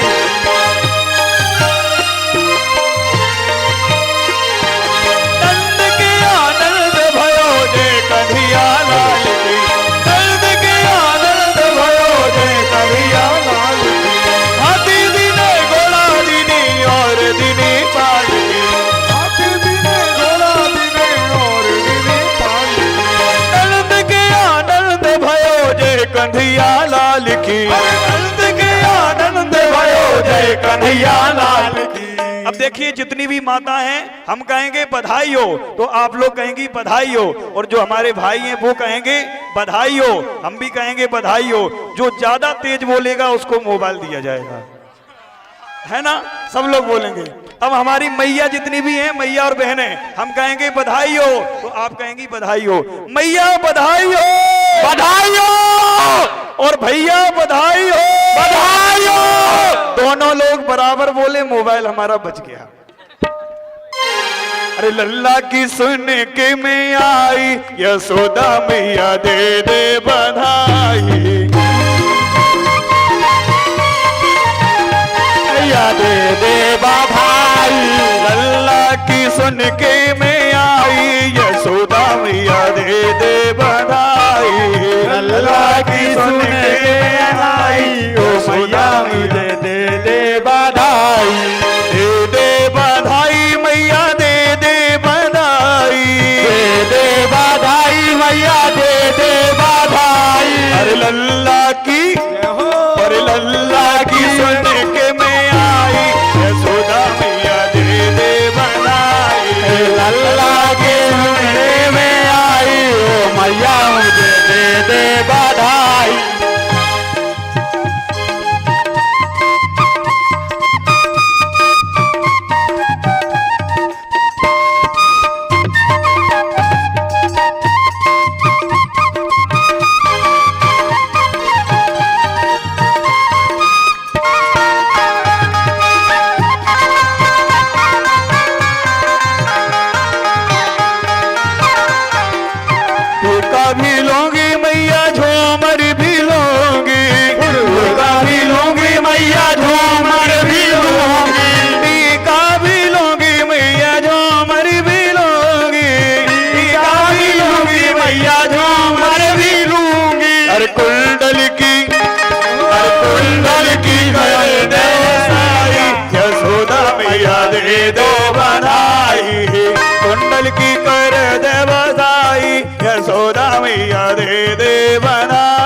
और हमारी जो यशोदा मैया है को है जी, देवकी मैया है कि जसोदा मैया, हम जी टेंशन में हैं। जसोदा मैया, तो जसोदा मैया बैठो नहीं, आप तो आनंद लो, पूरा पूरा आनंद लेना चाहिए आपको। अरे दस्ते भी लूंगी मैया, चूड़ी भी लूंगी, दस्ते भी लूंगी मैया, चूड़ी भी लूंगी, हर छड़ियों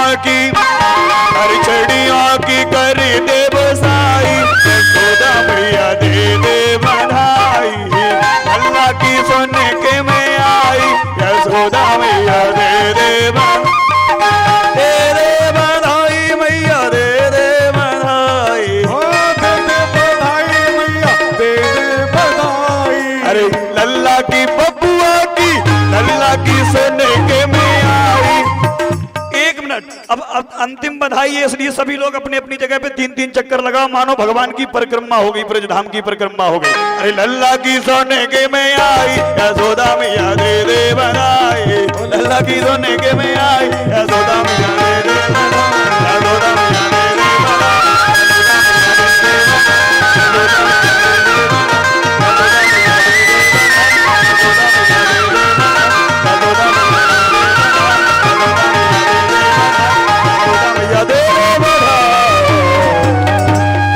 वृंदावन बिहारी लाल की, भक्त वत्सल भगवान की, आज के आनंद की, गोकुल गांव की, श्रीमद् भागवत महापुराण की, चित्रकूट धाम की, श्री कामतानाथ भगवान की दिव्य छवि के साथ, सुंदर झांकियों के साथ भगवान की दिव्य आरती आप सभी लोग करेंगे।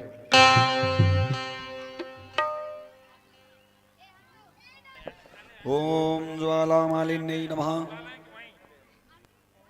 सर्वोपचारार्थे गन्धाक्षतुष्माणिं समर्पयामि। चन्द्रमा मनसो जातचक्षोः सूर्यो वजायत स्रोत्राद् वायुश्च प्राणस्य मुखात् अग्निरजायत। थोड़ा थोड़ा सभी लोग पीछे चले जाएं ताकि यहाँ जगह बचे आरती करने के लिए। थोड़ा थोड़ा सभी लोग पीछे चले जाएं।